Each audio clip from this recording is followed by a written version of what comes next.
What up, do my people? What it do? What it do? What it do? How are y'all doing on this beautiful Tuesday? I hope you guys are doing well. I hope you guys are doing well. Let me know if you guys can hear me. I want to make sure you guys can hear your boy. Make sure to let me know if y'all can hear me. Let me know. Let me know. Let me know. Let me know. Let me know. Let me check something real quick, cause what this mean? The video. I don't know what that means. Okay, y'all up in the building. Y'all up in the building. I see you. I see you. I see we got a Trinity Hate friend. I see we got American Born. LaQuandra. LaQuanda. My God. Girl. Baby, if I had to pay you for every time I messed up your name, you would be a rich. I don't want to say it because I want you to think I'm trying to call you no B word, but you'll be a rich be like, in the words of Dini. You know what I'm saying? Because I always mess it up. Why? I don't even know. What's going on, Lori? How you doing, love? American Born, I see you. Sweet Essence, how you doing, boo? What's going on? Hey, Miss Joyce, I see you in the room. I see y'all. I see y'all. I did start this live a little bit earlier than I had it planned for. But we here, honey. We here. Okay, so listen. First of all, I want to get into, y'all know this morning I did a video on Tamar. Okay. I did a video over there on Tamar. Check it out after this live. But for a brief moment, I had to talk about Tamar because Tamar, I just feel like, girl, you have a pattern of doing this ish, and we just tired. We just tired, girl. We tired. And just know we got more weeks of Tamar and her weirdness going on for the next couple weeks, as long as that show's going to be on. The Braxtons, we're going to be dealing with this, okay? We're going to consistently be dealing with this, all right? Girl, I know YouTube tripping, y'all. 25 people up in here. I know YouTube. I know you tripping. I know you on Bald Headed Hoe Games, because if you was not on Bald Headed Hoe Games, I would have more people up in this live. Use YouTube. Y'all definitely on some Bald Headed Hoe ish. Y'all are. And that's not the way I want to start off my Tuesday morning. It's just not. Anyway. So y'all let everybody know we live. Because I what's up with these numbers? 20 people? What is that? What is that? Hold on. Let me tell my peoples I'm live, because I don't like this. Hold up. Yeah, y'all sharing like this video, because what is going on?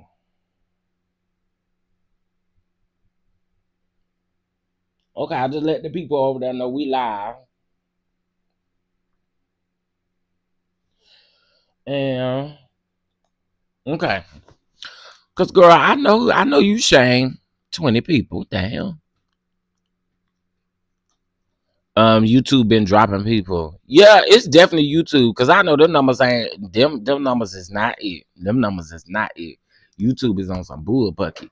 But anyway, the Bible says that when there are 2 or 3 gathered in his name, there he shall be in the midst. So we believe he in the midst, okay?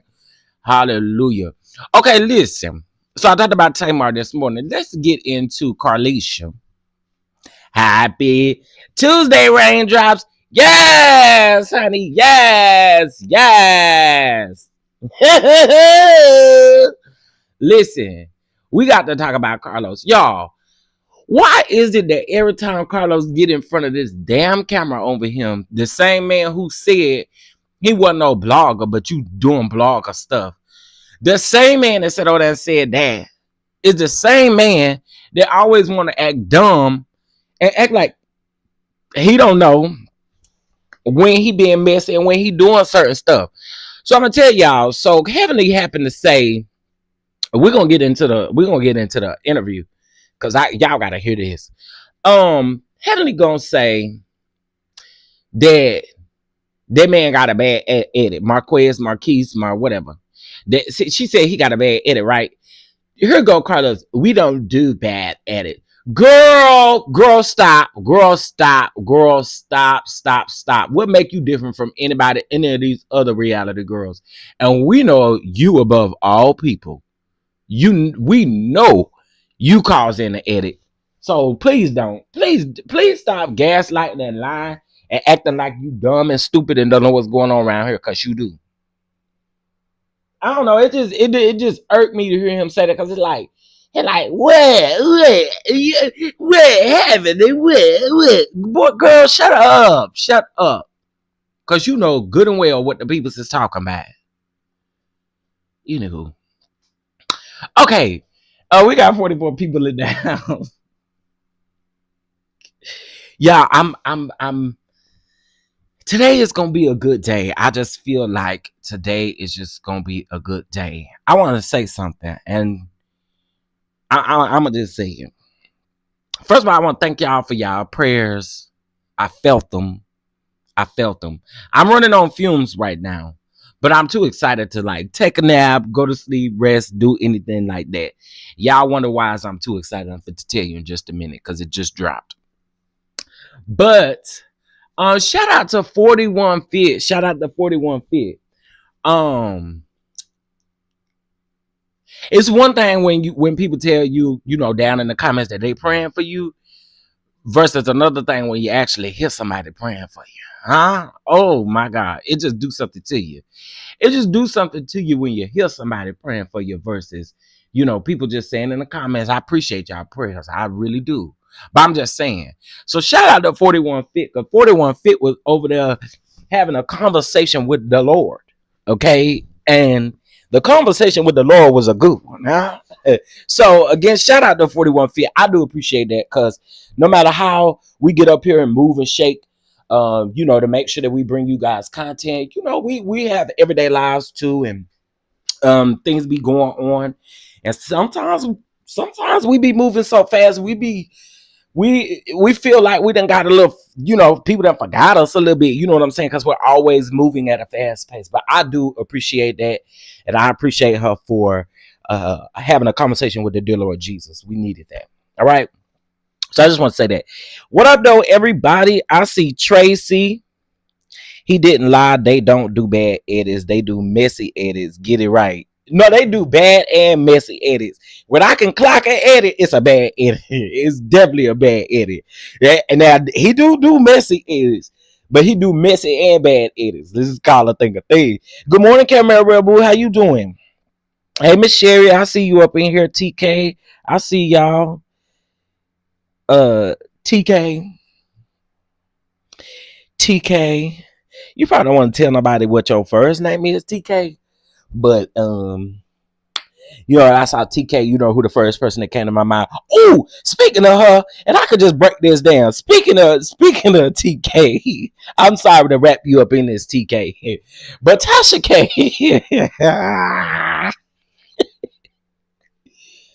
baby, Joyce and TK.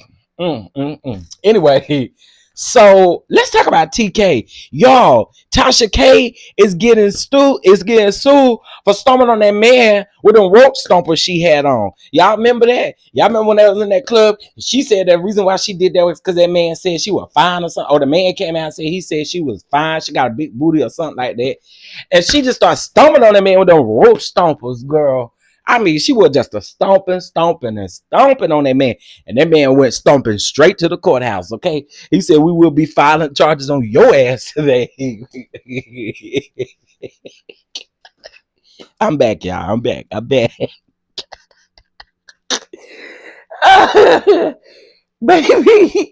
Baby. She was using the rope stompers to stomp the hell out that boy. That boy had, now, I ain't gonna lie. The next day, or maybe even the same day, that boy came out with some band-aids. And every time he went live or every time he did a video, the band-aid would move.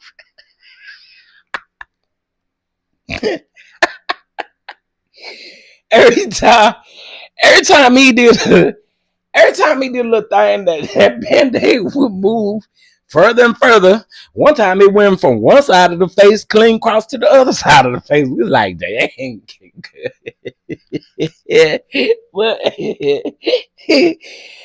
oh, Tasha K is on her way to court, girl. Tasha K is on her way to court. Let's get into it real quick, and then we're gonna get into this Ken and Trish and all of this stuff. We're finna listen to the little boy. He kind of like a little boy, a little bit. No shade. Okay, let me not do that, cause he a man. We'll talk about that man. He look like a little boy. Oh, we got 33 likes and 71 people. Y'all, please hit that like button for your boy, please. All right, girl. Now, mind you, now y'all know just earlier in July, Soldier Boy sued Tasha K and that boy over there. What that man name is? What that white boy name is? Tracy, because I know you know.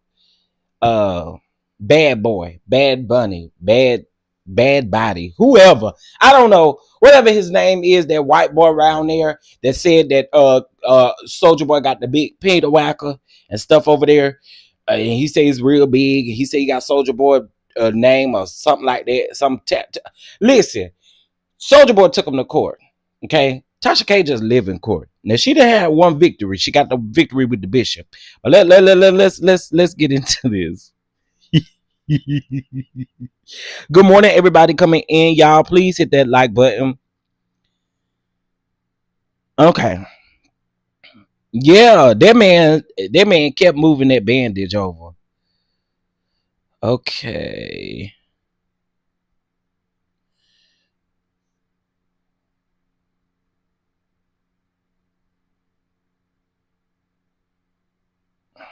All right, here we go. Okay, this was reported by TMZ, child. Tasha K sued your husband and Slim Stunner owe 50K for Miami beatdown. Girl. Social media gossiper Tasha K just found herself on the wrong end of another lawsuit. Another one. It says this time a man claims that she and her crew beat him up in a Miami club. Okay. According to the docs obtained by TMZ Hip Hop, Tasha K and her husband, what his name is? Chicken, chicken, chicken, chicken, chickeny, chickeny, chickeny, chicken, chicken, chicken, chicken, chickeny, chickeny, kibi, and we in Miami podcaster Slim Stunner are being sued by a man named Omar Graham. Omar Graham says that he was an invited guest at a private influencer party in November of 2023 and says that he had an exchange with Tasha down to the bar in which he verbally complimented her body and appearance. Now remember, y'all, the man said he did say that, oh girl, Tasha K, you got a fat booty. He said something like that. I mean, go back and watch the video, y'all. He said something about Tasha K booty being fat, something like that. Tasha K ain't like that, okay? We take nothing serious. At least I know. At least I know. At least I know. I don't take nothing serious, okay? Now listen. Wild footage of the alleged incident later surfaced online, appearing to show Tasha K and several men kicking and stomping a man's head on as he struggles on the ground. She did, y'all. Y'all remember she had a little kitten roach stompers on. Okay. Wonder wear better shoes than Tasha K. She had them kid roach stompers on, and she was over there stomping on that man's head. I feel bad for her. I ain't gonna even lie, because she would get some stomps in. Then Graham took to his Instagram shortly after to explain his side, and he claims that he complimented on her fat ass. Okay, I told y'all that man said she had a fat booty or something. Okay, so TMZ is solidifying what I said. Before getting jumped, not the most savory compliment, but totally not grounds for assault, he says. The suit also blames Slim Stunner, who hosted the party, for He just failed to do anything about the event, about it happening at the event. Grandma is asking for 50,000 in damages, but he may want to take a number and have a seat. Tasha is already dealing with a $4.3 million judgment from Cardi B, who sued her for spreading lies. And there's been a downpour of legal action since then. Most recently, Soldier Boy filed a defamation lawsuit against both Tasha K and William the Bat. Oh, that's that white boy name, him. Last month for more than $16 million. And Aura, the man over there, claims, the one that's in prison, let me stick my key in your ignition, baby. That one. He claims that she disrupted his right to a fair trial by submitting or by spreading misinformation through leaked audio. Girl, Tasha, I'm gonna just say it, girl. Girl, it look like you done stomped your ass around up to the courthouse again. It's what you're gonna have to do, because baby, the people ain't playing with you. It wasn't. If that man said your booty was big or something like that, you just took that as a compliment, girl. Just going on about your business, because it ain't worth it. Was it worth it kicking that man all upside his head and stuff? Was that worth it? Was that worth it, Tasha? Because now you got to go to court. And regardless of if you don't win or not, you still got to pay court fees and all that kind of stuff. It ain't worth it, girl. Yeah, baby, I don't know if y'all ever heard of no kitten roach stompers, but that's what she had on that day when she was thumping that man. She had on some kitten roach stompers. And I'm telling y'all now, Wanda wear better shoes than that. Good morning, everybody. I see Julia. I see Big Queen. Shit, I know that's right. Moose Knuckles is in the house. I see Moose Knuckles. Kevin, I see you, baby. How you doing? Miss Joyce. Yeah, I wasn't gonna take that serious. That's gonna always be a joke, honey. It's gonna be a joke. They about to swab them kittens like first 48 night. Okay, you ain't lying. All right, y'all. So let's get into the reason why we're here. See, I titled this video that Carlos be playing dumb. Okay, well, he really don't be playing dumb. Or what do you call it? Because, sir, you sit up here and act like anything anybody say is crazy to you. Even when now this how I know Carlos is full of shit, and cow shit at that. Because Heavenly brought up this whole Heavenly brought up the Fox Soul situation, right? And she pretty much was, in a nutshell, she was calling Carlos messy for the questions that he asked, right? Which I again still think Funk not even grown, and if he decided to answer the questions, he decided to answer. But here's my thing with Carlos though. She asked you, did you feel like you may have caused some stuff? What you Boy, if I was in the room with you, I would pop you in the back of your head so hard. Because you know exactly what she talking about. And he went to, what, Heavenly, what?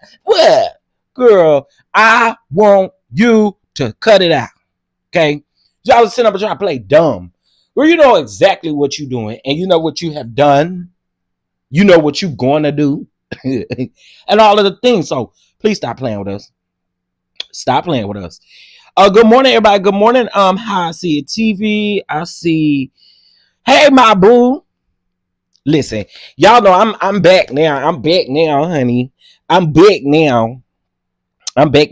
Okay, but before we get into this really quick, I need you guys to do me a huge favor. I hope you guys are subscribed to, or not subscribed, but following the TCDD Productions page, because baby, we have some exciting news that just dropped over there on Instagram. So I want you guys to make sure you go check it out and swipe. Okay, just swipe. I am pleased to announce what you guys see over there. Okay, we starting a tour, y'all. So y'all go over there and check out the dates. Go over there and check out the tickets. Get them early bird tickets because the early bird tickets is where the discount lies. Go around there, y'all. Go around there and check that out in a little bit though. All right. So let's get into this interview. Okay. Uh oh oh my word. Jesus. Oh, and let me also say this. Y'all know I don't watch. This is why I'm pulling this up. I don't really watch Basketball Wives, right? But here's the one thing that I do want to say. Um, I am so sick of every season y'all make everything about Jackie. And then y'all get mad at Jackie when Jackie responds in some type of crazy way. I'm mainly talking about Brooke. Brooke Brooke is literally like cold lasagna, cold spaghetti. I mean, cold dry spaghetti. Okay, there's nothing interesting about Brooke. Never have been in my eyes. Brooke is just here. I don't know your. It's not like you're. I hate to use her, but it's not like you're a Tamar, like you're somebody like that, like we're concerned about, or that we're, that we're consistently looking at your moves and things like that. Brooke just really irritates me. So Brooke calling Jackie a prostitute, um, and Jackie was like, "Yeah, I'm okay. I was a prostitute, and what?" And then she kikied about it, and then Brooke was like, "Well, you ain't gonna beat me, or you ain't gonna whoop me, or something like that." See, this is what I always tell people.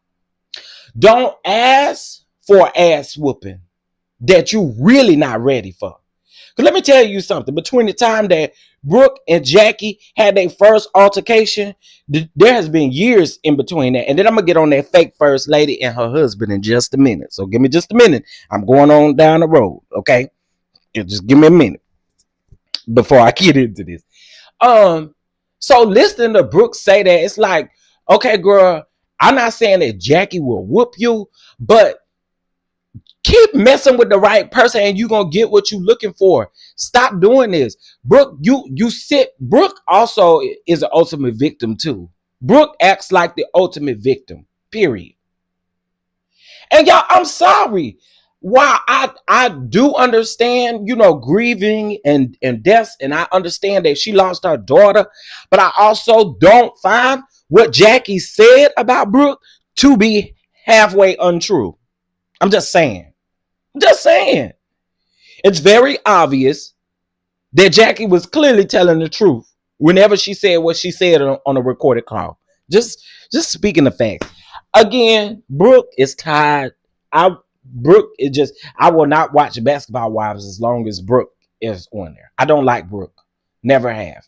Brooke, to me, she reminds me of another Sheree. I'm just. Ugh. Anyway, moving on. Now let's move over here to the fake first lady since we're talking about Basketball Wives. Why was Shawnee in that scene yesterday or last night? Because I did see the clip. I saw the clip this morning. But why was Shawnee in the episode? Shawnee, what you need to be doing, I know that this was filmed before the hurricane and stuff happened, but you should tell them to edit you out. We don't want to see you, girl. We do not want to see you. I'm trying to figure out why the likes of a person like you need to be sitting at a table with some women who are not discussing anything about the church. They ain't discussing nothing like that. And you're sitting there entertaining it or absorbing it. You ain't saying nothing. What are you here for?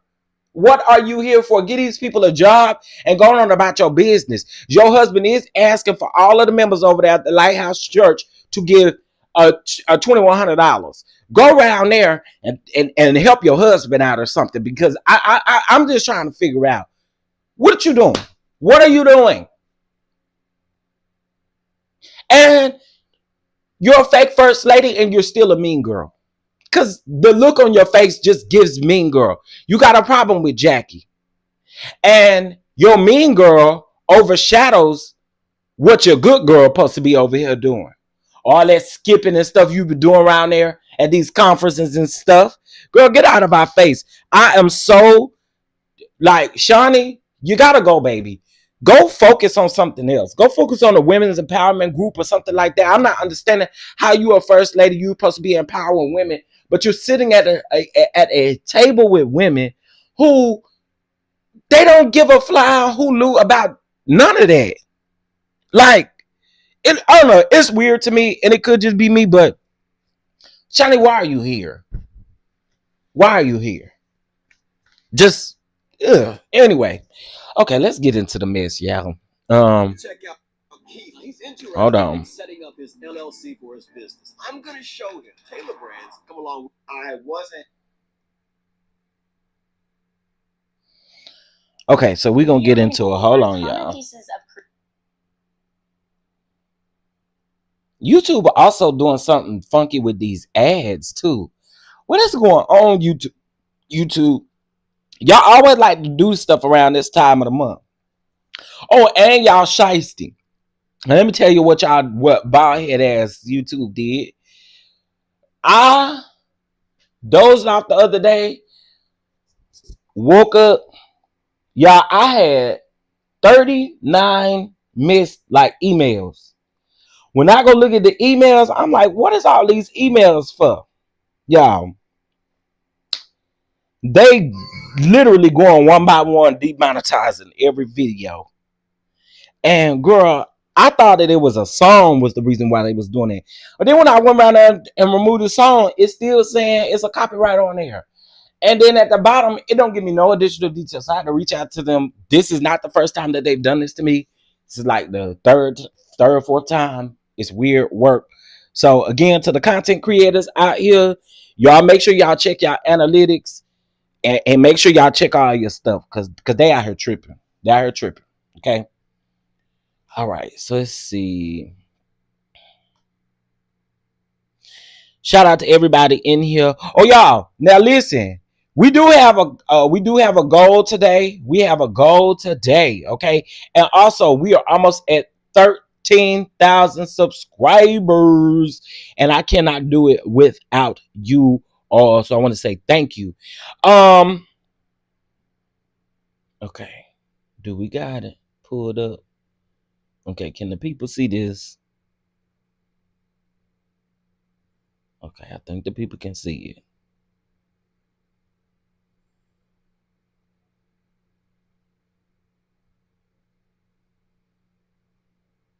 All right. Yes, baby, I'm gonna wear this little Nene meme out because this was my entire face, and I was scratching my head for what I did here. Hey, everybody! Hey, everybody! Hey. Okay, y'all can see it. Okay, cool. All right, let's get into it, honey, and make sure y'all can hear it too.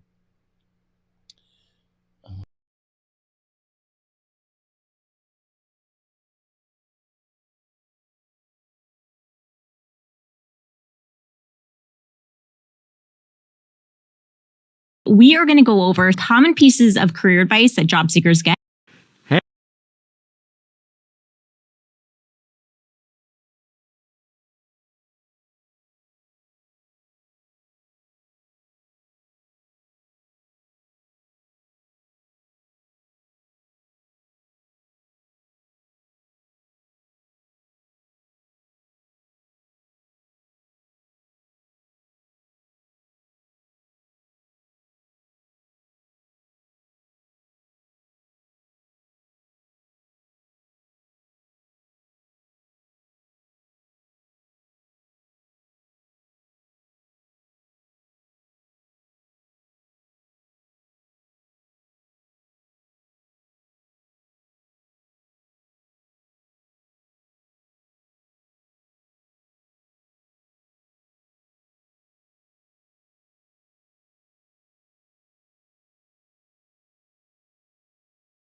Hey Raindrops, now before we get into this video, I want to talk to you about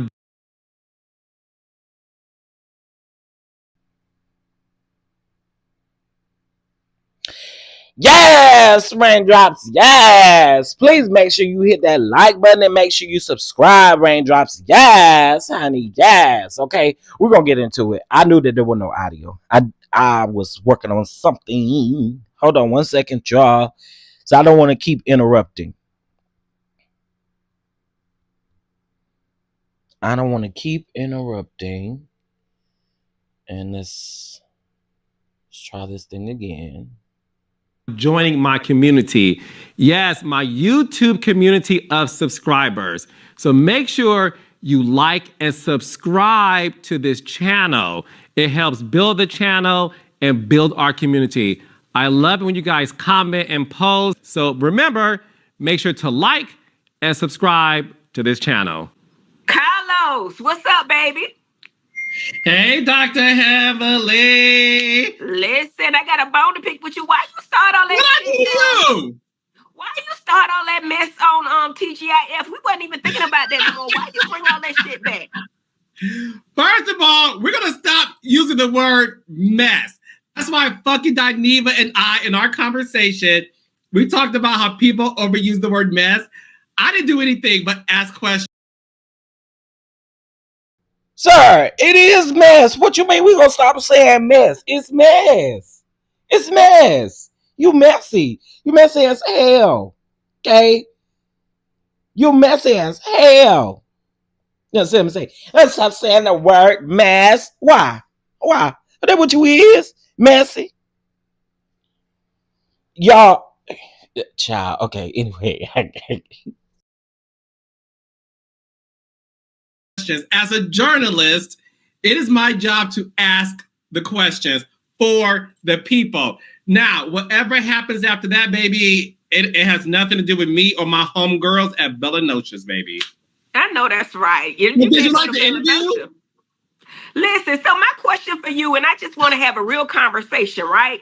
Let's have a real because a lot of people have asked me questions because I've had experience on TGIF. In fact, they put me off that bitch, right? After me and Al got into it. So when people say that Al is a certain way, I don't know, but I know I've told you because like Al is kind of sensitive. I said that when they first got canceled. I said Al is very sensitive. That's the part I'm talking about right there, y'all. That is so dumb.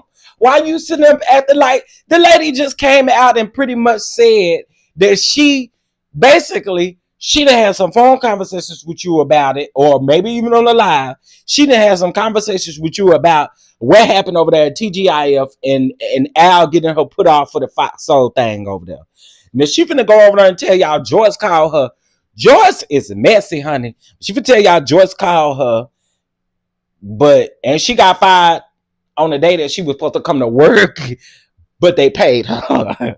But Carlos is always acting like he don't know what's going on. You mess as hell. You know exactly what's going on. Okay?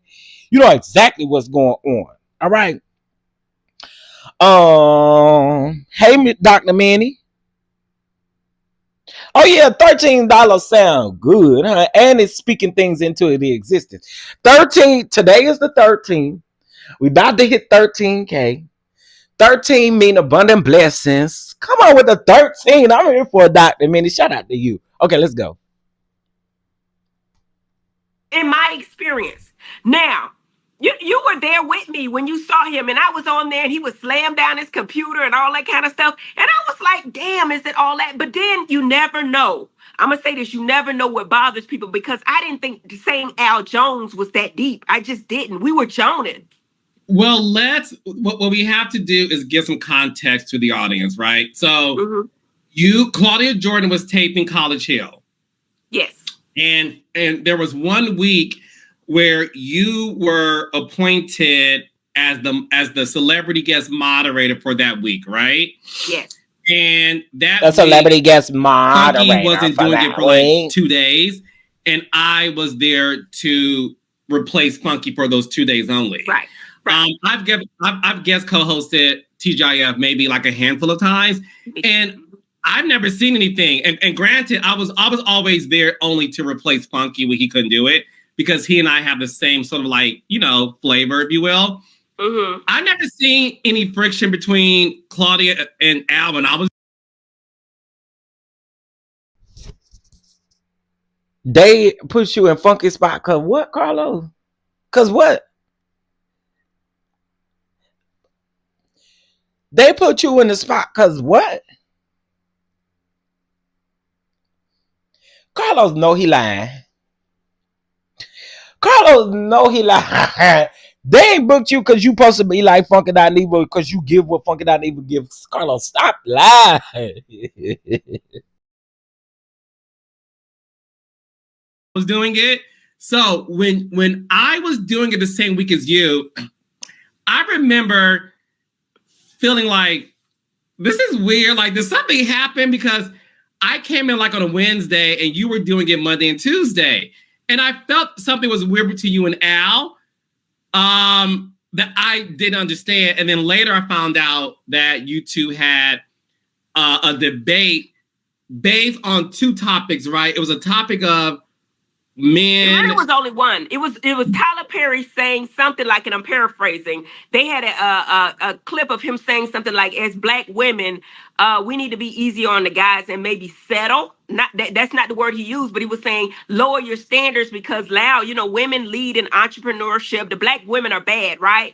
So they were saying give the men a chance if they're not on your level financially, education wise, or whatever. I'm paraphrasing, but all that to say that women need to settle. And my stance on it was no, women don't need to settle. The men need to stand up. They need to step their game up. That's what I was saying. So in the end, the interesting thing about it, when Joyce called me, she was like, Heavenly, the first 2 days, she was like, Heavenly, you're being very political, you know what I'm saying, laid back. We want to see the Married to Medicine kind of Dr. Heavenly that we're used to, right? Because, I was following Al because it was Al, you know what I mean? And I think I did a couple of days with Claudia. And I did a couple of days with Claudia. So I'm trying to be calm because that's what they doing. I mean, I'm not trying to be Funky.Evil, I'm being me. And then they say, hey, can you turn up just a little bit? So, okay, I got you. They don't really pay much, but I mean, I'm here to serve the people. So I thought that we were supposed to have, talk about it and give my real opinion, which I always do in the way I do. But it was the end of the segment, and Al was saying, Heavenly, you a kept woman, or you spoiled, and you don't get the right to say none of this and this, that, and the other. And I was like, what? Dude. And that's when we went back and forth, and we were over talking to each other. And we weren't getting anything done. So it was the last segment. I wasn't going to let him get the last word because I'm a petty bitch, right? So when we ended, I went on my live and continued the conversation by myself, how I like to talk. So then the next day, it was like, okay, they didn't have anybody to replace me, or they had just found out about it. But Al had a little attitude, and rather than saying he had an attitude or a problem, he was just acting like a little girl. It was like the whole time he was just like, you know what I'm saying? And then at the end, he just slammed his computer down. I'm like, damn, bitch, come on, dude. It wasn't even that deep to me, for me.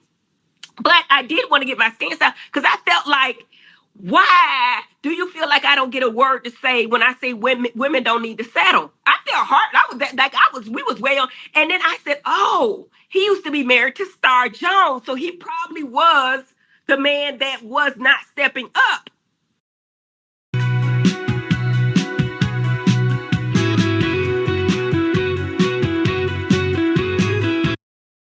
And so that's what I let up in my live, and I called it Al Jones. That's clickbait, Al Jones. And then it went viral or whatever. And you know what I'm saying? And then when I came back one day with the attitude. The next time I'm doing surgery and my phone keeps blowing up and it's Joyce. Joyce keep calling me. And I'm like, this is my real fucking job. Why are they blowing my phone up about this? You know what I'm saying?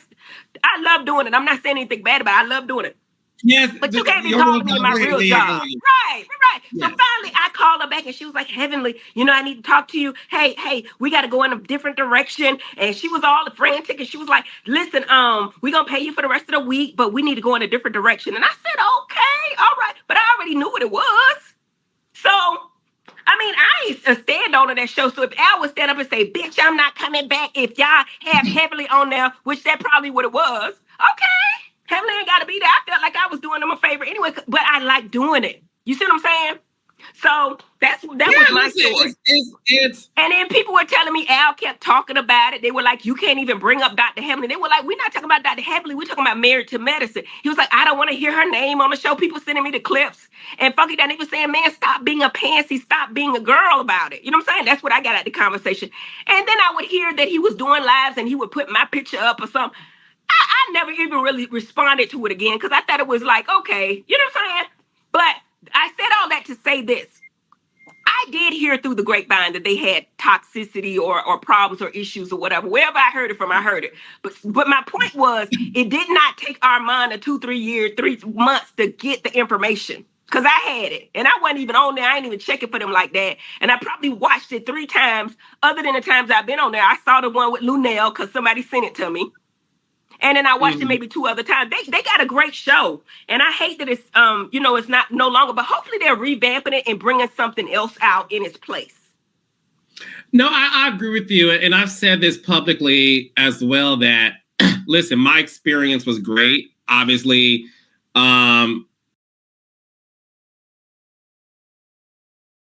No, I agree with you. Get it out your damn throat, Carlos. I agree with you, but shout out to Dr. Manny for your super chat. Is greatly appreciated. I think you sent 2. Thank you for your super chat. I greatly appreciate it. Girl, Carlos need to quit. I didn't have your experience, you know what I'm saying? But when it comes to the show, do remember when we were live that he was kind of frazzled. Oh, I remember. No. The thing is this: my experience when I would guest co-host with Claudia and Al, we would talk during the breaks and we would be, hey, you whatever. When I hopped on with the 2 of you, I do remember being like, oh, people are quiet today. Okay, it was different. And then I found out you specifically telling him, man, do you need a hug? Man, what's going on, man? Do you need a hug? Because he was acting like a the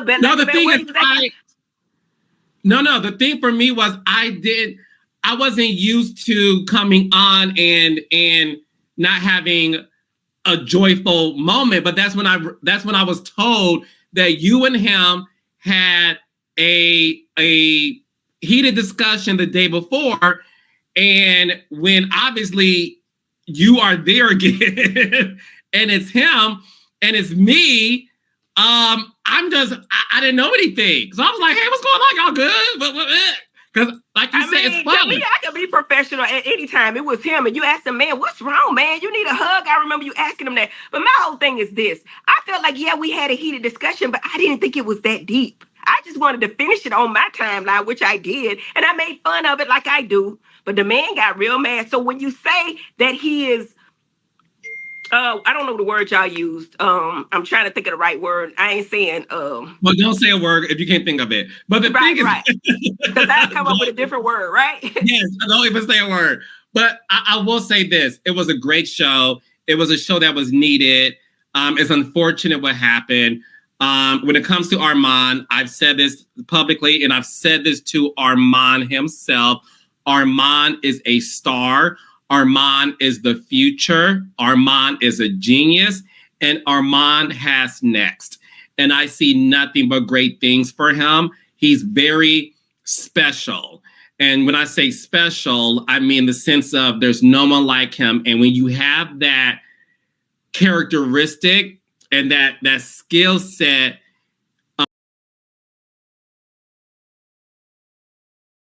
Armon, you run your ass as far as you can see it. I think you'd be better off over there at them Zeus events, over there than fooling with Carlisha King. I'm just saying. You're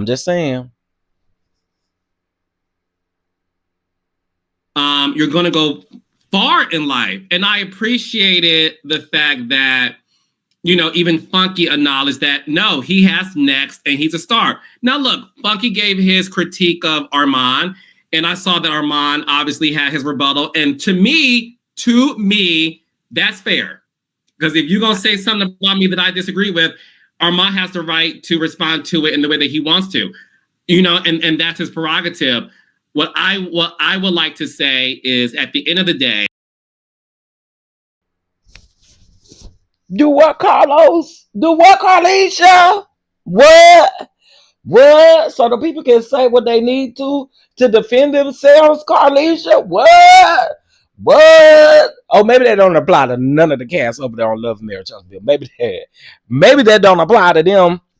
And maybe it just applied to Armon, and maybe it just applies in the moment. But I find that to be very interesting. Okay. I'm just saying. Because now I hate to bring this up, but I'm fit to bring it up. Now, when Sweet Tea felt the way Sweet Tea felt, you gaslit her. I'm just wondering. So it don't work for everybody else. It don't work for everybody else. You told you she didn't like what you said. You came out and gaslit that apology to try to make it seem like something that this is what you did. I hate to bring that up, but that's a prime example. You gaslit Sweet Tea and I think I just saw somebody say, did somebody say something about Sweet Tea or sweet something? And it really had Sweet Tea in my mind. Exactly the way you treated her and the way you treat other people on your cast alone. Girl, sir, I want you to stop. This nigga don't do nothing but sit up here. Always playing dumb. What I can say about Quentin, and I would love to know if you agree with me, because you and I are friends with him in real life. Right.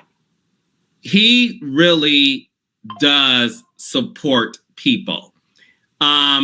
We all have different ways of showing that support in the sense of our delivery, right? My delivery is much more spiritual and kind. You and Funky are both from Miami, and y'all are little, spiritual and kind. Spiritual and kind. Wait a damn minute. Are we talking about the same Carlisha King? Spiritual and kind? Huh? Child. He been on he was on bullshit the moment they hit that record button. Let's call a spade a spade. He been on bullshit since the moment they hit that record button. Y'all more like, but culture. The message is still the same in the sense of, Picture this. You're sitting at home alone watching YouTube videos, wondering why you can't find the motivation to do the things you. I want to help you. And what I would like to say about this whole situation is, it is my hope that Armon and Funky can talk privately. And I will want Armon to know that he definitely has a future in this business, and I am one of his biggest fans. I love him. Me too. I think he's so nice looking too. Isn't he beautiful? He's a beautiful guy. I said that. I said on my podcast, I said in my interview with Claudia, he's a beautiful looking human being.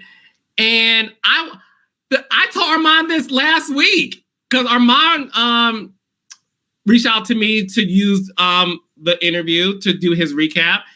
He's nice. And I said, oh, by the way, boo, I loved your recap when you was talking about the Spotify did this thing about Queens of Hip Hop or whatever it was. And I said, I watched his video yesterday. He did a video about Carisha's interview with Saucy Santana. I am an Armon Wiggins fan. I watch his video. I got a question for you, though. Go ahead.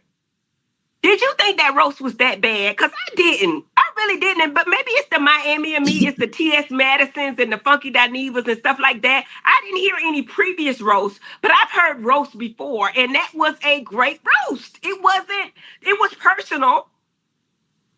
It was lowbrow. However, it wasn't something that you just go in a whole situation from. Well, I think that's when you have to understand your parties. For example, I love a roast. I'm a big fan of watching them. I saw Tom Brady's roast on Netflix. It was amazing. Oh, Armon actually said out of his own mouth that he wouldn't go have no conversation with Carlos King. Armon said that. Armon was like, yeah, no, get somebody else to do it. And I think it's one of those situations where, like, if you didn't think to call me in the first place and ask to interview me, don't do it now because of all of the attention that your interview got with fucking Dineva. I'm most definitely with Armon. Armon got his own platform. What do you need to go sit down with some damn Carlos King for?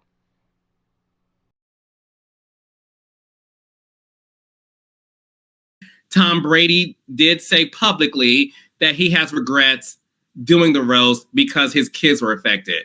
So I say all that to say it's one of those things, Heavenly, where you don't know until it happens. And I would just have hope that everybody involved could have had a come to Jesus. But it is what it is. But at the end of the day, thank you all for watching it. It's doing very well on my channel. And like I said, Funky is my friend. And I know the real Funky, which is why we labeled that interview the Quentin Latham exclusive, because I wanted people to know the man that you and I know. And what I will say about Quentin is he supports us. His delivery is his delivery, but he does support us. And I support him and I support Armon. And I want to make that very clear. Absolutely. Okay. Like, just like me, it's two different sides to Quentin. It's a Funky Dineva and then it's a Quentin that I know personally. So we all love Quentin. And I guess moving on, we got an extra special guest today, don't we? We have a very special guest, Heavenly. You know, thank you so much. You know, I love you. And I'll say this again publicly. Thank you so much for contributing to the Love and Marriage franchise in the way you have.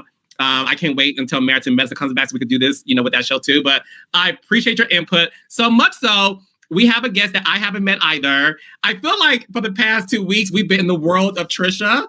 Last week, we had Trisha's boyfriend, Ken. And tonight, we are joined by Trisha's husband, Marquez. Woo! Marquez, how you doing, baby? How you doing? Good to Hi, Dr. see Heavenly. you. Hi, Carlos. Hey. How you doing? I'm good. Thank you for, letting me on your platform. And, hopefully, Dr. Heavenly, hopefully by the end of this interview, I'll be extending some grace. Oh, absolutely. Absolutely. Thank you I'm for definitely coming. gonna things up. Thank you for the opportunity. No, Marquez, thank you so much for agreeing to, excuse me, agreeing to be a part of this show, a part of, the storyline that your current wife has as relates to everything she has going on. Because at the end of the day, and I want the world to know this, you could say no. You could say, no, I'm good. I don't want to do it. You said yes, and we are still filming, and you're continuing to say yes. So I wanted you to hear from me that I appreciate you for doing the show and for telling the story of what happens with couples and families that isn't always peachy. So thank you for doing that. I know it's not easy. So Dr. Heavenly and I are going to ask you a few questions. Well, I want to say something. I almost did not do the show. I want to clarify because I'm here to be transparent, open, and I'm very much. I feel like I know I've been portrayed in the 5 minutes to basically. It seems that everyone has opinion on my whole entire life. So with that being said, when this opportunity to be on Love and Marriage was presented to me, it was presented to me in a whole different way, and it wasn't Love and Marriage.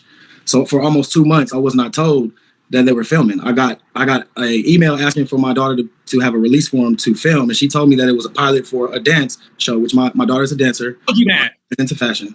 So, I decided.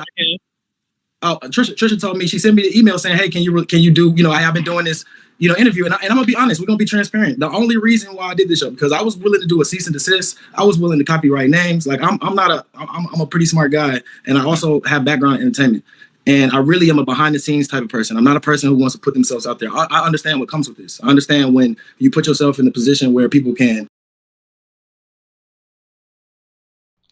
Now, the bullshit that I already started.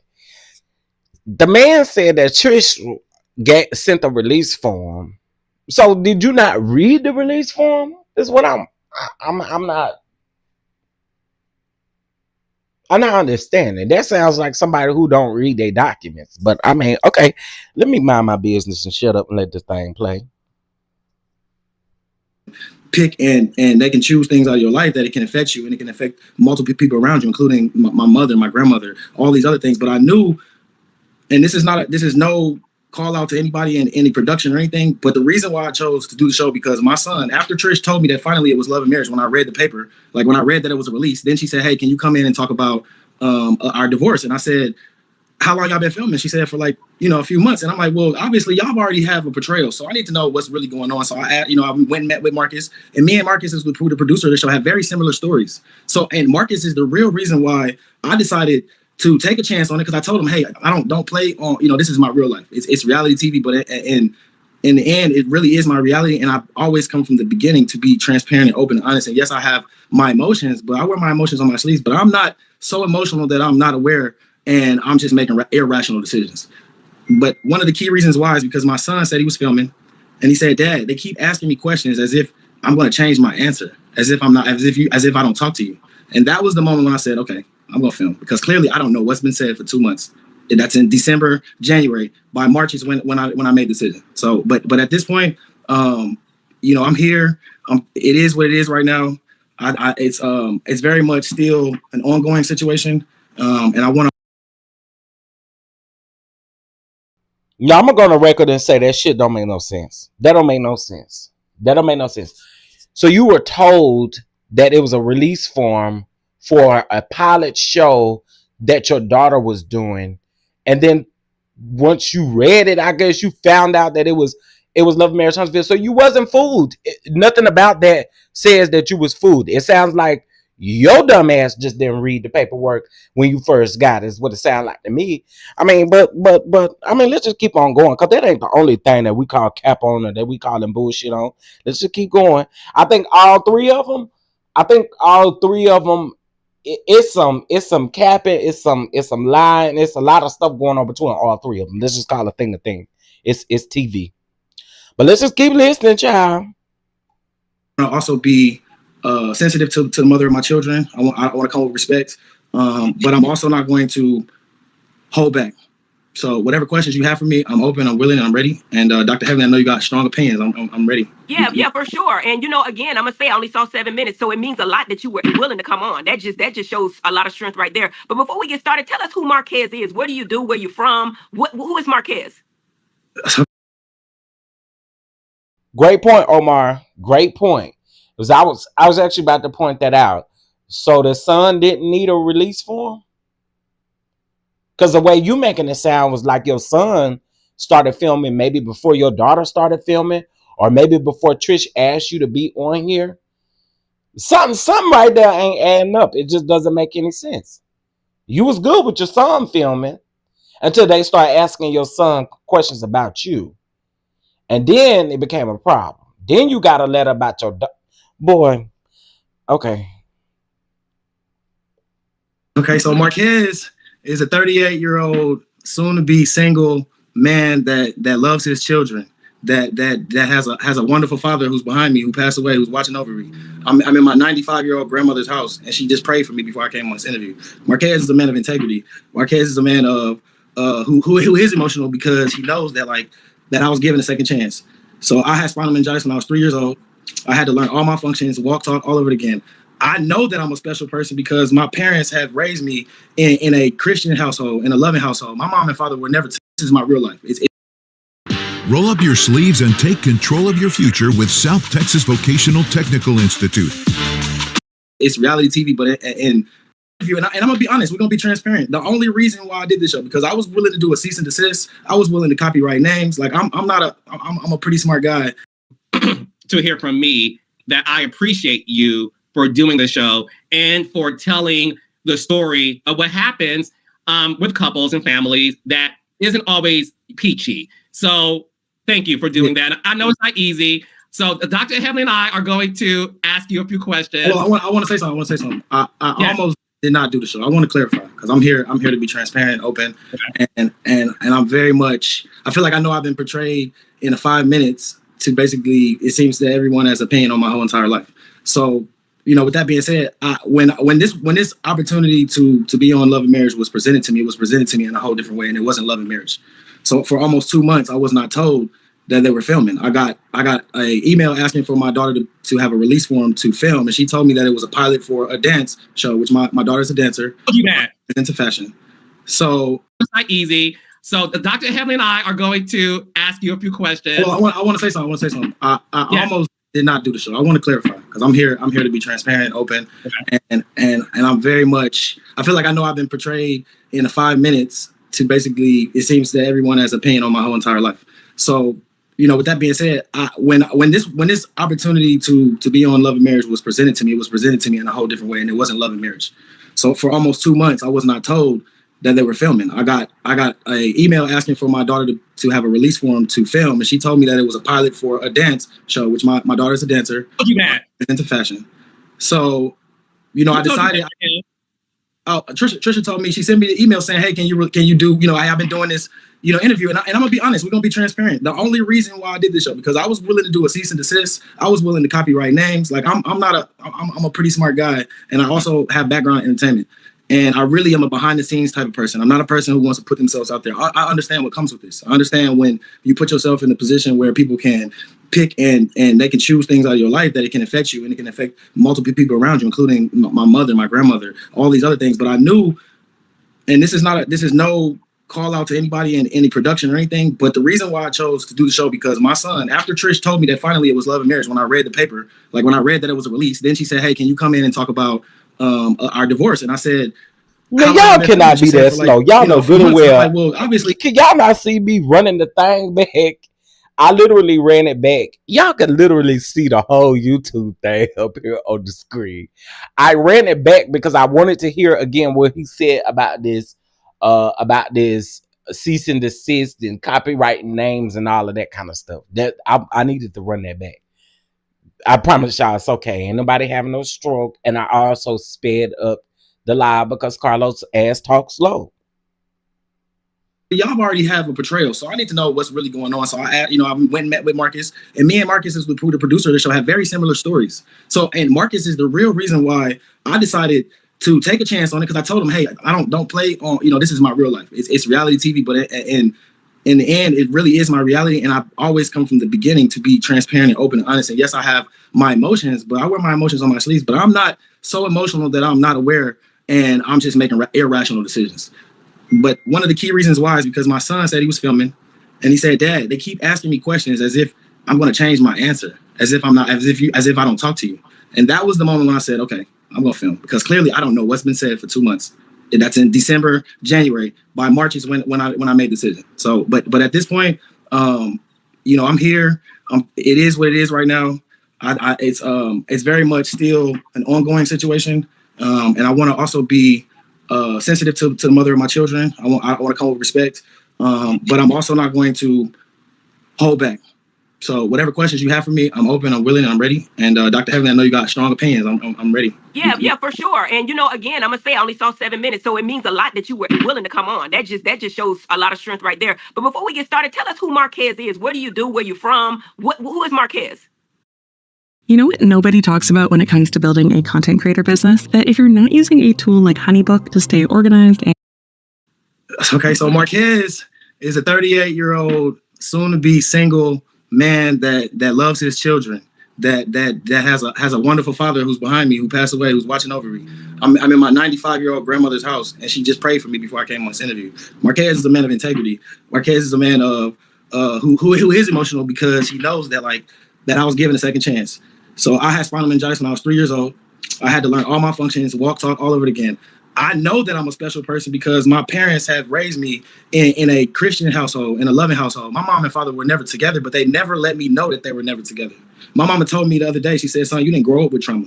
She ensured that I grew up, that I would become, she said, you're going to make a great husband. You like to rub on feet, massage, and cook and do all this. And so that's what I took into who I am and how I am. But right now, I'm in Atlanta. I have 15 years of corporate experience working in logistics for Lockheed Martin, a lot of these major. Atlanta is a land of opportunity, and it's also it was also close to my family. So, but Marquez is really a good person. I think misunderstood right now because of what's being portrayed. And now that I know that I'm on reality TV, you have to be really specific and careful with the words that you choose. Absolutely. And I think that's why you're here, to clear it up, Marquez, to clear it up. Because like I say, you got a bad edit. I'm serious. You just did. Yeah. That's why I want to clear it up. What do you think about the public input you've received from the show? What do you think about that? Like the public people, they just don't know you, right? Yeah, I think Dr. Heavenly, like Carlos, nobody knows us like the people that know us. Right. So we're the ones, I listen to you, Carlos, when you talk about we are the real superheroes, right? We are the real superheroes because we are putting ourselves in a position, not like an actor, right? We can do things where we can probably, embellish or do whatever, but this is our real life. People really want to go and see what you posted yesterday. Like they really want to know like who you with and all that. So like for me, I lost train of thought. What was the question again? I'm sorry. The question is, what do you think about the public input from the show? Yeah. I really think that it's just misunderstood. I think that the edit portrayed it as if I have been gone for 6 years. I need to clarify, you guys. Well, and I'm going to clarify things too. We don't edit badly. No. So I'm going to. No, I just want to say that because what we're not going to do is say things like bad edit, because that involves like integrity, manipulation, and intention. So obviously, and I'm going to be very honest, I'm going to let you finish though. Trisha has been known to give bits and pieces of a story. Carlos, boy, if you don't put them whiskers down, nigga, you done got you boy. Carlos got bad. Carlos got bad. Carlos got bad.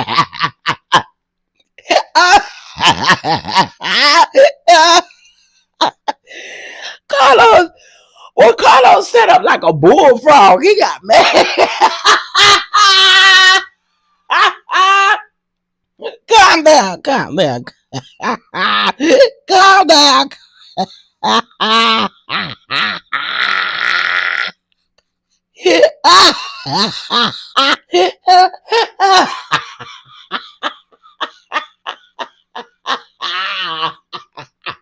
I'm sorry, y'all.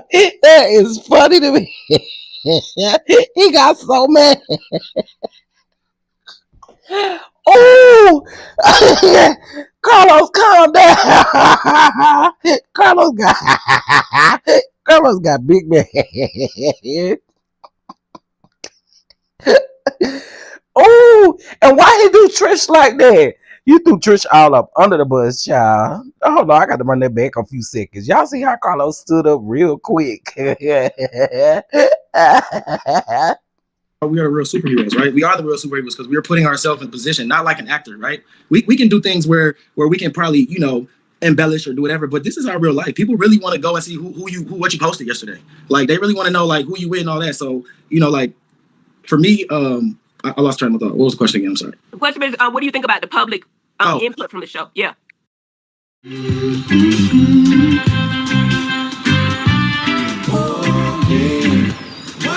morning. We just changed our Southwest. I really think that it's just misunderstood. I think that the edit portrayed it as if I have been gone for 6 years. I need to clarify, you guys. Well, and I'm going to clarify things too. We don't edit badly. No. So I'm going to. No, I just want to say that because what we're not going to do is say things like bad edit, because that involves like integrity, manipulation, and intent. Wait, y'all. Carlos, you really got mad, but the man really clocked your T on the slide, and he didn't say, did I miss it or did he edit it out? The man didn't say bad edits. He said what it portrayed to look like. You said bad edits out of your mouth. Am I missing something? Help me.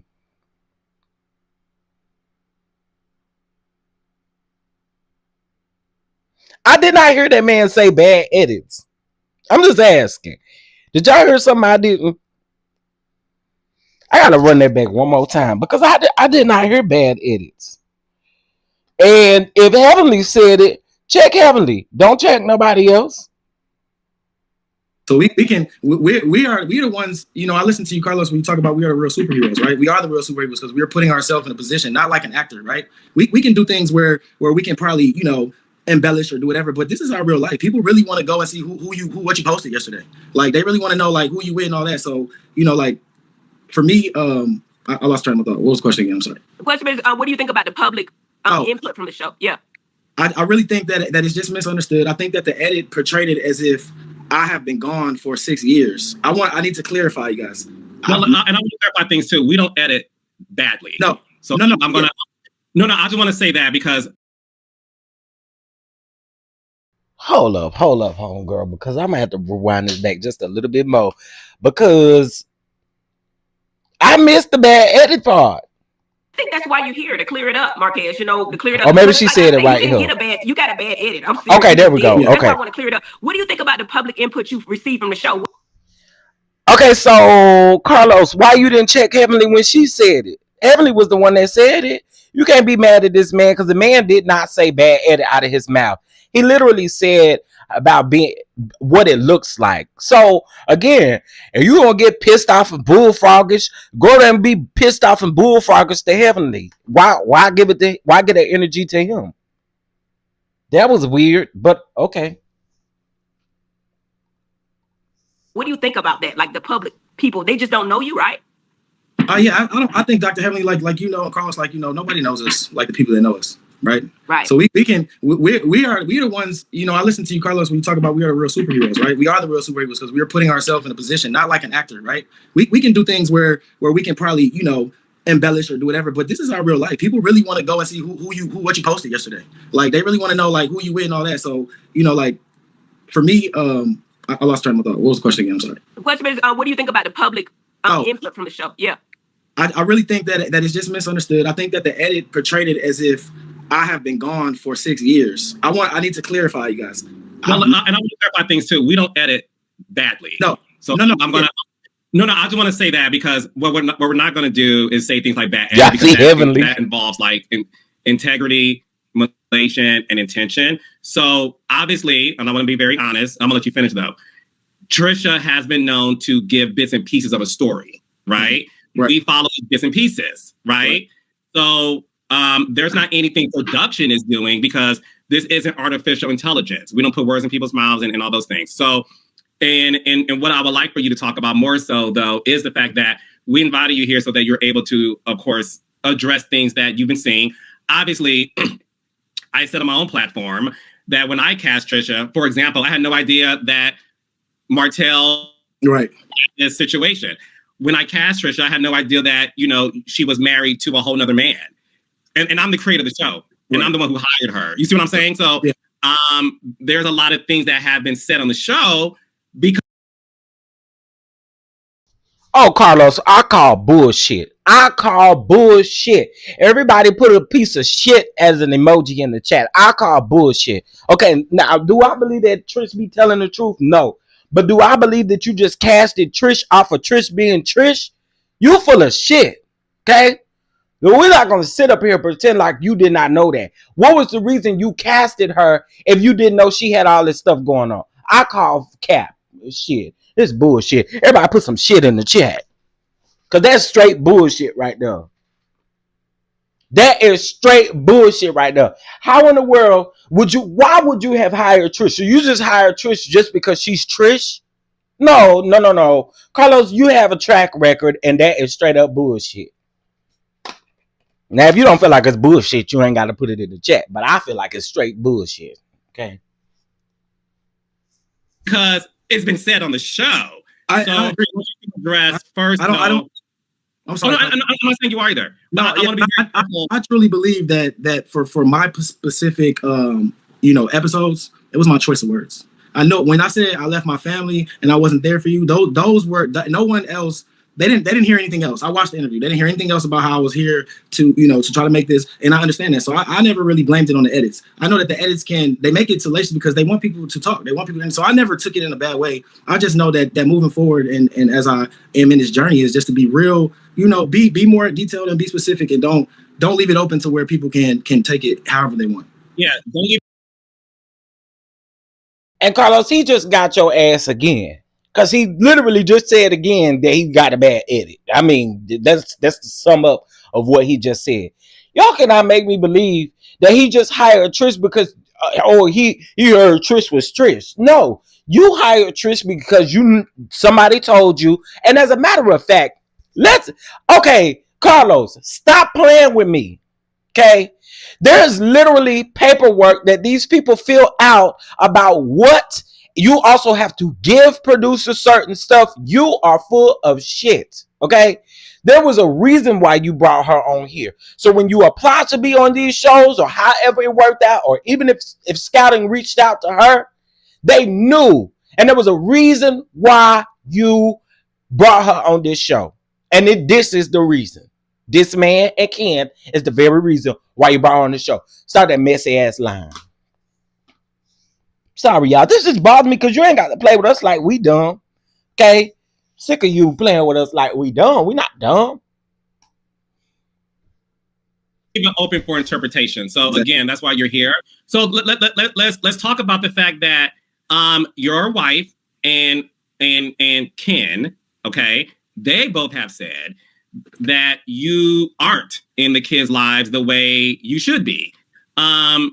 So that's what they said on this platform of what Haley and I have, in addition to the show. So again, these are things they said on the show. These are things that they also said on this platform. Ken said last week that there was a trip to Florida, that you went to Florida to see your daughter's game, and you actually missed your daughter's game. So what happened there? As an example of something that was said recently that I would like for you. I was gonna work it up to that. You don't went all the way there. Yes, that's yeah. But I want to start there as an example of there's things that have been said on the show in addition to this, and that was just the most recent example. And we could go back to where you were then, but I want to start there because that was more recent. Yeah, well, I would like to say I've never left my children, and it's never been a gap in ever my relationship with my children and our lives. I actually just left from over there, spending time with him today. My son's about to go see his girlfriend. We have conversations, we talk. There's way deeper issues when it comes to Ken and our relationship. There's things that occurred when I was still married. Well, I'm still married, but there were things before I even decided to leave. Okay, so they've had a relationship and established one years before I even decided to separate myself from the marital home. So I think people should be asking, how did Say what now? Wait a minute. 1, 2, 3. Wait a minute. 1, 2, 3, 4, 5, 6, 7, 8, 9, 10.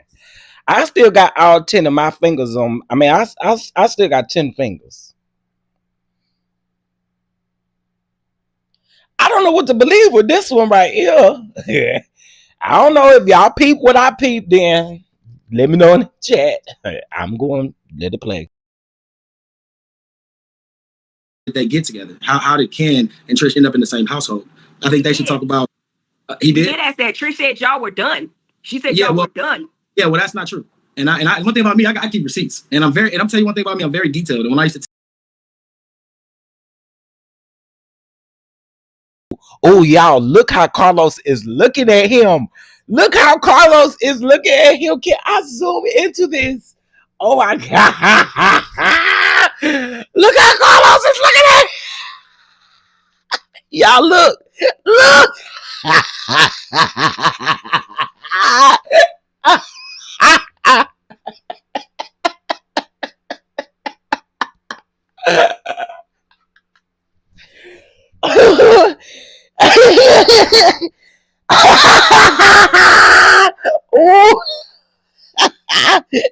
This sent me.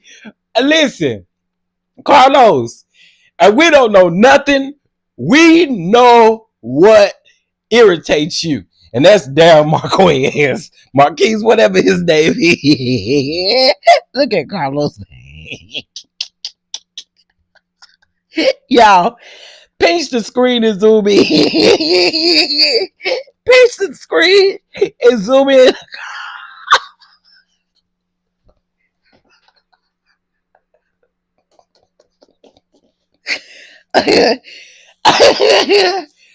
Oh my God. Okay, sorry. I had to. Tell Trish things. She would always act and deflect as if she didn't know what I was talking about. So when I want people to understand, me and Trish have been together since high school.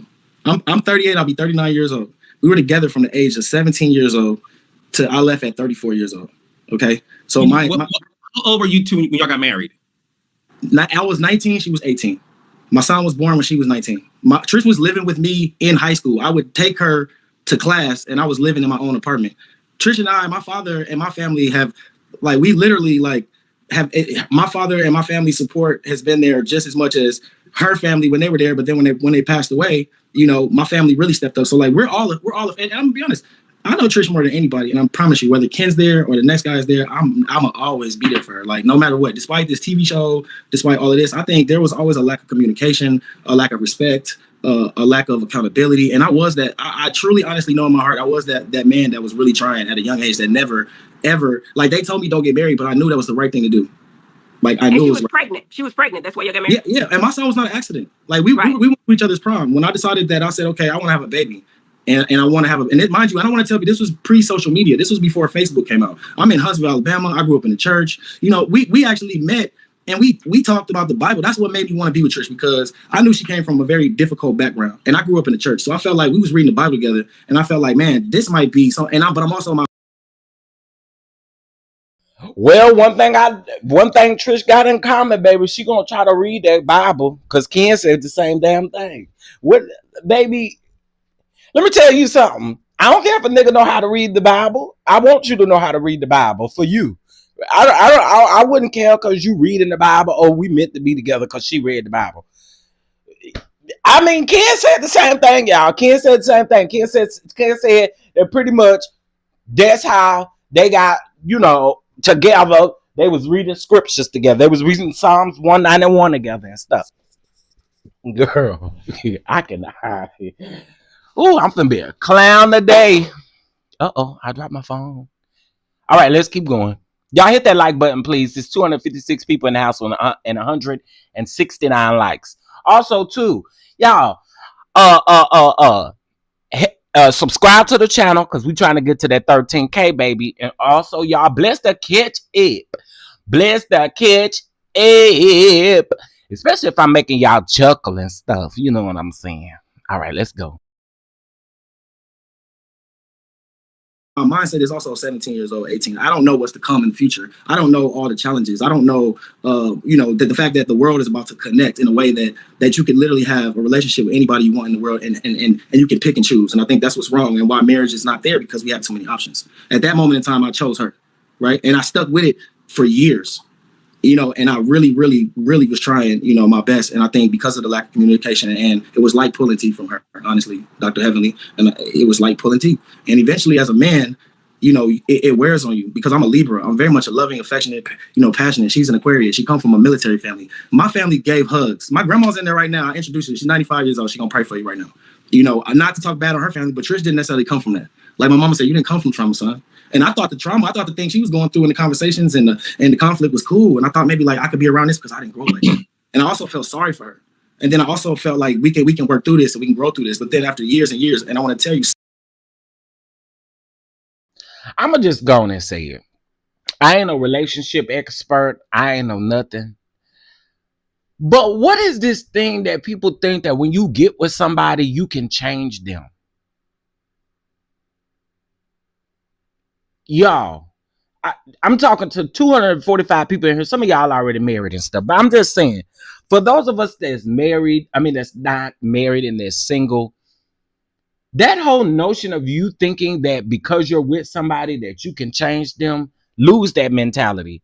We're in 2024 and y'all may not agree with me, but I think that is so wild. I think people need to be responsible for their own healing in some sort of way. And I'm not saying you can't be there for that person. I'm not saying that. But to literally think that you can come in somebody's life and make them make a whole 360 change is wild, especially in 2024 with social media being where it is. And I just had to say that, because I don't understand why people think that. Oh, I'm gonna be with somebody and I'm gonna change them. I'm gonna be able to change them. And typically, the ones that think that, they be the first ones down to the courthouse for the divorce. I said it. Who gonna pop me about it? For 17 years, I never left that house for one day. Happy kids are successful kids. When you choose a tuition-free. When I left, I never spent any time outside of the house for any time. How old were you when you decided to leave the house though and move to Atlanta? Okay. Let's clear up the timeline, because I think the timeline is very much. So me and Trish, we got married May 19th, 2006. Okay, May 19th, 2006. So we would have been on our I think 18-year anniversary this past May. Married happily, growing up together. During I would say almost a 10-year stretch, there was, you know, when you're in that puppy love, it's kind of like you still figuring it out, right? And then you kind of like realize who you're dealing with. Then you kind of like, all right, the trauma. Then you're like, okay, well, I didn't grow up like this. How, you know? Then it's conflict. Then it's like, all right, let's work towards this. Then you suggest counseling. You do all these things. I feel like I know I did the things that I was taught to do in order to make sure that the marriage was successful. But I think because there was a lot of unhealed trauma, and I think because she wasn't necessarily open to it, that it affected me to where I started to shut down. To where it was like when I say pulling teeth and talking to a wall, y'all have to know, like, as a man, like when me and a guy get into it and he not listening, what's gonna happen? We gonna fight, right? But when you're dealing with a woman and you know that she has issues, and you're also aware that she has issues, and you're trying to be soft, but how much time is a man supposed to give a woman who is broken? And I'm still also trying to grow up and learn who I am, and then I'm also being projected to be a certain man, which is her father. My father, rest in peace, who's behind me, I come from a long lineage of music industry. My father was a pioneer in the music industry. Her father was a hardworking, strong man that was in the military who loved to cut grass and change tires and brakes and stuff. I decided, hey, I can't pay my boy to cut our grass. She would look at me as if that's not being a man. I was being dictated as who a man was supposed to be from that age of 18, 19, 20, 21, 22, 23, 24, 25, 26. We can go on and on until it gets to a point where you break, right? And they want to say, I've seen where. Now, Trish, well, let me let them finish talking, and then I'll get on you, Trish, cause I'm gonna say this. I heard a lot of people, I was reading a lot of the comments. A lot of people in the comments were saying that they feel like he lying about some things. I mean, I don't know how we chop it down to him lying about some things when we've literally clocked Trisha and her lies and stuff. I'm just saying. So, I mean, child. Anyway, I'll get to Trisha in a minute. She said I wasn't there for her. The way, and that's why my words, you have to be careful with your words. I was trying to take accountability, saying I wasn't there for her how I should have been. But there was also underlying issues that we never addressed, that could never be resolved, which in turn did not allow me to even want to come home. So if I was out the house, I was at my friend's house complaining about how much I hate my life, and I'm in my 20s. So like, what is a man supposed to do? And I want people to take this story, and I want to bring the conversation back to your question earlier, Dr. Heavenly. What is the perception? How do I feel? Okay, I slowed it down because y'all keep saying the man talking fast. But I slowed it down. I sped it up because Carlos talks slow. But I just slowed it back down. Here we go. I think most of the comments have been women-led. And I think a lot of these women have been hurt and see me, and they see that 7-minute clip as someone who is their baby father or their ex-husband, when that is not the case. I am the exact opposite. And I do feel strongly about that. I agree with you 100%. I apologize, Carlos. I didn't mean bad edit, but what I was trying to say per se was you never really got to tell your story. Your story was so short and so cut up you didn't get to say the whole thing, because in my mind, and I watched it, it looked like the trauma that Trish went through was you.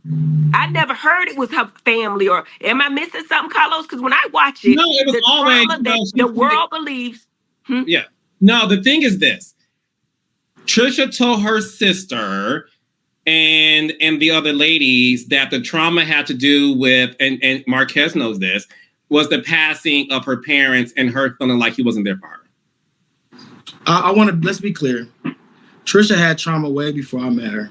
Okay. And I'm not going to go into detail about people's lives, because if I were to sit here and really break it down, then I think people would clearly understand. But that's not what we're here for. I think ultimately my goal and my purpose of coming on the show was to establish the relationship that I already had, but build it stronger, because there were things that negatively impacted me that made me to where I wasn't able to remove those emotions and the traumas from Ken, her, and all this to necessarily like be there every single day, right? Because I had to figure out, how am I going to get this income to do the things that I can do for them? But I never once have left my children. And I can tell you, we can go through text. I don't even have to do all that, but we can go through the messages, and we can call my kids right now, and they'll let you know that your dad is, and that's what I said. My son felt as if the questions that were being asked were not fair. And he didn't feel like, he said, Dad, I talk to you all the time. My son, and I'm gonna be, let's talk about this. The reason why I speak about my daughter so much and not as much as my son, because my son has never wavered. My son was 14. He decided. Thank you for saying it. Thank you for saying it, Miss Valerie, because I think people are forgetting this. People are definitely forgetting how Trish in the past, if you just go look up some stuff and on their social media and all that kind of stuff, Trish is definitely stretching things. If y'all want to call them lies, y'all can call them lies, whatever y'all want to call them. But I do believe Trish is reaching with a lot of this stuff. Let's just keep a thing. I do. I'm just put it out there. I do think Trish is reaching with a lot of this stuff. Cause again, Trish made this man seem like he was not present for his kids. She was making it seem like he only comes around maybe for what? I don't know. Like it's some Trish girl.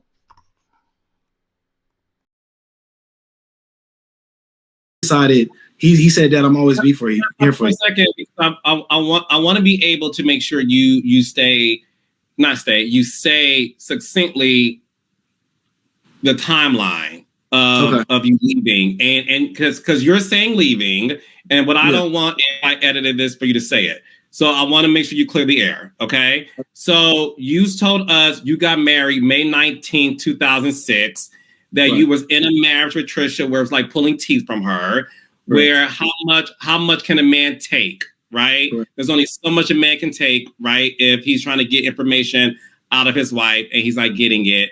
So what year did you leave? You peeped that. That's the only reason why Heavenly apologized. Heavenly only apologized because Carlos sent her a text. I know y'all heard the thing go off. That is not a lie. Carlos definitely sent Heavenly a text in the middle of this and told her, I don't know what he said, but he definitely sent Heavenly a text. Y'all heard her receive it, didn't you? Y'all heard Heavenly receive that text message? That was from Carlos. She keep looking down at her phone, and there was a period of time where he was looking down at his phone. So we're not dumb. We ain't stupid.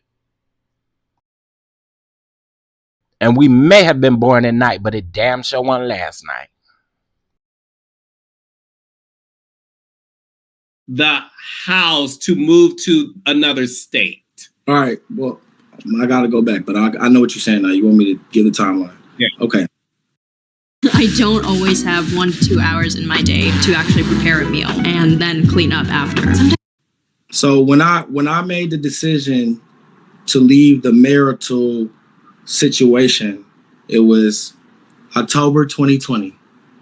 Okay, so October 2020, this is during COVID. Her sister died in July. Our anniversary was in May. Her sister died in July. I decided to leave October 2020. When I say leave, I decided to move upstairs. I moved to my daughter's room for 9 months. So I think it was like June or July of 2021, or June or July 2021, I got an apartment 5 minutes away.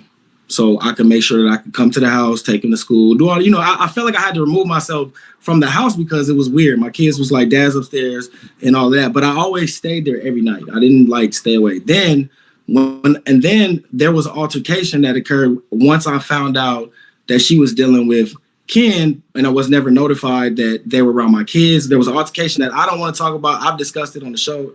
Apparently it is what it is. This is our first interaction, but I want y'all to know that 5 years prior, we had words on the phone where, and he also was doing the chocolate emojis and he was in the DMs. And this was before I decided to leave. So me and him actually had a phone conversation while I was married and not even thinking about leaving, where he told me to check my woman, because first he tried to deny. He was like, oh yeah, I see her in the gym. Trish started working out in 2017 and got into the gym 2017, 18, 19. But I decided to move to Atlanta. Yeah, baby, I'm peeping everything that Carlos and Heavenly is doing. I'm literally peeping it. Like, girl, I'm peeping it. But this is this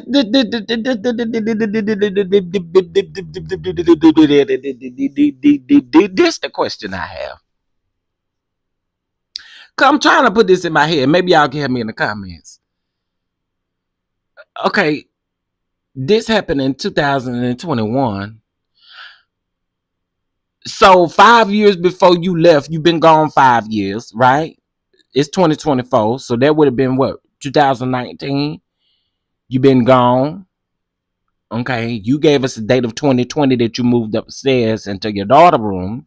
Okay.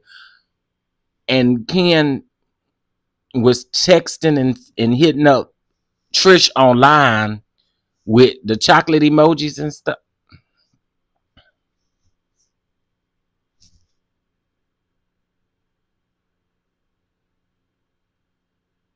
Also, there's an edit I peeped in here. Carlos cut something out. And the reason why I say that is because it literally jumped from one thing to the next. I peeped the edit. Okay, maybe I just need to keep listening. I'm gonna run it back just a few more, just a few notches, and then we'll keep going. Or June, July 2021, I got an apartment 5 minutes away. So I could make sure that I could come to the house, take him to school, do all, I felt like I had to remove myself from the house because it was weird. My kids was like, Dad's upstairs and all that. But I always stayed there every night. I didn't like stay away. Then there was an altercation that occurred once I found out that she was dealing with Ken, and I was never notified that they were around my kids. There was an altercation that I don't want to talk about. I've discussed it on the show. Apparently it is what it is. This is our first interaction, but I want y'all to know that 5 years prior, we had words on the phone where, and he also was doing the chocolate emojis and he was in the DMs. And this was before I decided to leave. So me and him actually had a phone conversation while I was married and not even thinking about leaving, where he told me to check my woman, because first he tried to deny. He was like, oh yeah, I see her in the gym. In October of 2021. 2021, 22, October 22, 23. No, October 2022. So I stayed in that house for almost a year, for like a year at the house around the corner in Madison. And then I decided to move to Atlanta because of the fact that it was close. Honestly, I moved to Atlanta because it was close to my family. Y'all have to know that my grandma's here, my dad's here, my mom's here, my brother's here, my nephews are here, my kids are here. So the idea of moving to Atlanta was actually a perfect opportunity to stay 45-minute flight away, to stay a 3-hour. Do he have any kids outside of Trish? Maybe he gonna say that. Do he have any kids outside of Trish? Because he did just say his kids was in Atlanta. But the kids you got with Trish is around there in Huntsville. Do you got more kids that we just don't know about? Or maybe that ain't none of my business. Let's keep going. Hour drive away, because if anything happens, I can get there in a heartbeat. I had opportunities to live in Dallas. I had opportunities to live in DC, California, but I know that Atlanta, for one, was close, but it was also a lot of opportunity for the things that I've always wanted to do, which is following my father's footstep and his legacy in this entertainment industry. So 2022, I was in Atlanta. I've been there, but I've also made plenty of flights, and I've also drove plenty of times to come back and see my kids. And it's never really changed. I think because of the trauma and pulling up to certain events and knowing that he's going to be there, or pulling up to the house and knowing that car is going to be there, and knowing that what happened is still a trigger for me, it eventually led me to lessen myself from coming over there. And then it would be times where I would want to come get him and she would make excuses. Oh, she got dance, or Xavier, or this or this. So eventually I'm in town specifically here to see them, and she makes it to where it's not easy for me to see them. But the excuse is always dance. It's never, hey, you going with your daddy. It's like, hey, she got other stuff to do. So like, I want to be very clear here so we don't get confused, right? What year did Ken start seeing Trish, and what year y'all were still together? Y'all were in separate rooms at that point? Because she's making it seem like y'all were over, and it took 5 years for the divorce, but her and Ken have only been talking for 2.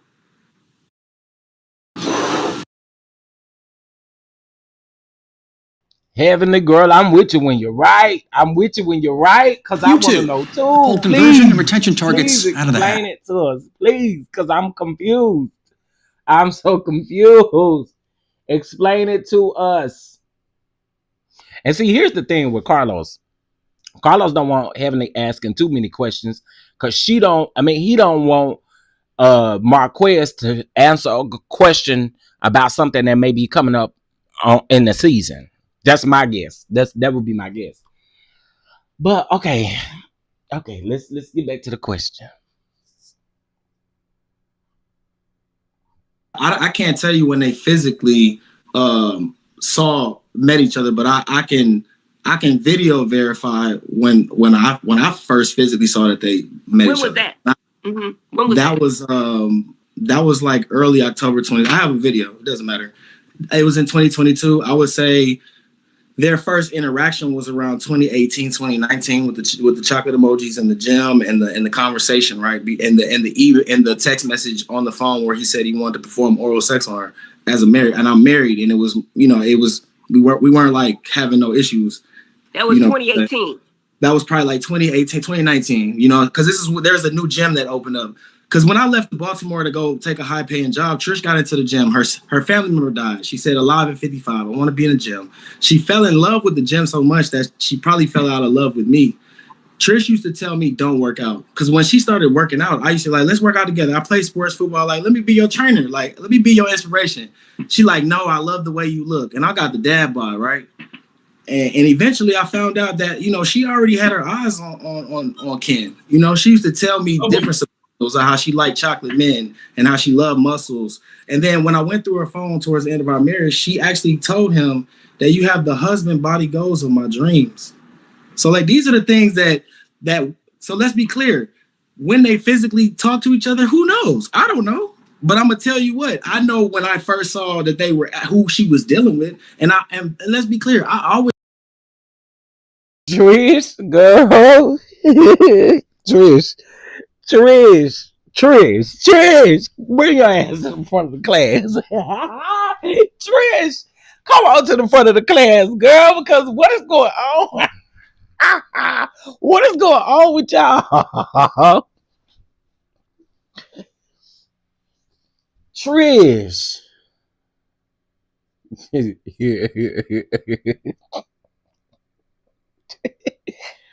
Oh, now Trish, I can't even sit up here and laugh like that's okay, because that is not okay. Why you do that, man, like that? Oh,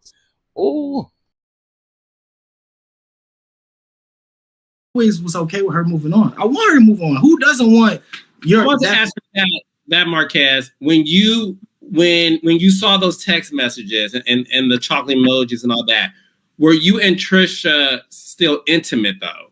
Absolutely. We were married. We're married. I know you were married, but you talked about it wasn't the separation. So the separation part, right? I think this is what people need to understand.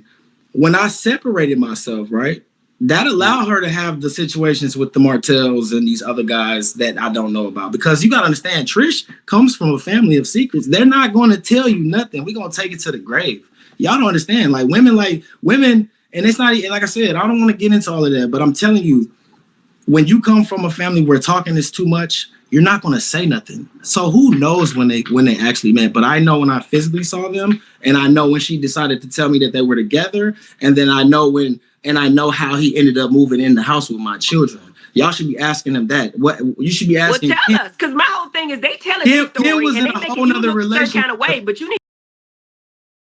No, Heavenly, I actually disagree with that. They telling that story and they making him look some kind of way. No, he making them look some kind of way. If you ask me, all three of them look some kind of way. But I disagree with the fact that you're saying that they're making him look some type of way. No, because at this point, with him talking, a lot of girl, it's Trish the one that look crazy. Need to speak. Yeah. Ken was in a all right, let's be clear. I never knew this, right? Okay, all right. Hey, all right, Dr. We're gonna spill the tea today. Okay, really? So some tech career. Okay, he said he's finna get ready to spill the tea. Hopefully he really spills something. Don't even have a desk. Y'all, please make sure y'all. It's easy to find out more. Please make sure y'all hit that like button. Make sure you also subscribe to the channel. We're close to 13K subscribers. Bless the catch it, baby. Especially if you sit over here looking like, looking at if we over here looking at Nene, baby, because I'm like Nene. I'm still confused. Okay, I'm still confusion. Okay, I'm still confusion. Nene, we right there together. Let's go. Here in And I want to say this, guys, and I want to be clear, right? And when we're done, I want y'all to know that it comes back to I want the relationship with my children to be as solid as it's always been, like as it was, but I want it to be even stronger. And I do want to see Trish be happy and whoever she's with, whether it's Ken or somebody else. I want y'all to be clear. But the first time, outside of those first few years where I realized who he was, I never met him, never seen him before. When I saw the text messages, I called him. We had those exchange words. I'm telling her, she's like, oh, well, it's just my friend. That's my homeboy. But I'm telling her, I'm like, you can't have any homeboys. We've been together. Like, if he's your homeboy, he's my homeboy. So, but this secrecy of, hey, he's just my friend. He's just somebody who I look up to in the gym. He's just somebody I talk to. That developed. Now, when I separated myself from the situation, I felt like he knew, like, boom. Ken is infatuated with Trish. Trish told me that, why I like him or I love him because he worshipped the ground I walk on. And it's showing on TV. And he does. But the thing is, because think about it. He's living with a married man trying to take care of other people's children who has an active father. I'm not against a man who steps up, right? I think he likes to use the word provider. I think they like to use money. I think that, but that's one thing is, if Ken stepped away today or never stepped in the picture, my kids' lifestyle would not have changed. Their lifestyle has not changed. I'm not a bum. You're saying you were contributing to the household the whole time. Even when you were upstairs, you were contributing to the household. And I was paying half the rent for a house I wasn't in. My friends were like, why are you paying half the rent on a house you're not even in for over a year? Why are you doing this? If Trish put me on child support, she would get less money than what I was giving her. I never wanted to go through the course because we have a bond. We have a relationship. I didn't look at her as an enemy. Even though we didn't necessarily work out, I'm not looking at it like, damn, I want her to go through some shit. Like, I feel for her right now because she said she was paying your bills. She said even when you left, she was paying your bills because she said she didn't want to hold up money from. They making you look like a deadbeat, dude. I'm just speaking on what you're saying. You got to think. They're in a position where they're taking risks. And they're in a position where Ken is in a position now that he almost can't fail. He's going to look like, a simp, or he's going to look like whatever. We talk about this alpha male and all this, but you speaking on another man's kid on a podcast, and then you also are with a married woman, and you're okay with not trying to figure out why she's not trying to divorce you. Why do you think it took so long for you guys to even get the papers drawn? Do you think Trish is still in love with you? I haven't talked about this with her. You got to understand Trish's mindset, which she always told me, I'm not going to be the one to divorce. I think for her, if she's living in an adulterous situation and she's with a man, it don't look good for her to be filing divorce on me. She didn't want, and I also know that we never got a chance to talk about it. My idea was not to just leave and be like, I'm done. I know that we have been together since we were 17 years old, and I can count on my hands how many times we were away from each other, and it wasn't because of an argument. I promise you it wasn't because of argument. And, eventually it's like, I am absolutely mind blown by the results. If you're like me and you gotta choose yourself. And you got to sacrifice in order for the greater good. And I think that right now it was a very tough decision, but it has been the best decision for us all involved. And I want to see it progress that way. But we have a lot of obstacles and hurdles right now that we're still currently dealing with. Do you think to be crystal clear, Marquez, I want to get this point out. To be crystal clear, the reason that you all broke up was because Ken was calling your girl. Ken was texting your girl. Ken was saying oral sex with your girl, the chocolate emoji. No. Was that the reason that you all fell apart? No, not at all. No. The issues was, and that's why I'm saying I'm having a hard time to distinguish between the Ken situation because he's currently living there and what has created that rift between my children. Not about the relationship because it's never like we've dealt with a bunch of infidelity and all that. There was just years and years of not being able to communicate effectively to where I felt unheard and I felt like a ghost in my own house. I felt almost dead inside. I used to sit and watch the ceiling fan turn and cry, and I'm in my 30s, in my mid 20s, like wondering, like, is this how my life's supposed to end? I felt like I was living to die because I always knew that I really did. And it's no knock on Trish. Let's be clear. Trish is I ain't never met nobody like her. She's very much, she's very strong, very independent. She's loyal. But I don't think we were compatible. I know we weren't compatible as I'm in my 38-year-old mindset and having opportunities to meet other women in my life and knowing the things that I offer and bring to the table that we just weren't compatible. And right now, I really just want to be her friend and help her heal so that way we can continue to, raise our daughter for these last, 7 years of her schooling and then help. I'm gonna say this. And I think this is the answer to everything. All y'all need to take your ass down there and visit a damn therapist. And as a matter of fact, you need to go ahead and pay for 12 sessions up front. All y'all. Every last one of you. Ken need to go. Trish need to go. And you need to go. All y'all need to go to therapy. All y'all need individual therapy for each one of y'all selves before y'all try to come together and put all this thing together. Yeah, y'all definitely need. All y'all need therapy. Everybody. Not just Trish. You need some therapy too by the sound of it. And so do Ken. Okay? Because it's the fact that y'all keep thinking, what is it that men, what do y'all think? Y'all think y'all dick is excuse me. Y'all think y'all Peter Whacker is changing these women or something like that? I don't know. It sounds like it's making this situation more toxic. Go around there and get you the help. I'm not understanding. That's what it seems like to me. Y'all think that the moment you offer this thing around here, the thingy thing, that all things is supposed to be no.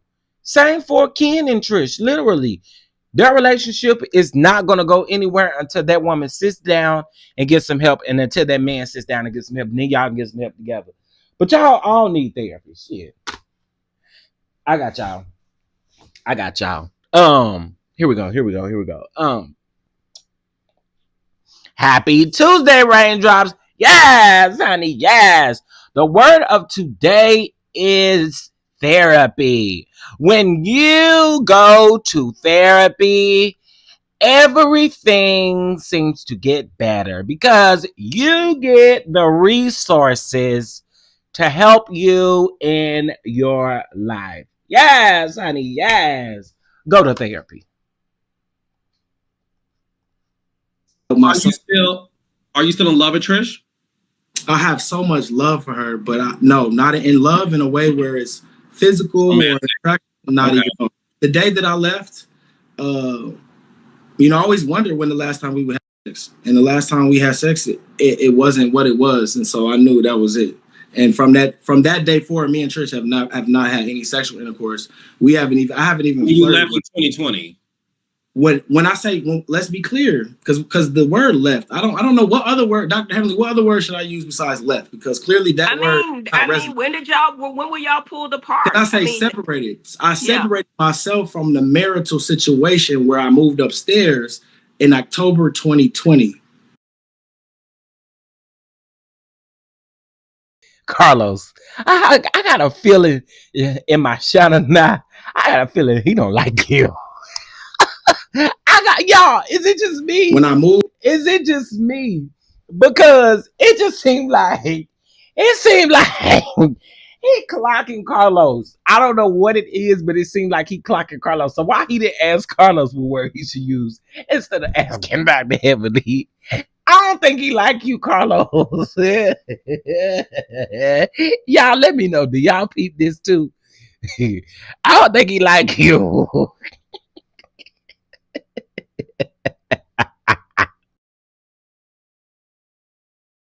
Moved into the house around the corner was in June or July of 2021 when I decided to move to Atlanta after I found out. So the situation before Ken arrived was jolly. I'm coming to the house, cooking her favorite meals.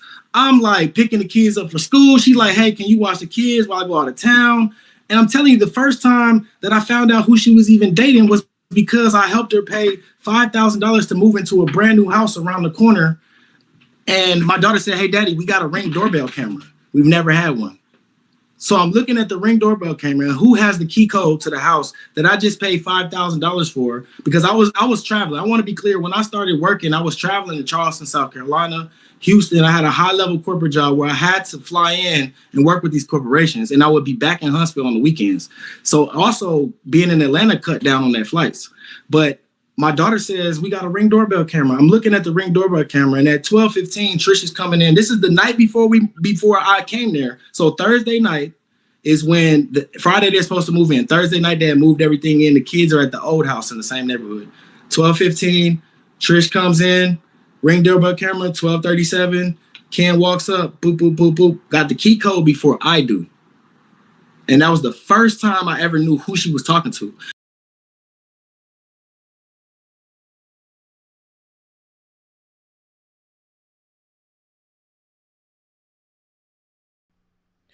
Girl, what?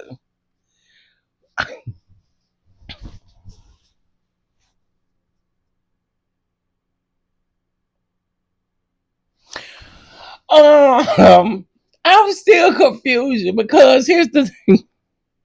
When they get the house, sir, when they get the house, so did they get the house after you already knew she was talking to Ken? Now, this one I'm gonna have to throw back on you. I have to throw this one back on you because I'm trying to figure out, when did you give her the $5,000 for the house, which is crazy work. But when did you give her $5,000 for the house, knowing that Ken was gonna be there? So I mean, I'm just wondering. That's what I was wondering, like, because if they got the house after the fact, you was a dummy for giving her $5,000. That was just dumb and stupid. I mean, let's just call a thing. Which maybe you did it because you felt the type of way, you got kids, and maybe you felt like you had to do it. But I'm just trying to get the timeline with that, because again, if it was after the fact, I mean, that's on you. You can't put that on nobody else, son. That was a mistake you made. Let's keep going, child.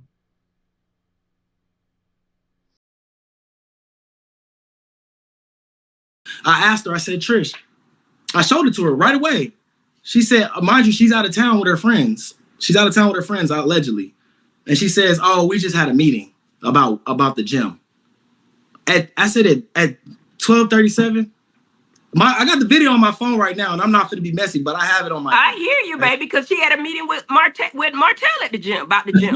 That's all I'm saying. It's redundant. Hey, and she had a meeting with Martell, and I sat out and I heard about the meeting with Martell, and I literally walked in. I waited for 30 minutes to make sure I was hearing what I heard, and I walked in and I told her, you're crazy, because why would you put herself in a situation where Martell is dealing with all of this? And I swear on my, I'm not even gonna swear, I promise you, the very next day I went to the courthouse and I ran into Melody filing for divorce. So they were dating before Melody. They were dealing with each other while Melody and Martell were married. That's what you're saying? I mean, I don't know what they were doing. I just know that there was conversations, and I know that whatever it was, I wasn't physically there to say whether she had sex with him or not. So I'm not gonna sit here and say she had sex with him, man. But if she's saying she went to his house, and if Martell is saying she came there a couple times, I don't know about y'all, but if I'm going through some stuff and you going through some stuff and you come to the house, I mean, we now see, I told y'all that. A lot of people was but y'all was mad when I said that Trish, it was a red flag when Trish said we were both going through a divorce at the time, or we was both going through separation at the time. Girl, I'm not just finna have no conversation with nobody about no separation. I'm feeling vulnerable in that moment. Girl, somebody gonna lick her ear. Somebody gonna do something. Somebody's gonna fiddle. Somebody's gonna play with. Somebody gonna do something. I mean, come on. What we not gonna do is we're not gonna sit up and act like we ain't human. I'm just saying, if both of y'all was going through, now we know why Martell was going through his divorce. I'm just saying, y'all gonna want to tickle a kitty or something. I mean, like, let's just be for real about it. Somebody gonna want to play with a peen. Somebody want to go tickle a little cooch or something. I mean, it's gonna happen. It's going to happen when you're going through some stuff. But y'all try to say, now, what Trish said, and who's sitting up listening to lying ass Trish? I'm just asking. Anyway, I just thought I'd say that. But okay.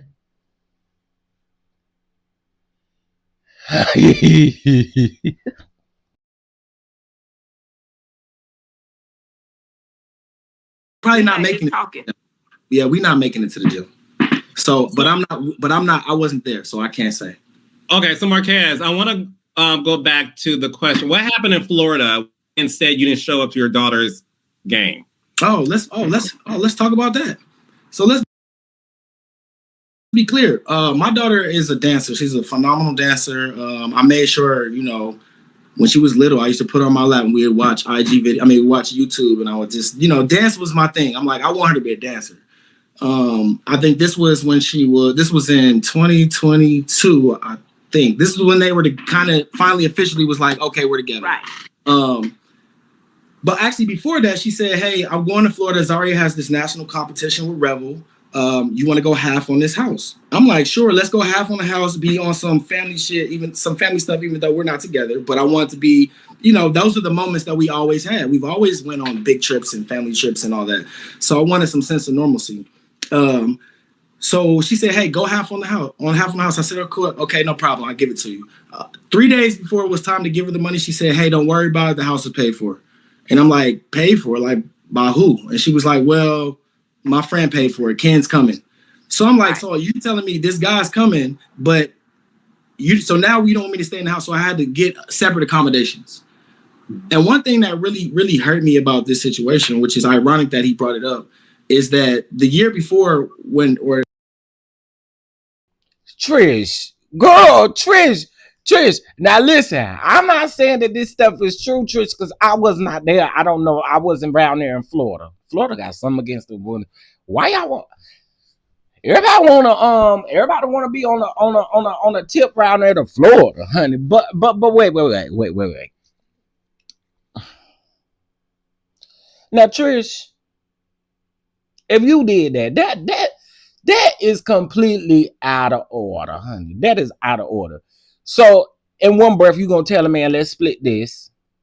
And all along, I'm sure you wanted Ken to go. If you was talking to him, I'm sure all along you wanted him to go.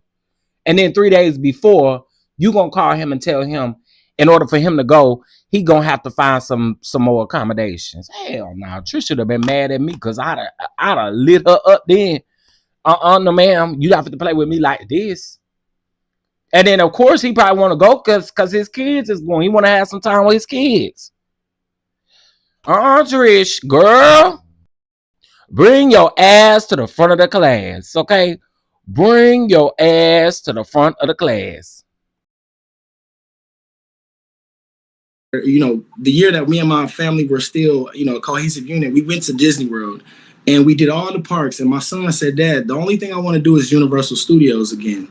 And my ex knew it and everybody knew it. And I tell you, I got there the day after and they had already took my son to Universal Studios. So when it comes time to my daughter has her event, she gives me these times. But the reason why I missed the event is because she gave me the wrong time. Who gave you the wrong time? Trisha gave me the wrong time. And then you got to think, this is a recital. Carlos, recital only lasts 5 minutes. So you can say I was fast, but I'm going to tell you one thing. I was there, bro. I was there. And bro, even before that, you can say, hey, he missed the recital. But what about all the other recitals? What about all the other stuff before that? Like, I don't understand where this man or these people can inject themselves in a situation where I was a married father who cut umbilical cords. I have all of their memorabilia. My children are the only thing that matter to me. And yes, I'm emotional, but I'm telling you, I would rather cry on the outside than be crying in a jail cell because I was ready to crash out. And I need people to understand that. No, listen, and that's the reason. Listen, Marquez, one thing I want you to understand. People, I think that this thing is delayed.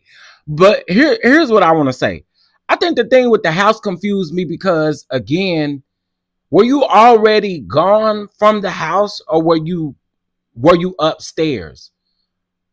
I'm just a little confused. This man said this stuff happened in 2020, 2021.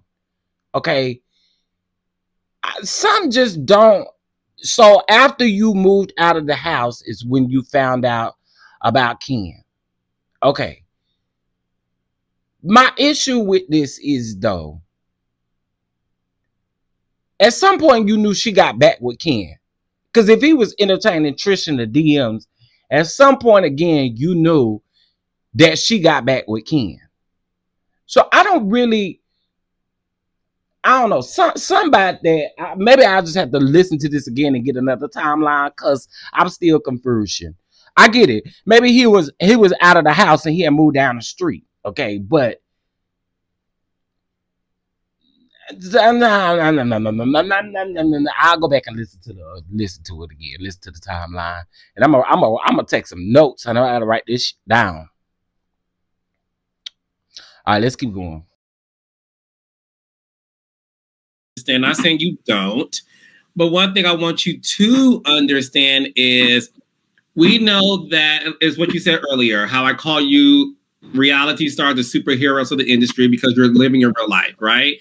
And oftentimes you don't have a platform of this magnitude because it's a very mainstream platform to like it's a lot of eyeballs to express yourself. And it's not every day that, you know, Heavenly and I talk to somebody who technically is not a cast member, but there has been so much conversation about you that Heavenly and I both wanted you to have the opportunity to clear the air and talk about your truth without any judgment, right?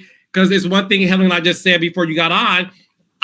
Listen, I just met you, Trisha and Ken, so I'm not here to talk about where you lying.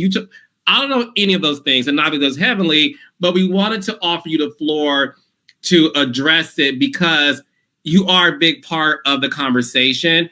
And listen, you're a Libra, I'm a Libra. We are emotional people, right? And I love seeing you cry because it shows that you have the ability to feel emotion. And what scares me about most men is when they don't cry because they do other things. When they bottle up their emotion, they take it out on other things that they should not be taking it out on. So I think what you're doing is beautiful in terms of, you know, you show emotion. And in terms of whether or not Trisha gave the wrong time by mistake on purpose, I'm not here to address this.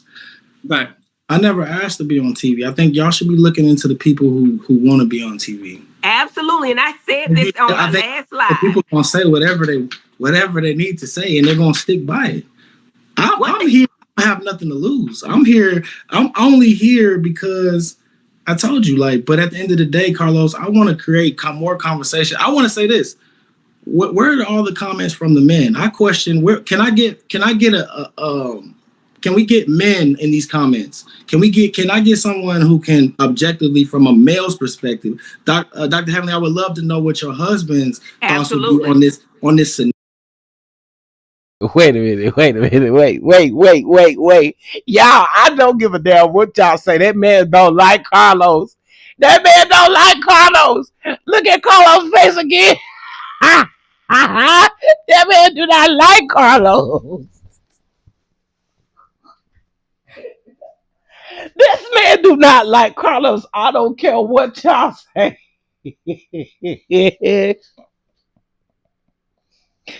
It's almost like it's another woman on the screen.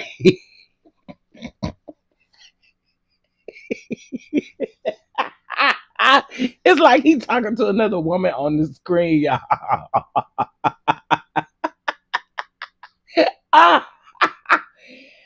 Oh my God.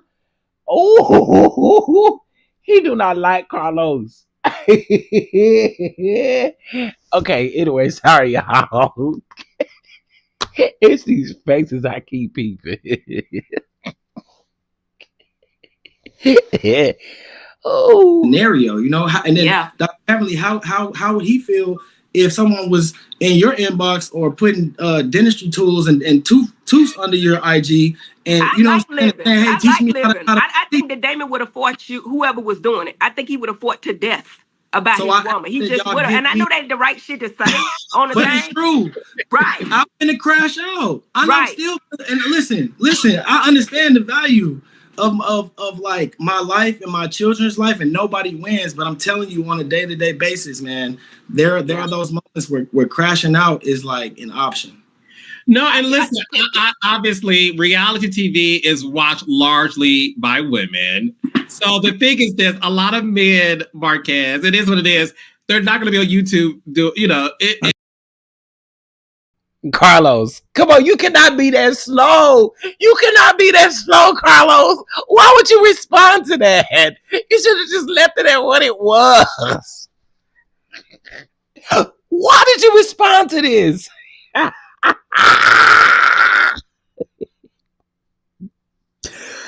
Oh, Carlos, little Stewart looking ass over here. Hot boy. He know good and well Marquez do not like him. Oh, that was good to me. It is. But we need our own show, Carlos. We need to do a show called. You mentioned me something. I'm telling you what's needed. I'm telling you the conversation that needs to be had. For a black man, real black, yeah, and what they go through. Don't have nobody to talk to. Well, no, but Marquez. We'll talk about it later. If you're a new business owner, you need guidance. Taylor Brands takes care of everything, so you can focus on doing what. First, you're funny. I like you. Are you October, Libra, September? October 2nd, 1985. I'm an 80s baby. I'm October 2nd. Well, be clear, he don't like it. Shout out to you, Carlos. So now you really know how I feel. We gonna talk. I just want to make this one point. Right quick. There are always three sides to every story, Marquez. And my whole thing is I'm learning from this experience right here because I already had in my mind what kind of ninja you were. You know what I'm saying? Based on the conversations that they were having and that $400 for the divorce, I was like, you got to talk about that though, Heavily. Heavily, ask about that. Hold on. Let's come on. No, that's what the people said. So my point, dollars for the divorce, I was like, you got to talk about that. And what they go through. Don't have nobody to talk to. Well, no, but Marquez. We'll talk about it later. First, you're. Carlos got a little reassurance right there. He thought, Carlos, you better not go around there. I'm trying to tell you, you better leave it alone. That man don't like you, and I can think he's tolerating you because he's on your platform right now, but that man do not like you. I can tell. And Carlos ain't gonna do no show with no men. You know why he ain't gonna do no show with no men? Because the men gonna get them together about the way that they are portrayed or the way that they look. So it ain't gonna be no damn show about no damn men. They ain't gonna talk about nothing. Come on now, let's be for real about it. The men gonna beat Carlos' ass up. That's what that's gonna be, okay? They're not gonna play that game. So, I mean, talk about a show for what? It's not gonna happen. You're funny, I like you. Are you October, Libra, September? October 2nd, 1985. I'm an 80s baby. I'm October 2nd. Wow, y'all. Shout out to you, Carlos. So now you really know how I feel. We gonna talk. I just want to make this one point. I just want to make this one point right quick. There are always three sides to every story, Marquez. And my whole thing is I'm learning from this experience right here because I already had in my mind what kind of ninja you were. You know what I'm saying? Based on the conversations that they were having and that $400 for the divorce, I was like, you got to talk about that though, Heavily. Heavily, ask about that. Hold on. Let's come on. That's what people say. So my point is this. You are not a cast member, so you get the short end of the stick. They get green screens. They get all this time to explain their side. That's why I thank Carlos for giving you this opportunity to speak. Man, because I'm just watching. I don't know shit. I'm just watching what everybody in the world is watching and giving my honest opinion. But you don't have the opportunity to give your whole story. Like I would have never known based on what Ken said. They were not even talking. They were just talking about the gym. He never said about nothing about no oral sex. It was just a whole bunch. Stop playing. Of course he gonna say that. But hey, Dr. Heavenly, talk about the $400, Marcus, that you wanted her to pay half of. His name is not Marcus, is it? Ain't his name Marquise? Shit. Carlos, you doing worse than me. I ain't gonna ever give names right, but hell, I ain't walk around calling him whatever you just Marcus. I don't think that's his name. That's the producer name. Your man named Marquise or Marquez or something. Now you know you've been with somebody for a long time. You know good and well it was a joke. Stop. Y'all didn't get it as a joke. It was such a joke. You can look at my face. $400. You think I'm gonna let a divorce hoe? And I'll say go half because I go half on everything. Trish, you want half? Okay, let's go half on the divorce then. And it was a joke. And thank you for your explanation because again, I'm gonna say when you said it was cut to something else, and I took it as damn, dude, you can't even pay for the divorce. Well, let's not let the money situation and this provider situation cloud your judgment of who I am and my character. No, it was the icing on the cake. After it was a joke. Your kids for 5 years. I know. It. I'm learning now. Hey, I gotta I'm be careful. just watching. I don't see the whole thing. I'm talking about the clips that we saw on TV. Look like you were not there for your kids. You did not show up. And honestly, I was going to ask you the question: was there some type of other thing that makes you have more of a priority rather than your family? You know what I'm saying? Anything you struggle with to keep you from your family, because that's how they made it seem. Like you came down there, you did all this, and then you did not show up after coming all the way there, being 7 minutes away. Carlicia, she talking about your production. She talking about them edits. Came back round full circle. You still missed the recital. That's the way they're making it look. My children are my number one priority, and they've always been from the day one. But I also know that there are times out here, like, what do y'all expect? Am I supposed to just... So if she tells me 2 weeks before that there's a recital and I'm out here trying to figure out how I'm out here making income, or I'm out here have a job, or I'm out here having anything that made me miss an opportunity, was definitely an opportunity to make income and provide for them. Or it was a last minute situation where I wasn't given enough heads up, because you gotta think dance is expensive, and my daughter goes on 5-6 dance recitals and all of that, flights and all of that. But you need to be able to plan. I'm not broke by any means, but I'm also not in the position now where I'm headed to and where I expect myself to be based on the things that I'm doing now. But nothing has ever kept me from being there. I told you the time was given wrong, and wow. I'm sorry I missed that 5-minute dance recital, but I was there. I was in Florida. I spent time with him. I did everything that I could do with the feelings of knowing that this man is over here sleeping in the house that she just told me to go have for him. Wow. What would you like to see? Okay, at the end of the day, when it comes to this soon-to-be blended family from a legal standpoint, once you guys finalize divorce, Ken has said on our show, me and Heavenly show, that he has all intentions of proposing to her and marrying her. So at some point, you guys would be a legal blended family. Where would you like to see things end up between you and Ken? HoneyBook is a complete client flow management platform, which allows me to do everything all in one place. I don't think Ken gonna be here that long, to be honest.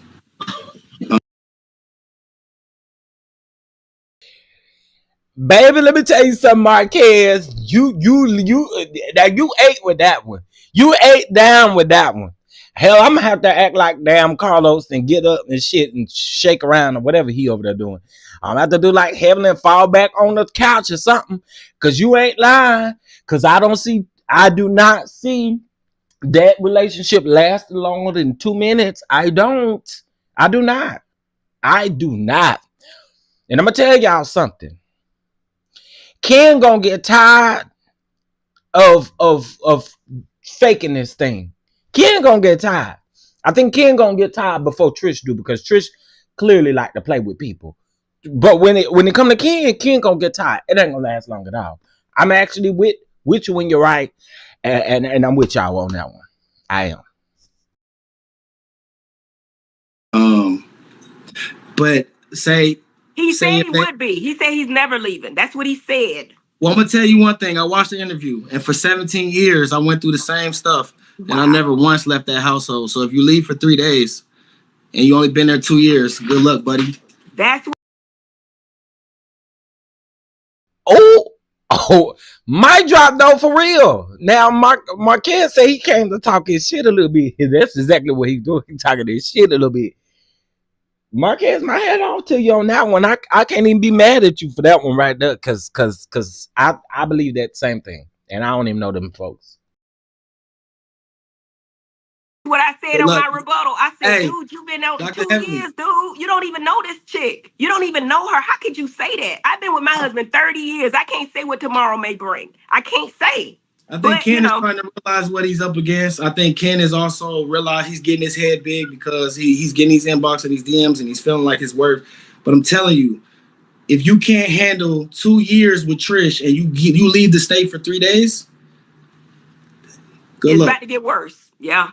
I don't know what it's going to be, but back to your question, hypothetically, if it were to be everything that it should be, I would ideally love to have a cordial relationship, a non-hostile situation where there's boundaries set and when there's communication, effective communication, and an opportunity to break bread with him and figure out who he is as a person. Because to this day, I still don't even know who he is. I know very little about him. I have a quick question, and I think the answer to this question is going to make me think something. For those of you that went to Mimosas with Melody, was he at the table with the cast members? Somebody let me know. Was Marquez at the table with the cast members? Or was he sitting near them? Anybody that was at Mimosas with Melody, I need to know that because I'm about to bring it into perspective. Was he sitting at the table with the cast, or was he sitting near them in some sort of way? And then, because based off of what he just said, it makes me think something. But anyway, I'm gonna let it finish playing. And like I said, y'all need to be asking, how did he end up moving in the house with my children? He was in a whole nother relationship for 10 years.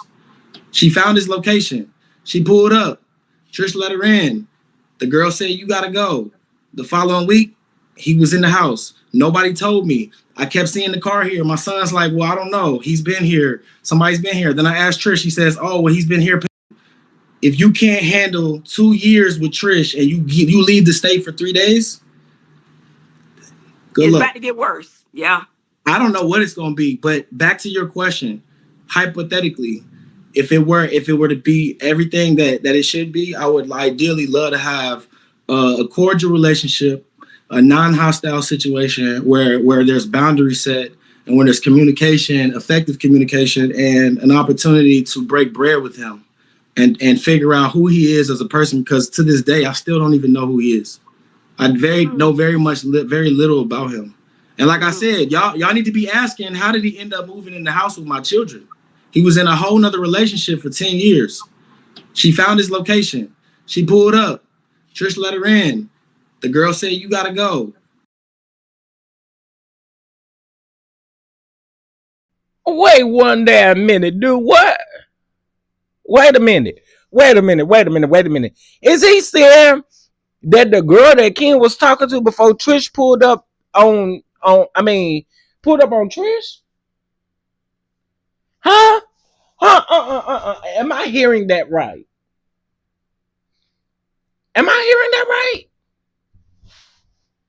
Oh my word.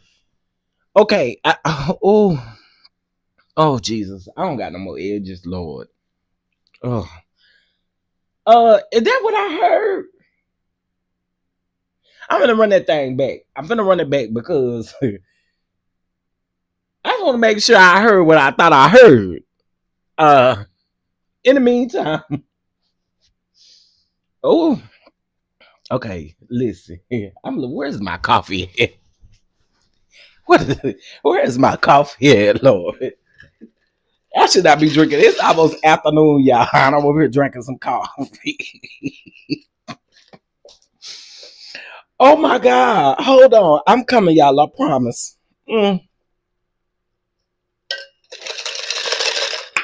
Oh. I can't wait to get back to my cup. But I'm finna run that thing back because what? Yeah, CK's face is priceless. Oh.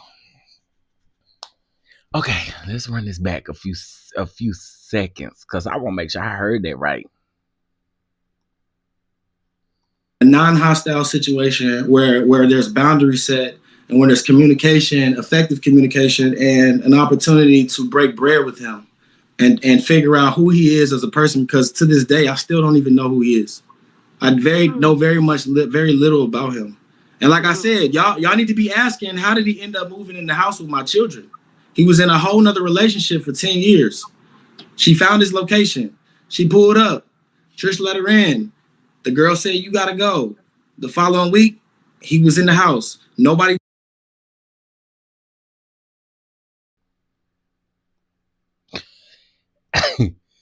What? What? Wait. Oh my God. Oh my God. Oh my God. Oh my God. Oh my God. Oh my God. Oh my God. Okay, wait. I'm trying to picture this in my mind. So Baby D came over there to come get Ken because she had Ken location. So Baby D came around there with a dozen cookies and was like, "What's going on over here?" And then she told Ken he had to go. And that's what I heard. I'm gonna run it back one more time, y'all. I'm sorry. I'm a little flabbergasted. I'm a little perplexed. Oh my. Back to your question. Hypothetically, if it were to be everything that it should be, I would ideally love to have a cordial relationship, a non-hostile situation where there's boundaries set and where there's communication, effective communication, and an opportunity to break bread with him and figure out who he is as a person. Because to this day, I still don't even know who he is. I know very little about him. And like I said, y'all need to be asking, how did he end up moving in the house with my children? He was in a whole nother relationship for 10 years. She found his location. She pulled up. Trish let her in. The girl said, you gotta go. The following week, he was in the house. Nobody told me. I kept seeing the car here. My son's like, well, I don't know. He's been here. Somebody's been here. Then I asked Trish. She says, oh, well, he's been here paying bills. And then next thing you know, he's living there. And I don't know this man who we've already had words. And you're living with my daughter who I don't know nothing about. And nobody's ever telling me. So what do y'all expect me to do as a man? Yes, I'm emotional. Yes, I'm crying. Yes, I'm doing all of this because I only got two options. And one of them's not good. Right. And I'm getting emotional now because I want people to understand, like, it's not about Trish and Ken, okay? It's about how things happen. I'm trying not to dwell on the past, but ideally I would love for this situation to be where we're not talking about this. We're taking trips and everybody's happy, and I can have my family. I can start a whole new family. I would love to have more children. Y'all, I am still stuck on this. I mean, he just said it so casually too. The woman came over there and put Ken out, and Ken decided to lead the woman, I guess, to come back over there. I'm just kind of wondering because he said it was a week.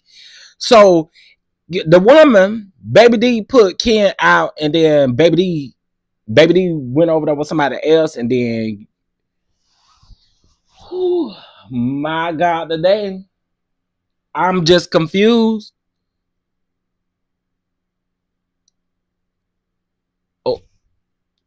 Baby, this some mess, ain't it? Would love to have a woman by my side that I can cater and do all the things that I learned that I wasn't doing and be the man that because I'm telling you, whoever catches me right now, I promise you, it's going to be a win for all of us involved because I'm going to do those. Huh? No, I'm not, but I'm open and I'm willing and I'm ready. And I got a lot of qualities and I know what I bring to the table. But I'm not going to settle. And I don't know if God has been holding me back because of this divorce, because I've always wondered, like, what is going on? Tristan jumped in a whole relationship, and I'm out here trying to be, I'm not out here being in Atlanta I didn't come to Atlanta to mess with females. I'm also want to be clear, I'm a heterosexual male, so I have no problem being in Atlanta around that culture, right? They think I went to Atlanta to do all this. No, I went to Atlanta because it was an opportunity, and I love Black people, and it was close to my family. But yes, I'm single. And I'm ready now more than ever. So my last question, and probably my last two, is at any point in that last 5 years, did you and Trisha think about, or were you thinking about getting back together? It's not 5 years, guys. Okay. It's not 5 years. Right now it's current, if you want to talk about marriage. But we talking about separation, it'll be 4 years in October, okay? 4 years in October, it's not 5 years. And I don't know how much I've been watching. I don't know how much these difference, but the timelines do matter. So it's 4 years.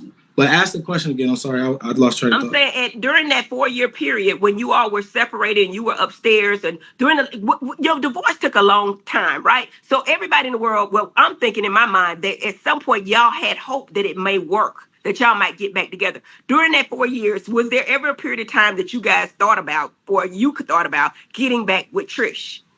Those 9 months and that year that I was in the house, everything was trying to figure out how to work towards saving the family. But then when this Ken situation came and it became a toxic, traumatic situation, it shut my mind off from being able to effectively communicate, because I was so consumed with the altercation and how she reacted to it and how she treated me as if I wasn't with her whole entire life, and you just met this man. So like, we never really got a chance to talk about it. And then when I did bring it up, she'd be like, oh yeah, let's get it done. I mean, I'm the one who drafted up the divorce papers to get her to sign it. But Trish. The best way to explore Fort Lauderdale. On the water. Just steps away from the beach. Room with a view. I can't honestly say there was anything holding me back, other than that first year and a half where I thought maybe there was a chance. Now, outside of that, those last, I think was because of what was going on, that it was like we didn't even really talk about it. And it was more or less like, I guess at some point we'll get it done. But I definitely had conversations with her about it on several occasions. And for her, it was just like I said, pulling teeth. All right, we'll work on it. We'll talk about it, and never would get anywhere. Wow. Well, look, I want to listen. I'm glad you came on. I hope you feel like you got everything off your chest and you were able to explain yourself, because that's the purpose of you being here. And look, I'm going to say this. You're not going to follow it just yet, but I would love for you not to read comments on people talking about you, because that can take a toll on your mental health, and that can take a toll on your confidence. And I don't want that for you.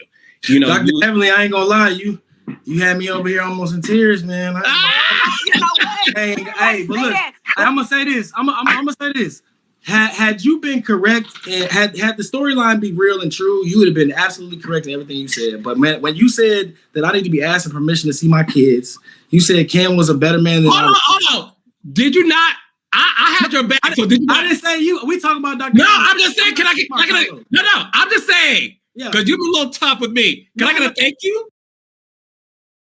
Carlos, the man don't like you, Carlos. The man don't like you, Carlos. Okay? Stop trying to make the man like you. He don't like you. He tolerating you right now. He don't like you. He do not like you. For that, I have your back. But I want to say this because I say this because I respect Dr. Heavily, and I understand the platform and where we are, and I understand that you're looking at it from a lens of someone who's watching this TV show because you don't know me. So I don't take it personally. But I did feel like when you felt like you didn't want to extend me any grace, and I felt like I just felt like it just hurt, because it's like, as a man, like, and then they see me crying, it's like, dang, you over here and you're trying to be like, open and honest and accountable, and then they think that you just really are not shit. Like, hey, sorry, Brother Tucker. I'm gonna suck with Brother Tucker.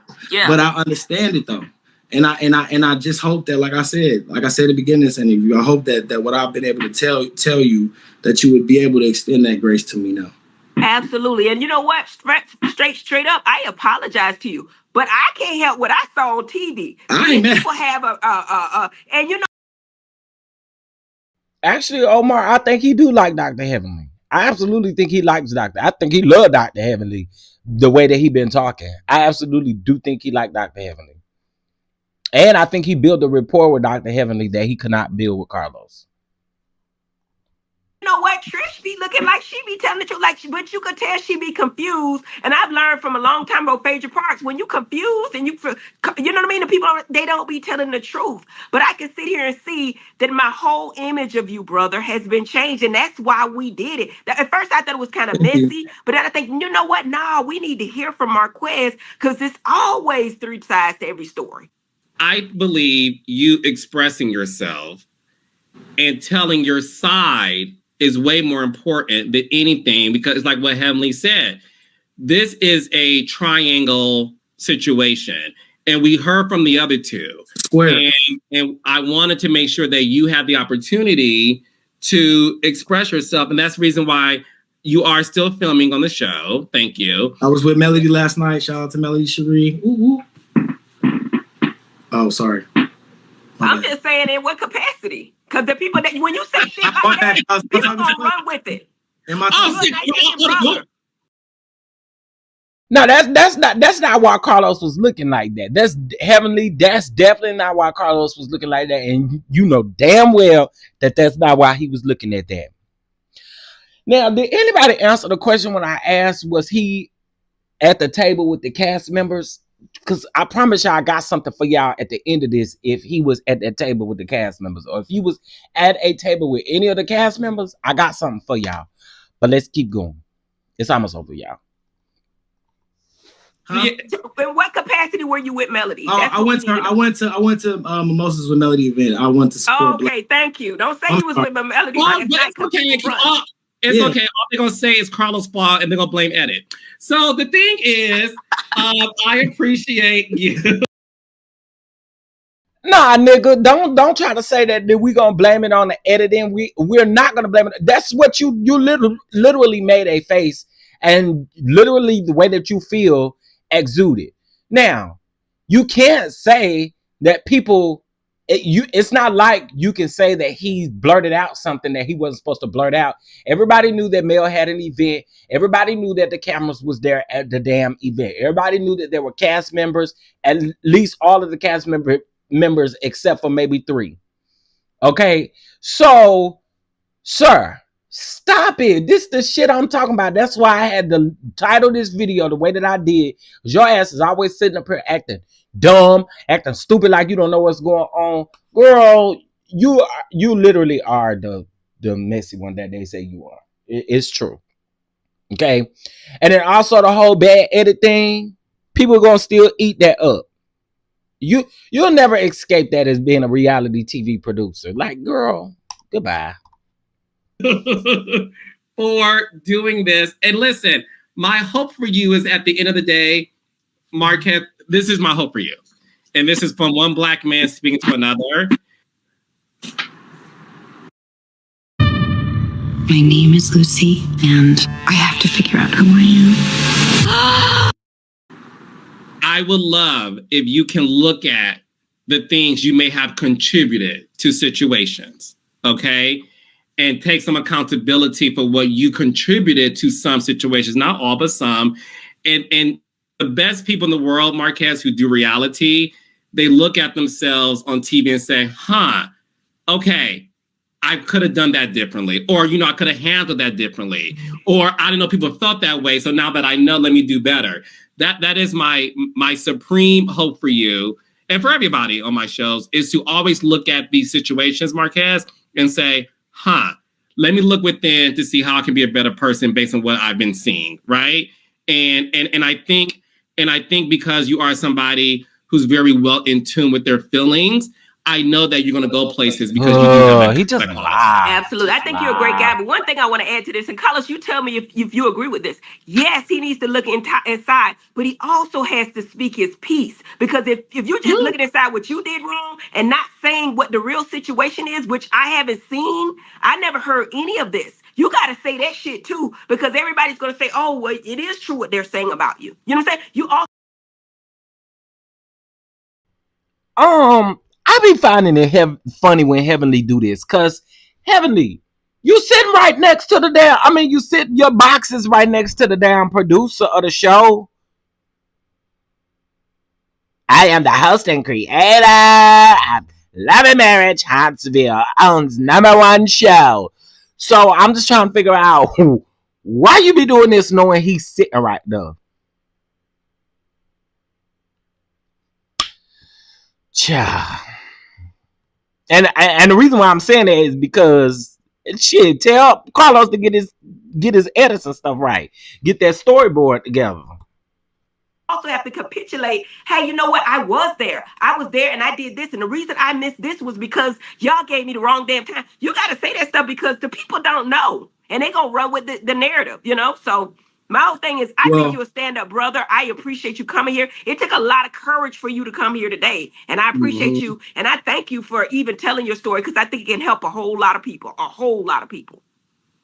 Man, I just, for one, Carlos, Dr. Heavenly, you know, I want to say thank you for one, because I do truly understand the opportunity for you to give me my side and be able to bring some clarity. Carlos, I definitely want to say that I have been more mindful. I've been more thoughtful, and I've been internalizing things that I've done incorrect, specifically based on this show. So I think everything you're saying has occurred from the time I started in March, and we're in August. I've grown exponentially, and I've seen myself and the things that I've done. And so those are the things that I've been working on, even with my children, like not making any excuse for not pulling up. You know what I'm saying? So those things, because now I can't give anybody an excuse. And then when it comes to you, I have to speak my piece, because the peace part is what, speaking it is what allows me to have that peace, because it's bottled up. And that's why I say we need to have more conversations. I want to have more conversations, because I'm not the only one that's going through this. And not everybody has a platform like Dr. Heavenly, Dr. Carlos and Dr. Heavenly to give their third side of that story. It's therapy for me, brother. But it's thank therapy you. for me. Thank you so much, Dr. Heavenly, because you had me and my 95-year-old grandma praying. I'm like, man. I'm sorry. Tell your grandmama to call me up. I'm gonna give her my y'all. number. Tell her to call me up, baby. I'm gonna talk tell to her. her. She gonna pray for you. I'm serious. We gonna pray together. I will. I'm gonna tell her. Hey, you send it to me. Because she was praying. Send my phone number. I don't want. Can I say it on here, or I can say it and you gonna cut it out? I'll make sure. Have Marcus send it to me. All right. Text me, because my phone I don't answer it. But if you have Marcus send it for real. She is 90. Oh yeah. No. But tell her to text me, because I don't answer my phone. The ringer's off. You can't text. She got a ring. She ain't got no cell phone. Marquez, you take her phone and you text on her behalf. Right. Well, just text me that she about to call, because I get so many calls on my phone. I'm gonna do that because she would love to talk to you. But all seriousness, I'm thankful. It is what it is. I truly do want to see a positive outcome for all of this involved. And at the end of the day, I want to be happy. I definitely have taken more awareness. I'm thinking more about my mental health, more about my physical health. And, I'm excited about the future, honestly. Squarespace's creative tools let you design a unique. I appreciate you, sir. Thank you for your time. Anything you want to shout out, or anything you're working on, or how people can reach out your social media? All right. I would love to let everybody know that because of, my current situation, I created a podcast called the Break Bread Podcast, which is all about breaking bread. It's all about parent-child, co-parent relationships and the traumas that we deal with. So I like to bring people together who want the opportunity to break bread. And if you break bread with someone, you can no longer be enemies. And if you look up the word enemies, means hostile. So I no longer want people to be hostile. They may not want to be best friends, but they don't be hostile for the betterment of the children. So the Break Bread Podcast is coming out soon. And I also created a clothing brand called Don't Crash Out. So it's crash out with a line through it. And I want people to know that, crashing out is doing something that knowing that the outcome is not going to be good. And I really, really feel strongly about my emotions and the emotions of other Black men and women too, who are going through this. And I created these brands that'll be coming out, and I have these connections, and I want us to create more conversation around this. How can we find you? You can find me on IG, Instagram, Mr. Make It Happen 365. So Mr. Make It Happen 365. That's been my motto since I've been a kid. My nickname is the Black Godson, which is my idol is Clarence Avant, the Black Godfather. I consider myself a master connector, a person who understands the value of connections and relationships. So yeah, going forward, I want to continue to build connections. I want to continue to build the legacy my father built, and create one for my children. So Mr. Make It Happen 365 on IG, Marquez Burnett. And my name is Marquez, not Marquez. I don't know why it's so hard. I'm sorry. Marquez. Hey, my mama did that. I'm going to be praying for your brother. I got to sign out, y'all. This is an hour and 20 minutes. I got to go. My man waiting on me, so I don't have no problem. Peace out, y'all. But I'm going to be praying for your brother. And I want to meet him. You won over my heart, sir. I'll make sure to get her number, too, by the way. I really now, baby, like you don't call me because you look too good now. Don't call me to let your I don't want no grandmama problems call with me your because I be there, there'll be some problems. You know what I'm saying? I mean that. Carlos, and I mean that, Marquez. I'm not just saying I'll see you soon, Marquez. Thank you. All right, y'all. Bye. Knock, knock. Hi there. Wait, Ebony did not have to end that thing like. Listen, okay, so let me just give y'all my thoughts. I'm just going to give y'all my thoughts. Some of y'all may not agree, and it is okay. It is okay. It is okay. We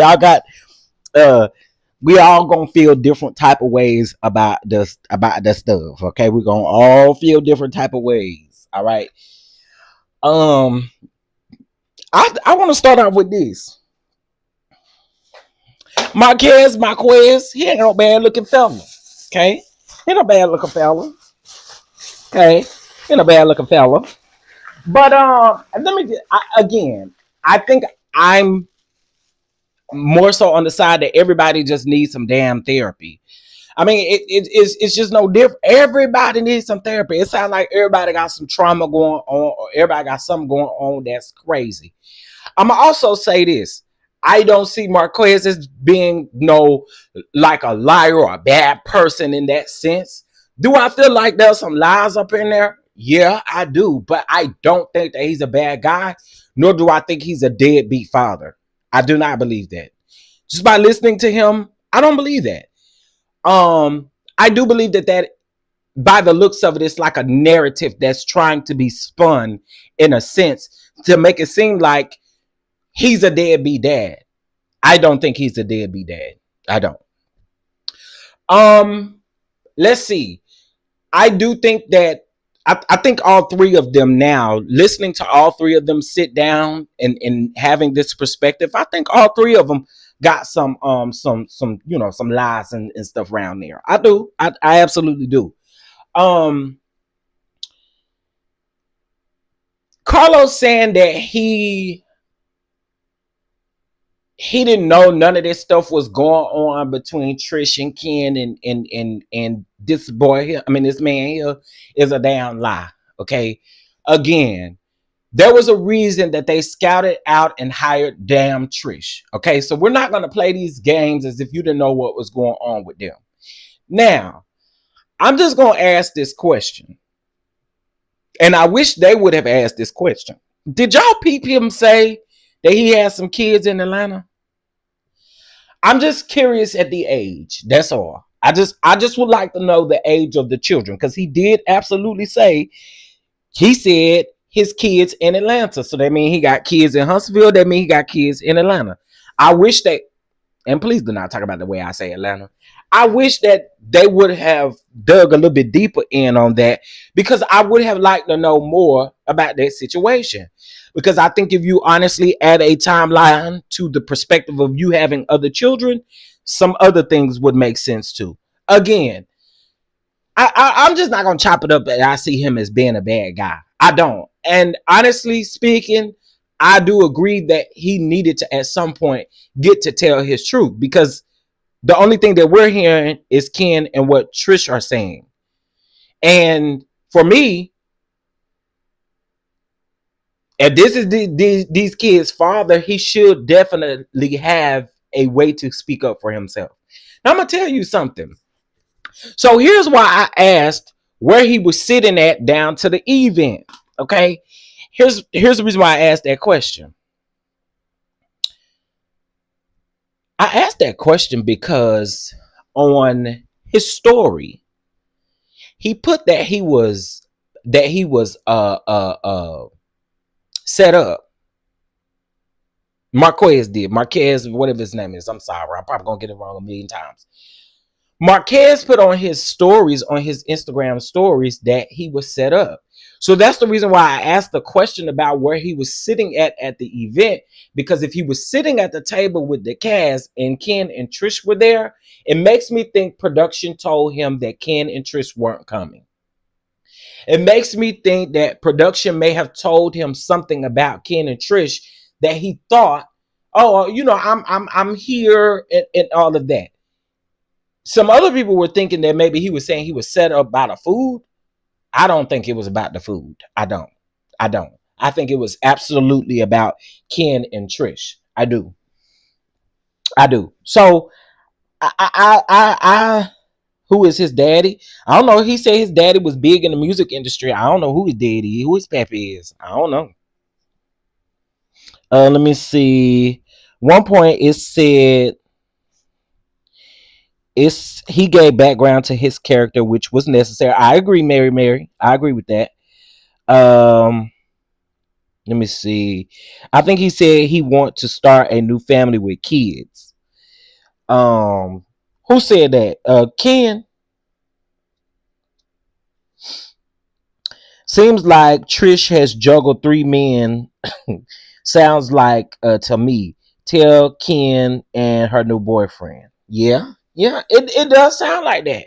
I mean, we just got to keep it a spade a spade. If it sounds like that way about Marquez, then we got to call out what it sounds like about Trish too.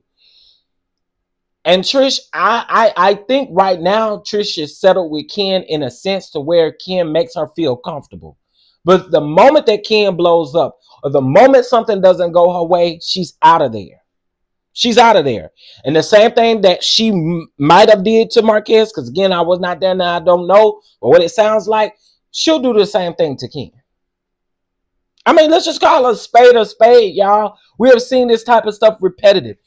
Like, the very thing that you did to Marquez, or that Marquez felt like you did to him, you're going to do the same thing to Ken. And it's only going to take one thing for y'all to really disagree about, and all of it is down the drain at that point. I mean, I'm just speaking. Again, it's just my opinion, but that's what I feel like is going to happen. I feel like one day Ken is going to blow up. I do. Now, Ken, this is one thing I got to say. I would feel some type of way if I was Marquez and you sit up here acting like you are the super daddy of the year because of the situation that we in. No. That's not what we're going to do. So I can actually understand where this man is coming from when it comes to his kids. Because now, again, last week, before that, it sounds like the man was a deadbeat. But the man is literally letting us know that he's not a deadbeat father at all. So, did he mess up his family? Hell yeah. It definitely sounds like it. I wouldn't just put that on Trish's trauma like he tried to do. I think all y'all had a hand in that. You know what I'm saying? But again, until Trish gets fully healed, until she go sit down on the couch, grab a box of Kleenex, and let all that stuff out that she got built up in her, it's going to be the same thing forever. And that's the reason why it's not going to work with Ken. Because she's not healing. And again, as I stated before, it's 292 people in here. I'm quite sure maybe about 40% of y'all are married. If you're not married, please stop looking for people to validate your feelings and try to help you change when the change comes from within. It comes from you. It does not come from nobody else. I don't understand this whole notion of getting with people thinking that they are going to change because you are with them or that you can change them. Life don't work like that, y'all. Life don't work like that. Not even if we ain't even talking about no romantic relationship. Life does not work like that. So we have got to stop doing that because number one, I'm not getting with nobody and I got all this extra baggage and I'm saying, oh, I need you to help me get through this baggage. No, we got to stop that. That's not their responsibility. That's your responsibility.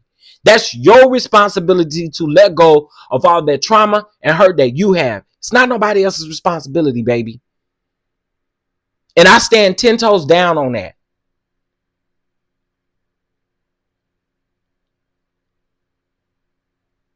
Like, no, I'm not getting with nobody with the thought of, oh, you gonna change for me. No, because who the hell am I? Who am I? Who am I to think that you're changing for me? So no, Ken is going to get frustrated. Ken is eventually going to blow up.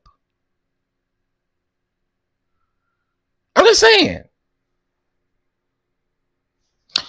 Y'all about to hear me fuss at the pups. But those are just my thoughts on that. Like, I just truly feel like, you know, all of us. Stop.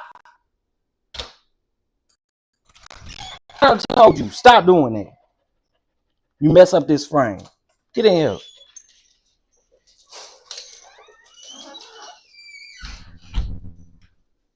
And stop, because you know you done something you ain't got no business doing. Move. Y'all come get your nephew. He bad over here. Child. So yeah, I mean, that's just the way I feel about the situation. I feel like all of them got areas of growth, got areas to get stuff together. Like, you just cannot do that. And again, I think it is selfish of Trish. Granted, you had a lot of losses, but it is selfish for you to think that when you get with somebody that they are supposed to just help you through that process. No, go get the steps. Go get what you need to get. Again, it's not nobody else's responsibility to do that. Now I'm gonna hold you accountable, and I'm gonna ask you: did you make that therapy appointment? Nah. Well, do it right now. Do it right now. See, that's the type of stuff that's gonna help folks change right there. Holding them accountable and letting them know, like, right now, baby, we're calling these people and we're getting us an appointment. The accountability piece is missing. And I noticed that even with Ken. What did I say last week? I said, Ken, you keep saying, oh, I'm trying to do this for her and I'm trying to do this for her. But I never heard you not one time say, I told her she needs to go to therapy. Or I told her that my friends go to therapy and this is what it looks like for them. And this is what, none of that is going on. So, I mean, again, it's crazy. Why should Marquez stay in that house if Trish disrespects him with her boyfriend? Marquez left to keep from going to jail because eventually someone was going to be hurt in that situation. Absolutely. That's why I say, so with Marquez, I feel a different type of way. Like, I don't feel like, just no deadbeat, no bum. I don't feel like that. I really don't. Just listening to it, I do not feel that. I don't. Well, mothers can't hold their sons accountable when the mothers don't got the help either. I'm just saying, sassy. Yeah. You know what I'm saying?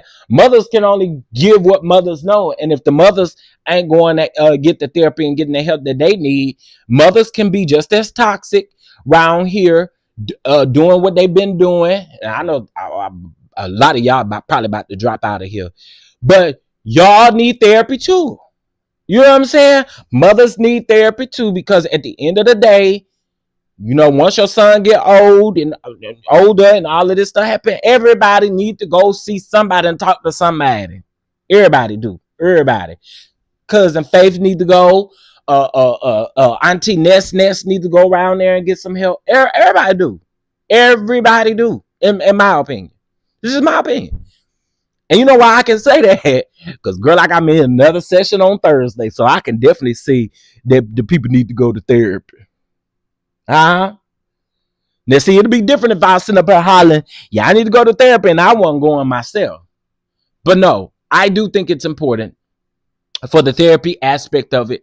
And again, when it comes to his kids, I can't say as a man that I wouldn't feel no type of way about a man who just so happened to be with my wife and making it seem like, you like Hercules daddy around here. You just had to come be father of the year. No, I don't. And again, I'm not saying Ken is a bad guy. I don't think Ken is a bad guy. I don't think Marquez is a bad guy. Do they have bad guy-like tendencies? Absolutely. Absolutely. But I don't think that they're bad people. I don't. So, I think also too, since we still talk about this, I think Carlos sent Heavenly a message and also probably told Heavenly, don't ask specific questions because it might go ahead of what they already have been talking about. It was so many edits in that video that, because you can literally see where one cut comes and then here comes the next cut. So I knew that it was definitely some edits in there. You know what I'm saying? So I don't know. I personally can't get down with therapy, but I'm glad some of you are familiar with it. So here's my thing, Diego. Here's my thing. You're not going to go to therapy and be all in on therapy. No one, let's just be honest.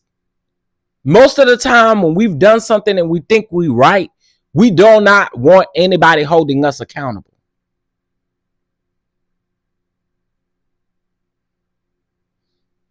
Literally, therapy is holding you accountable. And I'm not saying you still gotta go. I'm just giving a point, right? Making a point. Therapy for some people, the reason why it may not work, and this is okay, because this is the purpose of therapy. A lot of times we don't want to hear nobody hold us accountable. And also too, when you go to therapy, no one says settle on that one therapist. Sometimes I had to go through 4 different therapists before I was able to find a husband and a wife, which I really enjoyed. But I went through 4 therapists before I found one that I knew, and I've been with them for 4 years now. So it really, I'm just gonna say this, because I used to say therapy ain't for everybody, but I had to stop saying that. Therapy is good to have, and you just gotta find that balance. You gotta find that right person to talk to. And it's okay. You're gonna have some that you're not gonna go with. The first man that I had, a white man, I was still trying to figure out why he was a therapist. I was still trying to figure out why he was working. He about was halfway asleep during our session. I couldn't do that. The next person was a lady. I didn't like her because she felt she was like very it's almost like she was rushing everything all the time, and I didn't like that. The third one was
Can y'all hear me?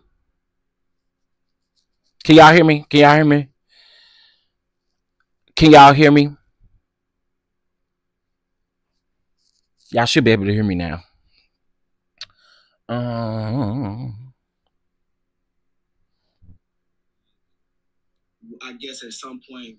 Hold on. Y'all still can't hear me? Y'all hear me? Okay, y'all can hear me now.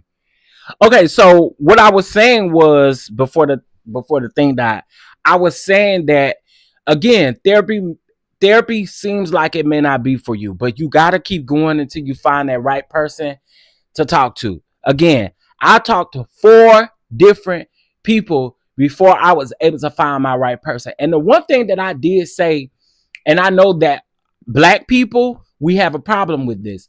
It's not a bad thing. We have this thing to where we don't, how can I say this? We just don't really like explaining our past traumas, because we kind of figure that someone should know some of the things that we deal with as Black people. And that was what I dealt with that third therapist. I was like, girl, I gotta get rid of you, because it just seemed like to me, I gotta teach you everything. I don't want to teach you nothing. You should know these things. So again, I said that to say this. Keep going until you find you somebody to talk to. And again, as Black people, I'ma just say it, not just as Black people, as people, period. We do not like people holding us accountable. We're gonna keep it real. We're gonna keep it all the way 100. Let's keep it all the way 100. We do not like being held accountable for certain things. That's facts. That is facts. That is pure facts. that we sometimes just do. That's the reason why I can talk this right now, because I'm going to therapy again. I've been with my therapist. We've been for like 4 years, and I enjoy every moment of it. Last week we went to the dog park. This week is virtual, and then next week I think it's another virtual appointment, and the week after that we'll go somewhere else out to another outing, like maybe ice cream, maybe something like that. Again, you just gotta find what works for you. But we all need somebody to talk to. You know what I mean? We do, and we all need that one person that can hold us accountable. Okay, so I'm gonna stop it, Diego, because I know you probably didn't want to hear all that, but I just want to help a brother out. That's all. You know. We want to know the third therapist was before you cut off. We went. So I was saying, like, my first therapist, I was giving that all of that. Oh, my third therapist was the person that I had to like teach things about our culture to them, and I didn't like that. I did not like that. It made me feel very uncomfortable. So I'll find me somebody else. You know, so you may have to go through a couple of sessions and maybe even people to get your correct feel, and I understand. But also check with y'all's employees. You know, they have an employee assistance program, the EAP program, and other programs that have things on them. And if your job doesn't have the EAP program, check with your insurance provider, because I know Blue Cross Blue Shield, I don't know if they still do, but they used to. Blue Cross Blue Shield used to give I think it's 6 sessions out of the year, I think, that they give you, or something like that. So make sure you check with them. I know, like in employee assistance program, they did that. When I ran out of my 6, I called them. They gave me 6 more for free.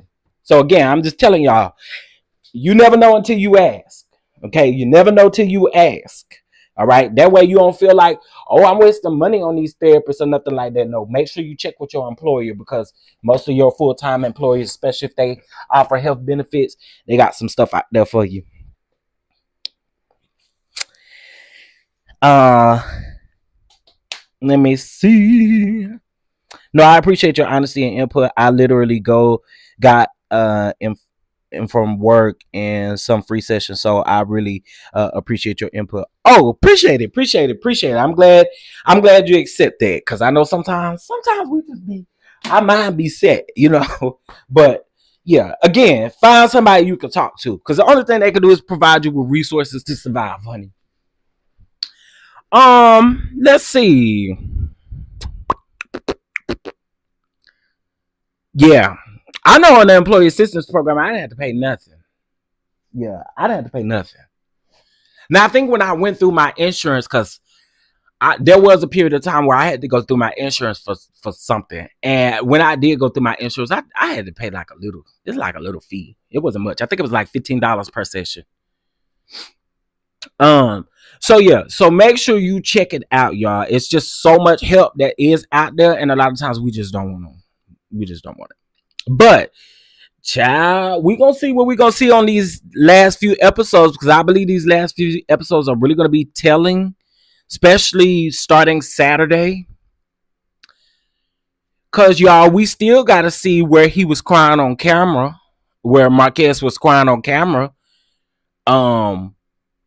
Where production tried to make it look like she was signing divorce papers, but girl, that was the ticket to the food that they were eating. And I'm still trying to figure out why Trish paid for that food. But anyway, that's neither here nor there. So we're gonna see that. We got to see, because I think people are ready to get on this girls trip. We ain't even seen the episode where Mel asked about why Black was closed. We hadn't seen that, nor have we seen the episode. Well, I think that's in the same episode of her actually inviting the ladies on the trip. So we still gotta get through all that stuff first, y'all. I'm people already talking about this trip, and I'm like, girl, we ain't even got technically we ain't even been invited on the trip yet. We ain't even been invited yet. So, you know, we're gonna see what we're gonna get. Okay, we're gonna see what we're gonna get. And listen, I'ma just say this. 205 people in here. Don't y'all go around there harassing and messing with them man. And then when he have a comeback at somebody, y'all go to talking about he being disrespectful. Because that's what y'all tried to do to Ken last week. We're not doing that this week. Because I'm calling y'all out. Yeah, I'm going to start calling y'all out because I done told y'all time and time again, stop going to other people's territory and going up in their space, and you think you can say and do anything, and then you expect for them people not to have a clapback, but then when they have a clapback, they being disrespectful. Stop messing with folks, period. Period. Period. It's that simple. Stop going around here, going in these folks' comments and saying stuff, and then when they clap back, you got the nerve, you got the audacity to say that they being disrespectful. No, keep your ass over there on your side of the street where you're supposed to be, and you won't have to worry about that. Okay? That's all I'm saying. Y'all gonna learn to stop doing that. I'm just saying. They tried to say Ken was such a bad person because he said that lady, and I don't even think he was calling that lady physically ugly. I really truly believe he was talking about the stuff that she was saying, and he was calling that ugly, meaning like the way that she's coming off is ugly, not her physically being ugly. I don't think that. Child, let the folks tell it. They want to cancel the man last week because he called a black woman ugly. But let's be very clear. That was his post that she decided to come comment on. You cannot then be the victim and pretend like I'm disrespectful to you if you go to other posts. But just don't do it. Just don't do it. Period. Now, when you on them other pages and stuff like that, like the OMFG and all of that kind of stuff, and you decide to type your opinion, then whatever happens, happens. But when you go to somebody else's page and you type your opinion, you cannot expect for them not to come back with a clapback. And then when they come back with a clapback, they being disrespectful. Oh, hell with that.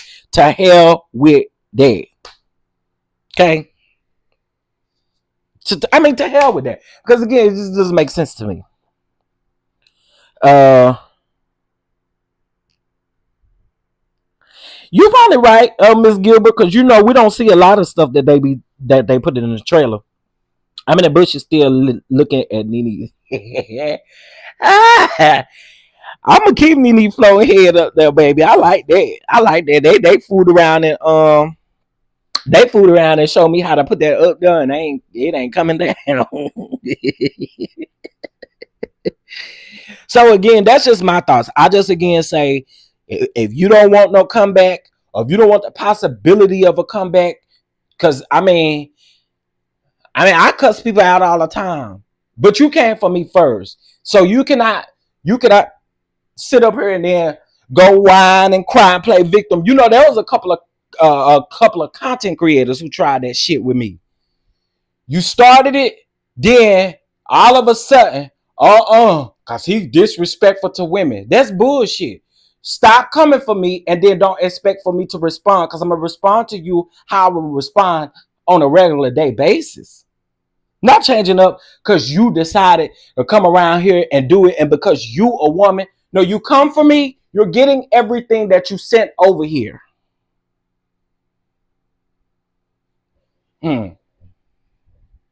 I said what I said, and I meant it. I'm just saying, Q, these people be so, it's just so shocked when you come back at them. What did you come at me for? And why? So you just got back what you give, and a lot of y'all, you literally get back the very thing that you give, but then you the victim, and then you want everybody to feel bad for you. That's bullshit.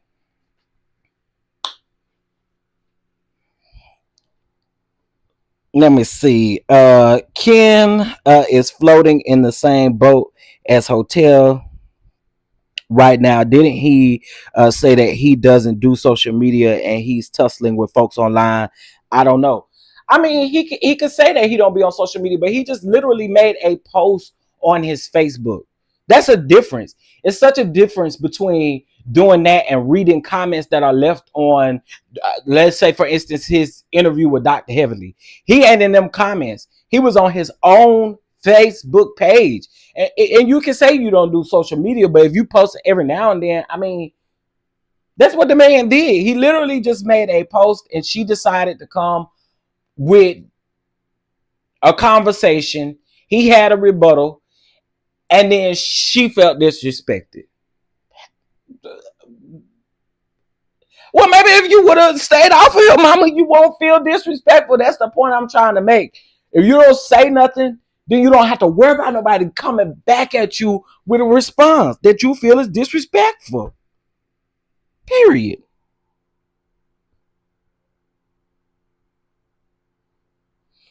Let me see. We are loyal. What is going on? But what happened? Oh, baby. Listen, again, that's just the way that I feel about it. We just can't go to people's pages commenting and expecting for people not to have a rebuttal. Sometimes they may not respond. Sometimes they may respond. And you just cannot gaslight their response because you came for them first. Okay? Parrot. Let me see. I'm going to some of y'all older comments because. So Trisha told a CC for the woman in Ken's DMs they better know how to fight toxic. Ooh. I agree, Chef. Snatch this old mentality. That's an excuse because I think she was talking about Snatch by Diego. Yes, to the point. Some of it don't make sense. Let me see. Yeah, I agree. And like I said, that's something that we don't hear Ken saying. I don't hear Ken supporting his lady in a way that you want her to see. You want her to see, or you want to see her doing better. But what are we doing? What are we doing? Let me see. Didn't he say the lady was ugly? Ken, okay, now we just keeping an eye. He's the way that he said it. I don't think he was calling that lady ugly. And let's just say he did. Let's just say he did, right? Let's just say he did. What's T? Don't say nothing to me because chances of me saying something to you probably would have got worse than that. Is all I'm saying. Like, and I again don't think he was calling that lady physically ugly. I think what he was saying was based on the way that she approached him with what she said. I think that that's what he's meaning by ugly. Like, I don't think he was calling that lady ugly, not physical appearance ugly. I don't. I just don't. But as I stated again, I don't jump on that bandwagon of assuming immediately, because he said that, he ain't a good man. No, not doing that. Same, I did not do that to Marquez either. About, some people say after this interview, he a deadbeat, he this, he that. I'm just not gonna chop it up to that. Because again, even with this interview, we're only finding out a portion of these people's lives and stuff. We don't know everything,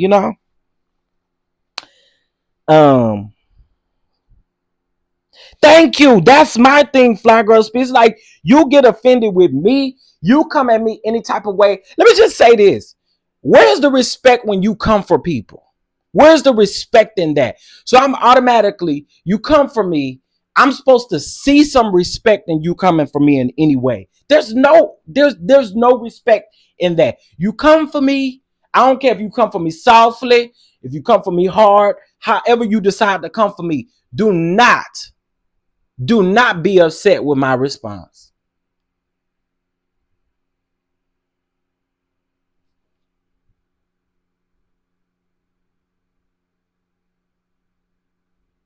I'm just saying, I would, you know what I'm saying? You just can't dictate my response based off of the way you approach me first. That's all I'm saying. I'm not a woman, but I honestly don't see the problem if he did. It's his opinion. That's another thing I was saying. What makes, I mean, so if he go out here, I'm just asking, if you go out here and call a white lady ugly, is there a problem there too? I'm just wondering. Can somebody answer that question for me? If he was out here talking to a white lady like that, would that still be disrespectful? Because we made it a point to say he was being disrespectful to black women. I want y'all to stop that shit. Oh my God, I want y'all to stop that. I want y'all to stop that.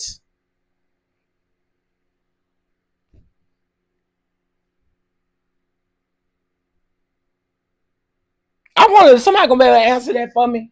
If it was a white lady, would we be all up in arms? If he was just having a conversation with a random fan on there, would we be all up in arms with him being disrespectful? I'm just asking. And I want somebody to be able to answer that question for me that maybe felt some type of way about Ken calling that lady ugly, quote unquote.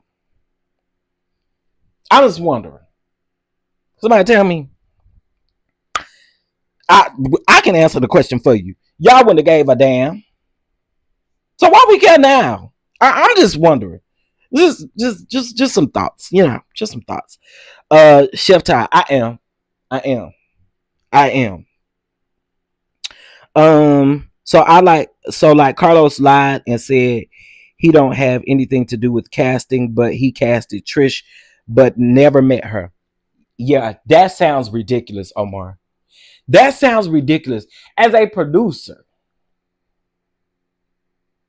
the executive producer of this show, you mean to tell me there's not one time before y'all get ready to film stuff that you don't even fly down and come in and shit, have a damn peppermint with your cast or something? I don't know. I think that is crazy. I think that's crazy to me. I couldn't have no number one show on a network and don't never go see my cast before a new season come out. You gotta make that make sense. I don't think you that busy that you literally can travel in one day. You're in Atlanta, sir. It's not like you over there in Africa and have to fly way over here. Literally, that's a 30-40 minute flight. You got the money. Some about that just don't feel. That's crazy to me. That is crazy to me. There'll just be no way in hell I would have a show. And it ain't like some of them is in Detroit and some of them is in LA and some of them is in DC and some of them is here and some of them is here. They all in one spot except for Sonny and Moses. And you know Sonny because Sonny used to work with you.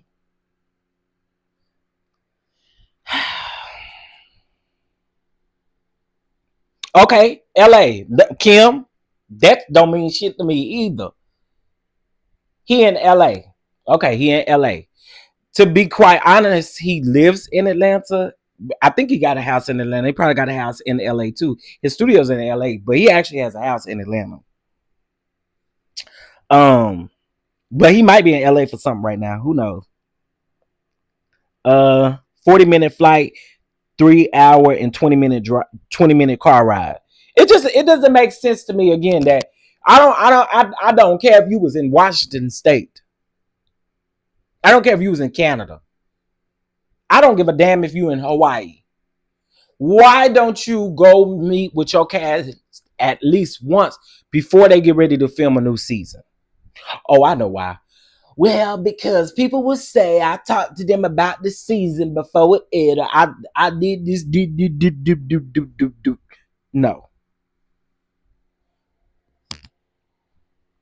No, that's not gonna work. So again, I just think Carlos, it's weird to me. You don't know them, and yeah, y'all right. He said he didn't have anything to do with casting, and that was a lie. I told y'all then when he said it was a lie. I mean, and I think all y'all got common sense. Y'all knew it was a lie too, ain't it? So anywho, I thought I would bring that to y'all. I ain't trying to persuade or change nobody's mind or nothing like that either. But I'm glad that we have all heard from every last one of them. Okay, we done heard from Trish. We done heard from we done heard from we done heard from Trish, and we done heard from oh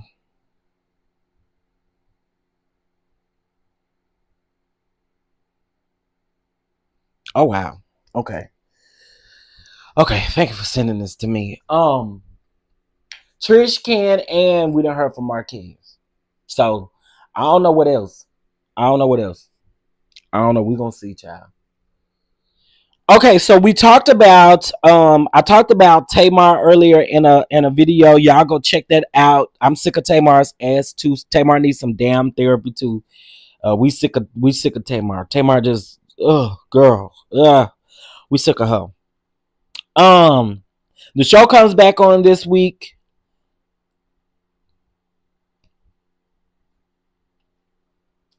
And I'm trying to think how I want to do this. I am going to bring y'all a review for Family Empire. I'm just going to give y'all a review on the first 4 episodes, and then we'll catch back up this week. Family Empire is the Carlos King news show. I do like the people on that show. And plus, I feel a certain way about somebody on that show. But anyway, I will be recapping that show, and we'll be then caught back up since it come back on Friday. Saturday, Huntsville come back on.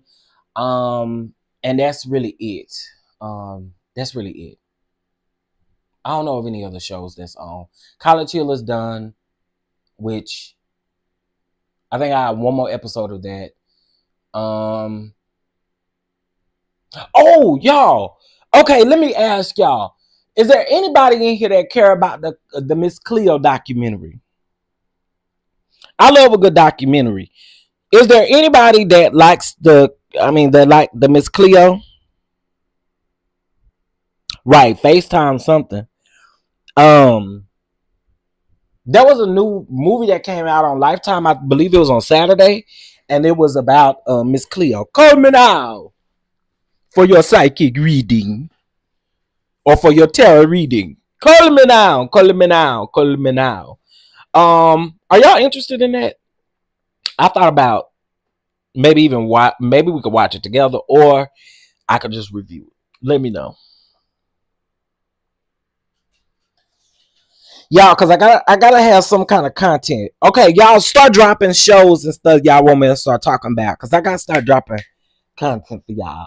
And I really want to get back in my reviews and stuff. So drop in the comments, what are y'all watching right now that y'all wouldn't mind me recapping, reviewing? Let me know. OQ, you watched it? You like it? Yeah, so there's already one on HBO Max that came on last year, I think. And then there was a new one that came on Lifetime on Saturday. You said watch party?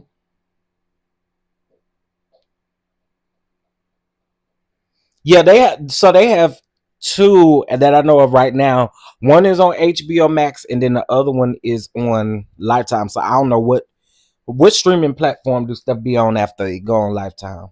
It may be on YouTube. Let me see. Miss Cleo documentary. I'm trying to see if Lifetime have put it on here yet. I don't know. It's a lot of these bootleg. A lot of these bootleg people done put it on here. Let me see.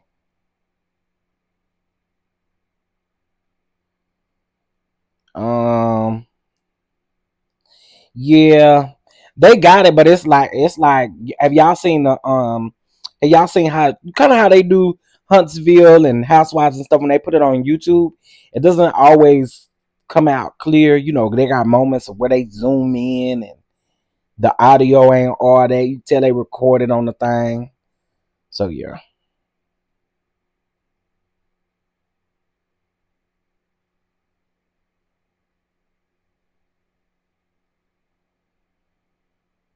Okay, let's see.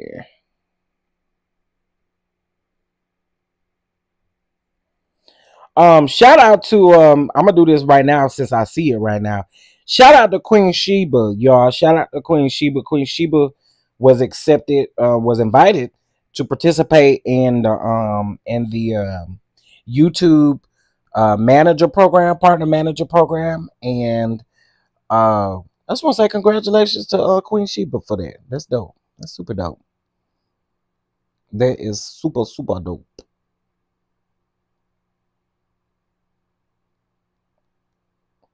Okay, y'all, I don't see it, so maybe it ain't on YouTube yet.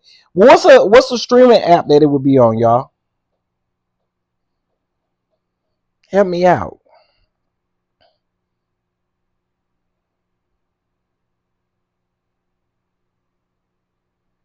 Lady of Rage. Oh, that's the lady's name that did it, right?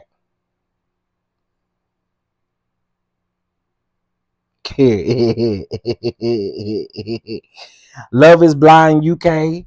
Is that just came on, didn't it, Omar? Or is Queen Scam a show? I don't know. I don't know nowadays. Oh yeah, you saying the lady look just like Miss Cleo? She do. She do. Yeah, she look just like Miss Cleo.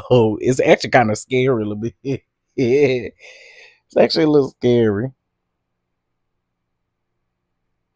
Hey CC, have you done a watch party review for Divorce in the Black? Hell no, I ain't even thought about that movie. I forgot all about that movie. I ain't even seen it. Yes, I said seen it. I ain't even seen the movie. Fun fact, Lady of Rage is from Farmville, Virginia. Come on, Virginia, and I said that wrong. Virginia. Okay, it's 170 people up in here. I got a question for y'all. First of all, y'all did good on them likes. We almost had 300 likes. Shout out to y'all. That's dope. And if you forgot to like the video, just hit the like button. It's 168 people up in here. Okay, can we get 10 people? 10 people. Just 10. Just 10 of y'all. 1, 2, 3, 4, 5, 6, 7, 8, 9, 10. Only 10 of y'all. 10. That's 10. 10 people. Can we bless the platform with $7? 7. The number of completion. Chef, I'm just catching up, but I agree with your theory about Marquez being set up, looking at Trish and Ken wearing they probably was told last minute to go. I actually think that's simply beautiful. I actually think that I definitely think production set that up. That's what they do. That's what production does. I definitely think that production set that up. And I don't think Ken and Trish were originally going to go. I don't. Based on the way that they were dressed, I don't think that they were originally going to go. And production somehow may have set them up too. Who knows? But I knew when I saw him put on his stories that it was a setup. I said, oh, yeah. They set him up big time.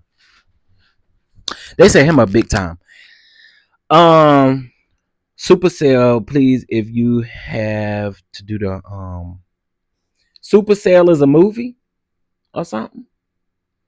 Let me look it up, baby, because I don't know what that means. Let me see. At first, I thought you was trying to say Super Scent. I was gonna say Super. Oh, so television series on Netflix.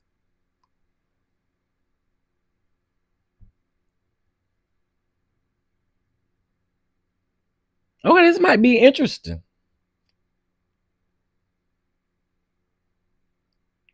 Okay, you might got me on to something. You might got me on to something.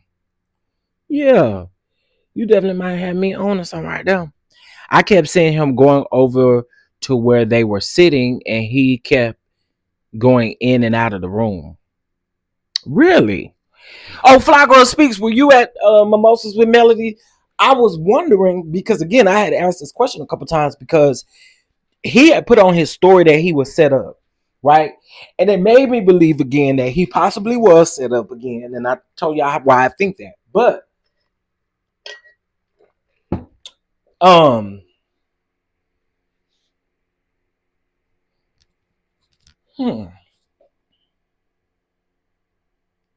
Cause he wasn't talking about, he couldn't have been talking about his clothes. Cause he was dressed better than Ken was. So he couldn't have been talking about his clothes. He had to most definitely have been talking about, I don't think Ken and Trish were originally supposed to be there. Or they must have told him that they wasn't invited. It gotta be. It just has to be. That has to be it. Oh. DJ.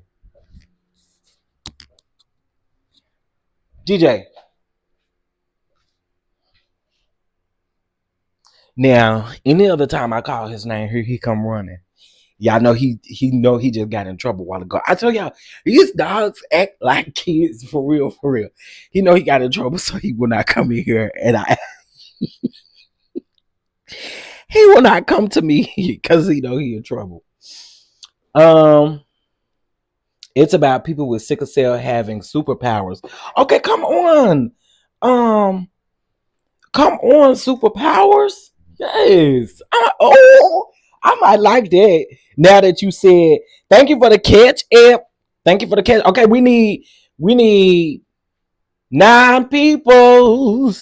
more people to bless the catch out with $7. We're doing $7. Okay, 9 people.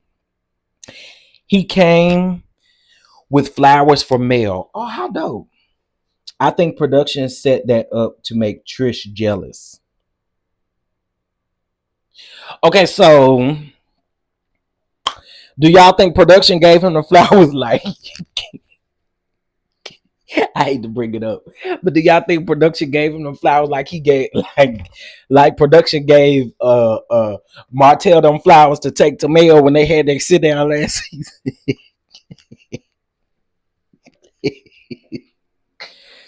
No, he probably really did take them flowers to her on a serious tip. I think production set that up to make Trish jealous. Ooh.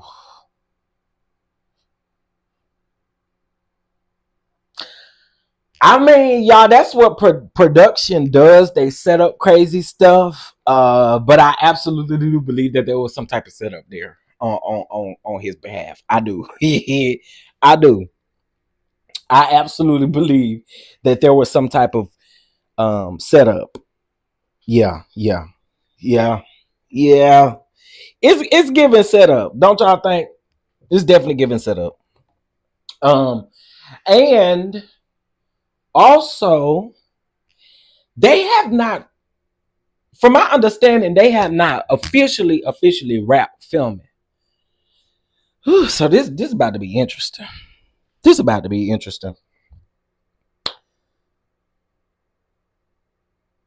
They were some grocery store flowers. Baby, I bet you production, I ain't no shade. I'm just gonna say it. I bet you production stopped by Kroger's or production. What they got around there? Do they got a Winn-Dixie somewhere around there in Huntsville? What kind of grocery store they got around there? Hey, production went to the Piggly Wiggly before they came to the event.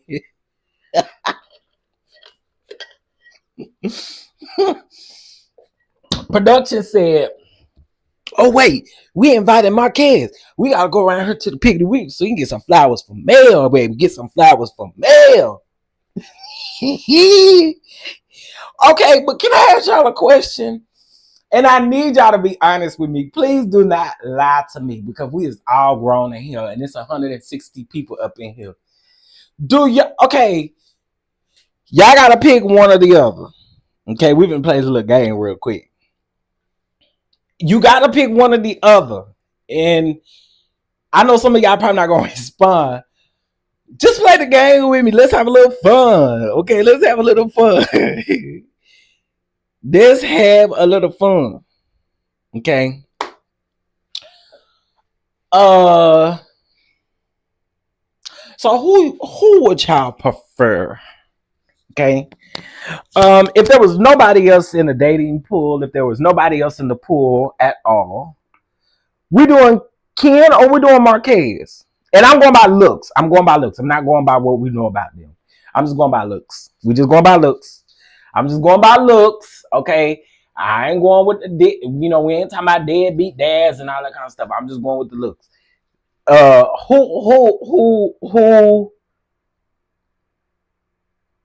Who I'm gonna see who gonna be brave enough to answer first. Actually, I'm gonna beat y'all to it. I'm gonna answer first.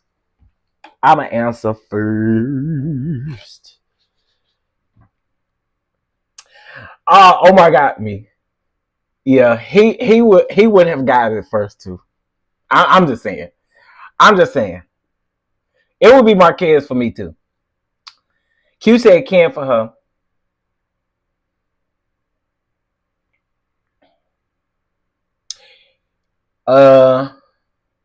Mel was on TikTok and she said she's filming tonight. Oh yeah, I didn't think that they rapped. Somebody said that Mel's event was the finale, and I don't think that's true at all. Based on some of the stuff that I know, I don't think that's true. No, I saw you answer, Omar. I'm with you actually, Omar. Marquez, Ken looks gross to me. So you saw Ken in person, Fly Girl Speed. So you saw these people in person.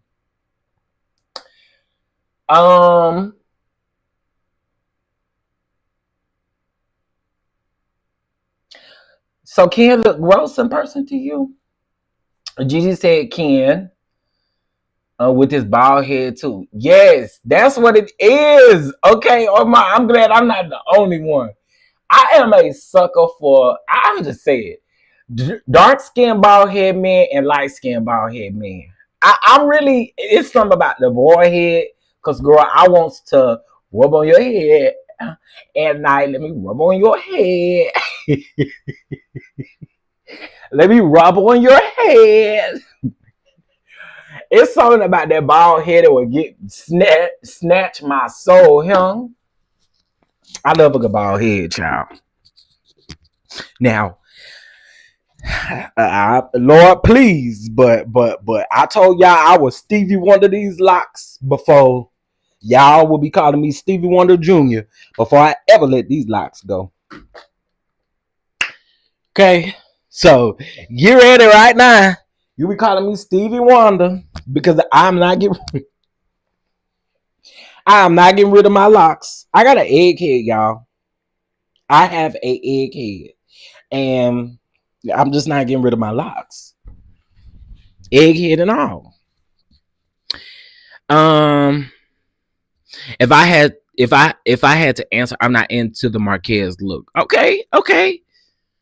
I love a good boy head. Period. That's why Trish taking so long to divorce. Okay, elaborate, Omar. LOL, my ex was bald, so next. Oh, so you want a man with a head full of hair, Gigi.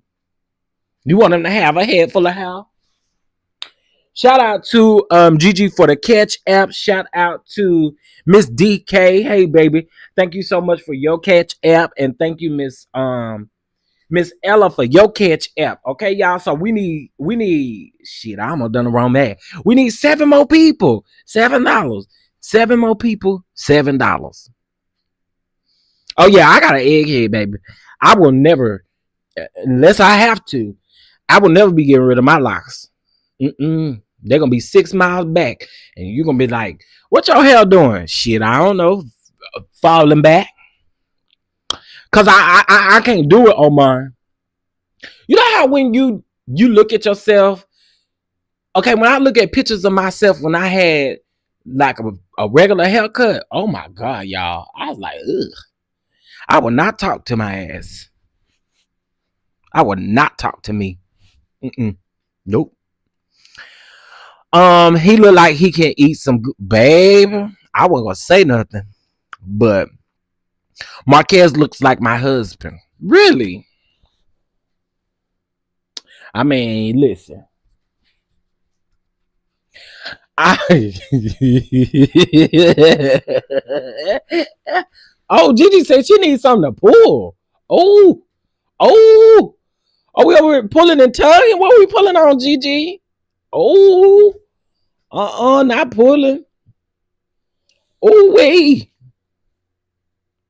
Oh, I am a little crazy, Jennifer. Just a little bit. Just a little bit. Shout out to Miss Vicky. Shout out to you. Thank you so much for your catch up. Shout out to you. Thank you. Thank you. Thank you. We got Miss MC Geechee. Thank you, baby. Thank you, baby. Thank you. Like I'm from New Orleans. Thank you, baby. And of course, we got Fly Girl Speak. Shout out to y'all. Shout out to y'all. Okay, let me see. That means we are.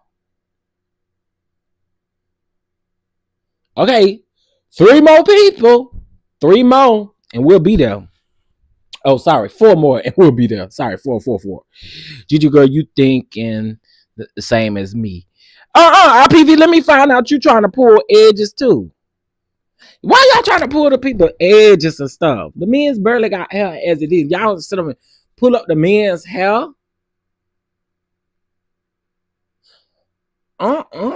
First of all, that sounds freaky, baby. But then second of all, why is y'all pulling on the men's hair? Yeah, gotta direct that head. Oh, I get it. I get it.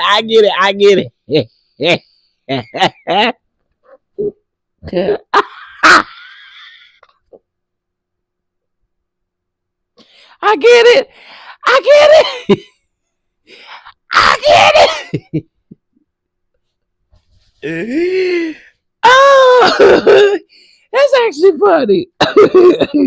That went over my head when I read it, but now I get it.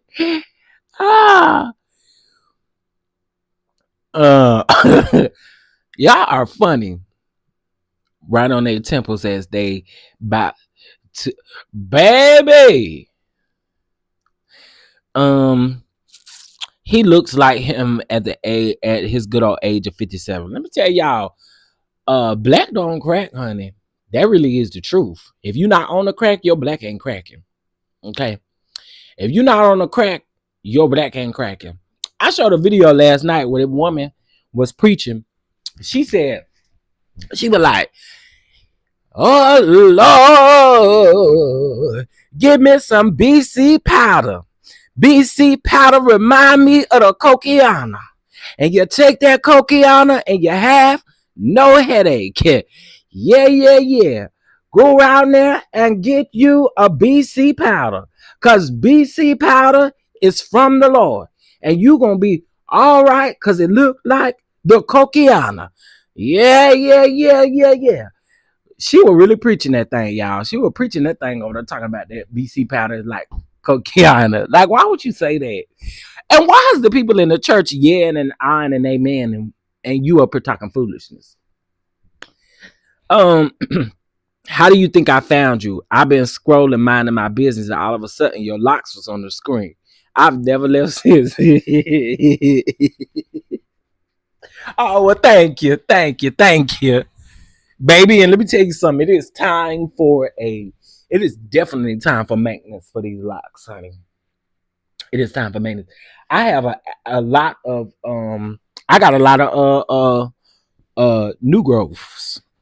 Oh, y'all think I'm playing? Let me just pull up this lady. Y'all can see it for yourself. The lady said she's talking about that BC powder remind her of the Coquianos. I was like, oh, the Coquianos, girl. Now the people saying Funkadoniva and Armon had a conversation. Girl. Okay. Okay, let's see. Let me see. Is this it? Dang, did I not save it? Yes, I did. Here we go right here. So y'all know I ain't making this up. Here we go.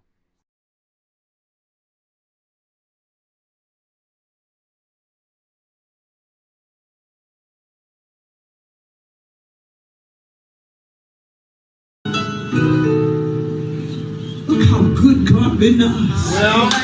We can open up our kitchen cabinets, open up a can of Spam, get a few crackers, eat it, drink a little lemonade. Y'all ain't saying that. Put some peanuts in some Pepsi and shake it.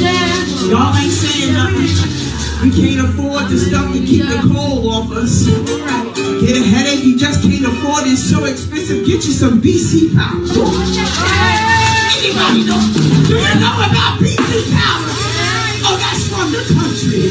Oh, yeah, it looks like cocaine. Just swallow that. And your headache, your trouble, your depression, it'll be gone. Say it.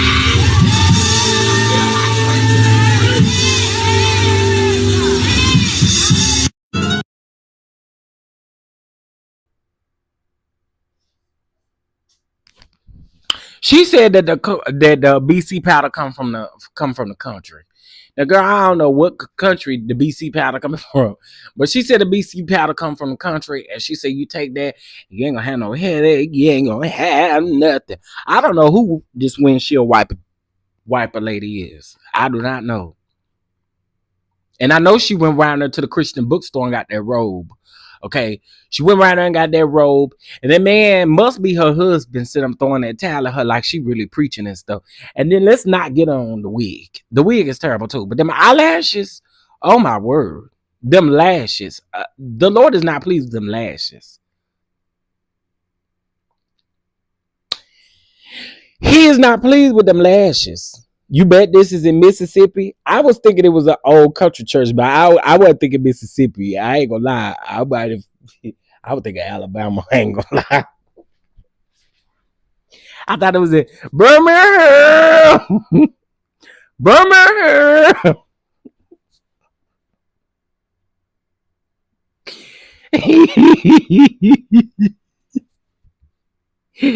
Oh. Don't they look like windshield wipers as eyelashes? Child, this is pure foolishness. Pure foolishness. Okay. Yeah, she went around there to the Christian bookstore. Do they still have Mardales around here? Do anybody remember Mardales? Or am I making it up? No, Mardales was the name of a Christian bookstore. They used to have t-shirts off up in there. A lot of the Sunday school teachers will go off up in there. You know, you teach Sunday school and stuff. Do y'all remember that store? Or am I making that up? Let me look this up real quick. I could have sworn. You want me to get off Birmingham? Did you see the sneak peek Sunny posted? Is it a new one? I saw the one she posted last week. Oh no, maybe I didn't see a sneak peek. I just saw the little thing that they gave. She put it on her Instagram.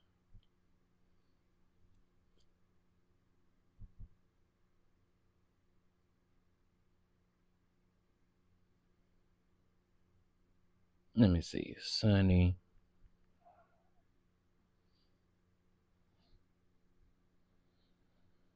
I'm making it up. No, I'm not. I don't think I am. I'm Googling it. Mardale's. I knew I was not tripping. It's called Mardale Christian and Education. Yep, I did not make that up.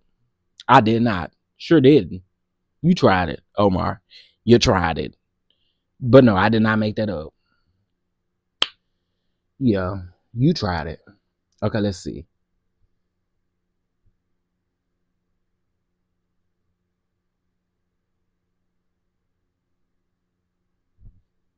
Wait. I hear Tisha and Kimmy, but to be honest, I think both parties have fault, right?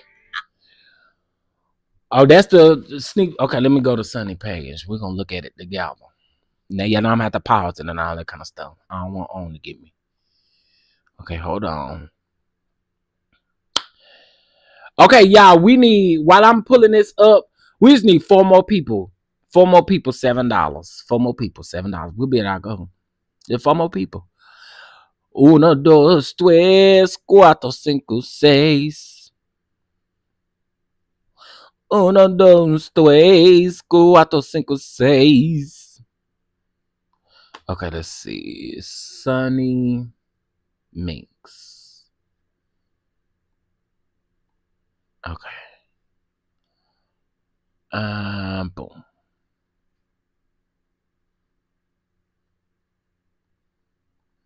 Okay, here we go.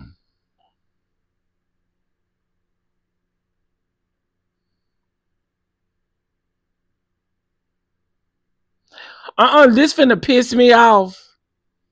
Is this what everybody talking about? Where somebody said, Kimmy said she don't think Ariana want no side hoe. I think y'all trying to trap me up and y'all trying to piss me off. I think that's what y'all trying to do. Yeah, y'all see how you try to do me? Talking about, nah, you made it up. I ain't made that up. I knew about that book though. Okay, let's take a look.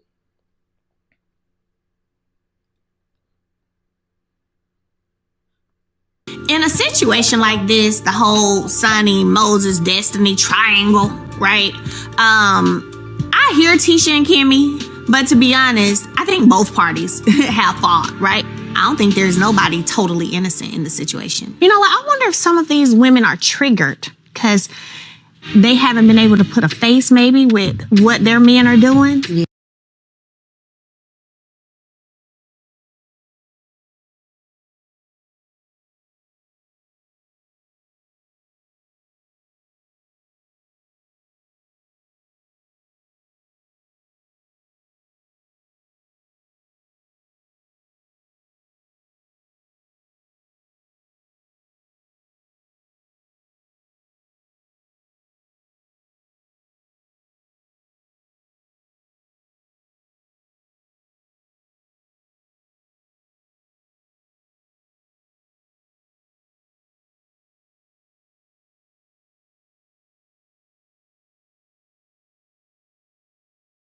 Yeah. And then they're seeing your face and they feel like you took him from her. I hope not, but it seems like it's giving a little bit of that. Giving a little bit of triggered, ain't it? Yeah. But I'm glad you're not triggered. You know what I'm saying? If anybody, you would feel, It's funny you mentioned that. What's so interesting to me is kind of the hypocrisy of it all. Ooh, child, here we go. I feel like, here we go, child. Here we go. It's gonna be some mess next week. I'm just telling y'all. All right. They seem to be so strongly opinionated by you and a person. He was not married to this girl. Yeah. Didn't have kids together. Weren't even engaged. And damn sure didn't have no 14-year relationship. No. Like I was, right? Right. But I literally have heard Kimmy say, oh, I refuse to call her a side chick. I'm not calling her a side chick in terms of my situation. Right.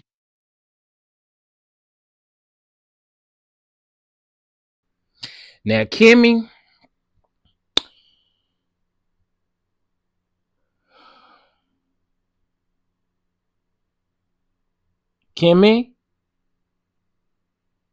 darling, I do see the hypocrisy.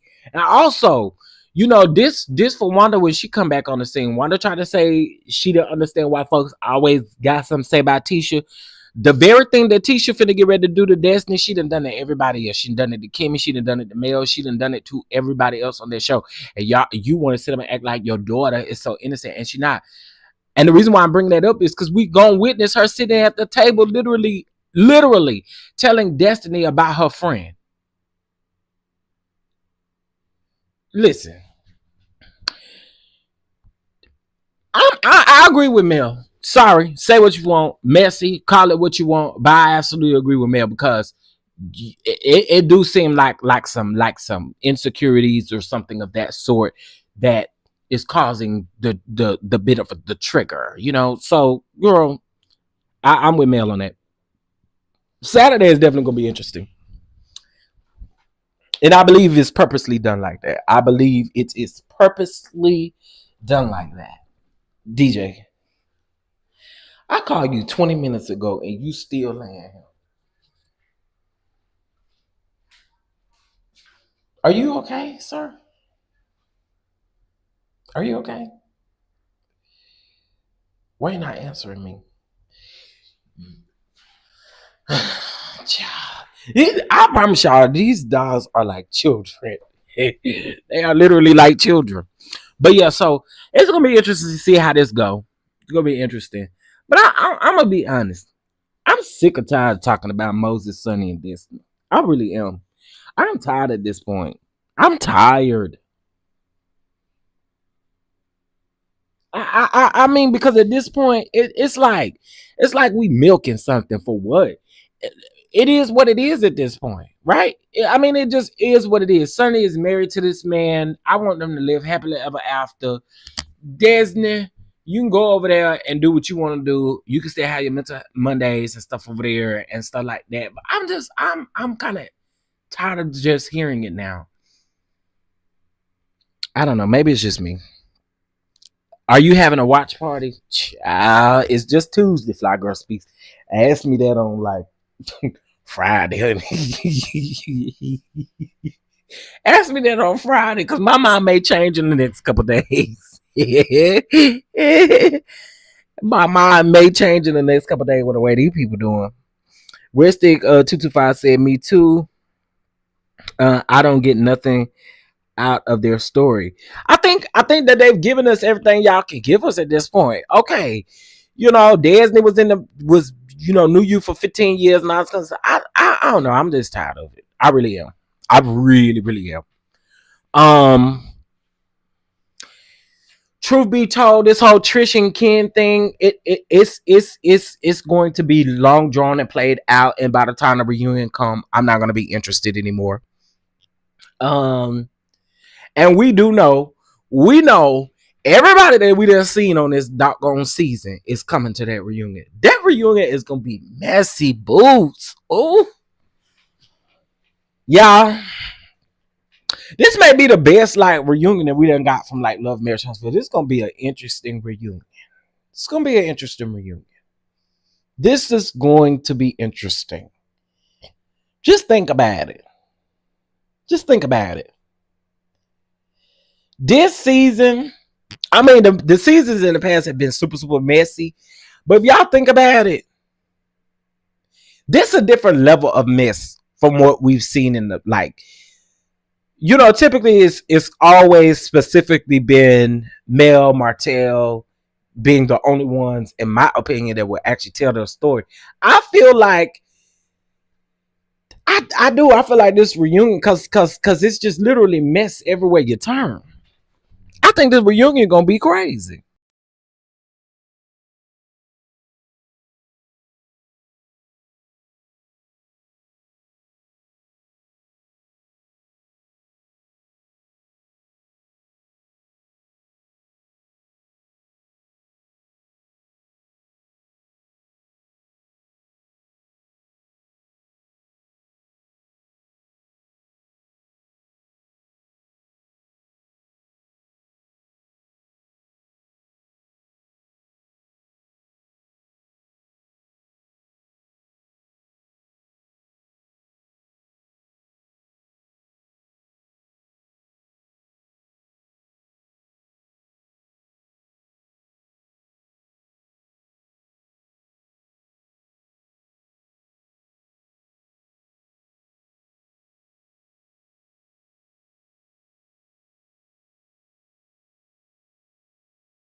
Uh-oh. I forgot that. Okay, there you go. I'm here. My little thing that went dead. I didn't realize I was live. I've been live 4 hours, y'all. That's crazy. Um, but y'all should be able to hear me now. I'm talking through my what's the name? And I gotta remember that this is a little delayed from what y'all see in here as well. But I'm back. Um, so yeah, I just think this reunion is gonna be very interesting. Somebody said Kimmy and Maurice don't need to be at the reunion. What are Kimmy and Maurice gonna talk about? Oh, they're gonna talk about this DUI and stuff, child. I'm sure. But besides that, they literally have nothing else for us to talk about.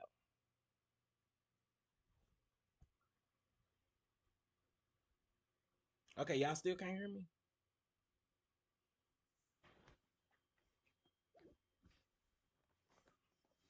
Hold on. Hold on. Let me do this real quick. Um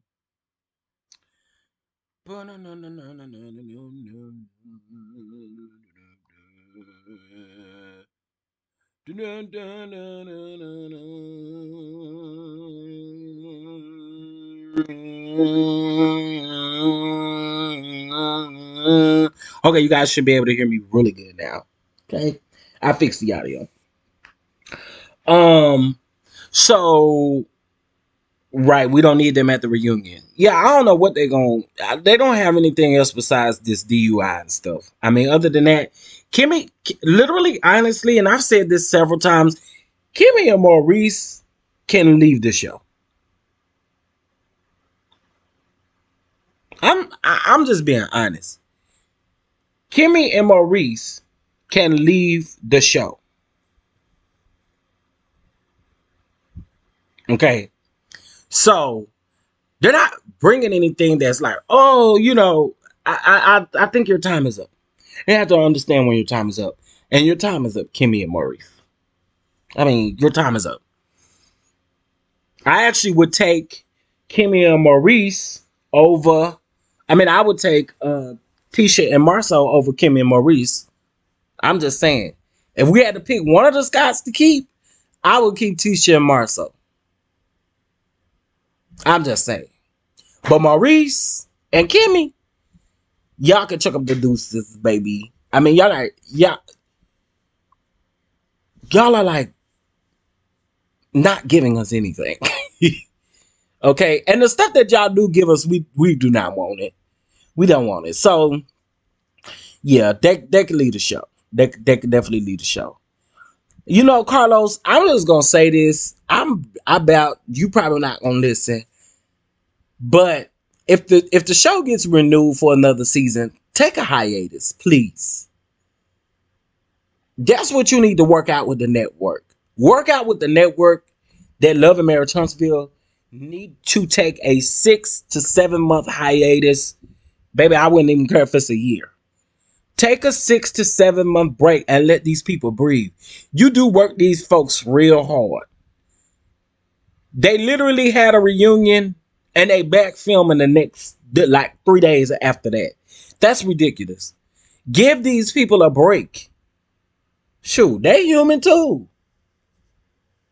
Yeah, Marcel can be definitely funny at times. I absolutely agree with that. I also agree that him and Mel are like really good TV together. They scenes are hilarious to me. And the reason being is because Mel ain't gonna back down, Marcel ain't gonna back down. So it's always, I like it. They challenge each other. And I like that. I'm not gonna hold you. And I think it's funny. But again, like I said, Marcel and Tisha, I would keep them, and the other folks, goodbye. Adios, amigo. Okay? Amigo. All right, period. Point blank.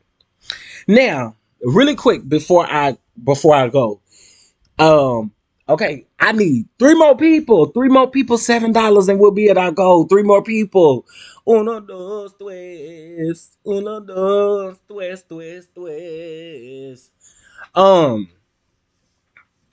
So before I leave, I really think my theory, even about Tamar and them, is correct too.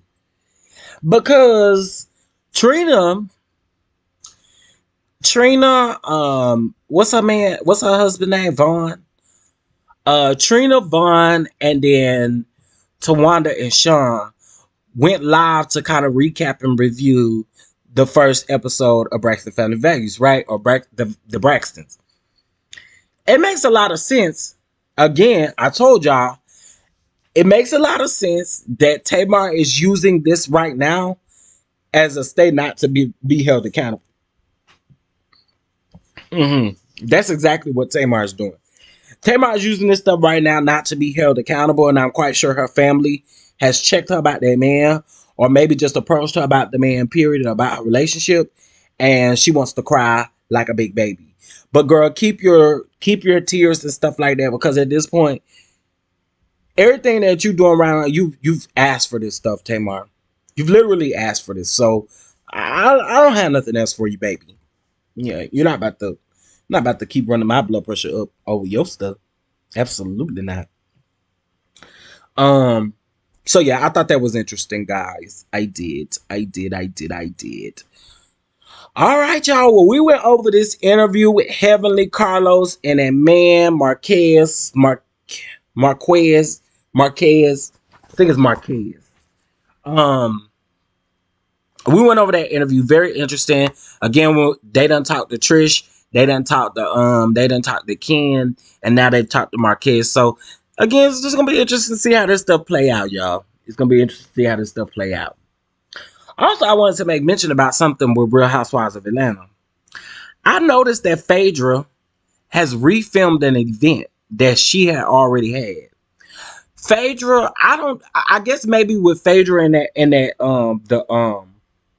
little code thing she was doing. Remember the first episode to Married to Medicine, they were talking to Phaedra around that table at that little shop she got, or whatever it's called.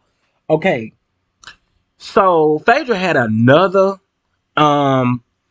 fashion show, but she also had a fashion show when they was filming Married to Medicine. Oh, is Married to Medicine gonna cut that fashion show? Oh. I'm just wondering. I peeps all things. This would have been, I don't know, did y'all decide to refilm it for the Housewives instead of doing it for Married to Medicine? Oh, there are two different production companies. I'm just over here thinking. We shall see. We shall see. All right, my good peeps. I am gone. Please make sure again you hit the like button on your way out. I may be live again a little bit later on today. I do have some other things I want to discuss. But again, please make sure you hit that like button, subscribe to the channel if you're not subscribed. We are on the road to 13K subscribers, y'all. That is so mind-boggling to me. Anyway, we are about 44 people away from hitting our 13K mark, and y'all will know when we hit it. Oh yeah, you're gonna know. All right. Much love. It is the same network, but their contracts originally come from the production company, which is very interesting. I'm wondering if Purveyors of Pop decided to strip Phaedra's fashion show scene, and then because she's now on Housewives, Truly Original was like, hey, you may need to do another fashion show. Because basically the reason why I made that comment about them being two different production companies is Purveyors of Pop could have shared their footage. They're not sharing their footage, which definitely tells you that it's because of the two production companies difference. I don't think the Bravo at that point, it don't matter. It's about the production companies. But again, she had a fashion show on Married to Medicine. And I'm only thinking that if she was able to do it on Housewives, they're gonna strip it on Married to Medicine. They're not gonna show it on Married to Medicine. So I don't know, Miss Phaedra Parks. They say she taking over now. Now Phaedra get to the money parts. I said, oh, okay. Which Phaedra have always kept the jobs. Now, you know, was she good at them? I don't know. I've never had to hire her, but she had always kept a job. Okay. All right, y'all. I hope y'all have a good day. Don't let nobody mess your day up at all. Okay. Have a good day, and I will catch you beautiful people later. Bye.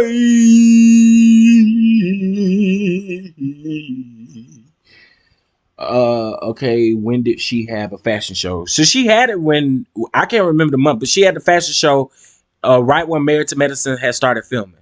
Maybe like a couple weeks later. A couple weeks after they started filming.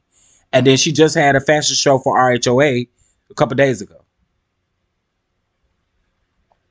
So I don't know. Just kind of tells me that Married to Medicine might strip that fashion show for her.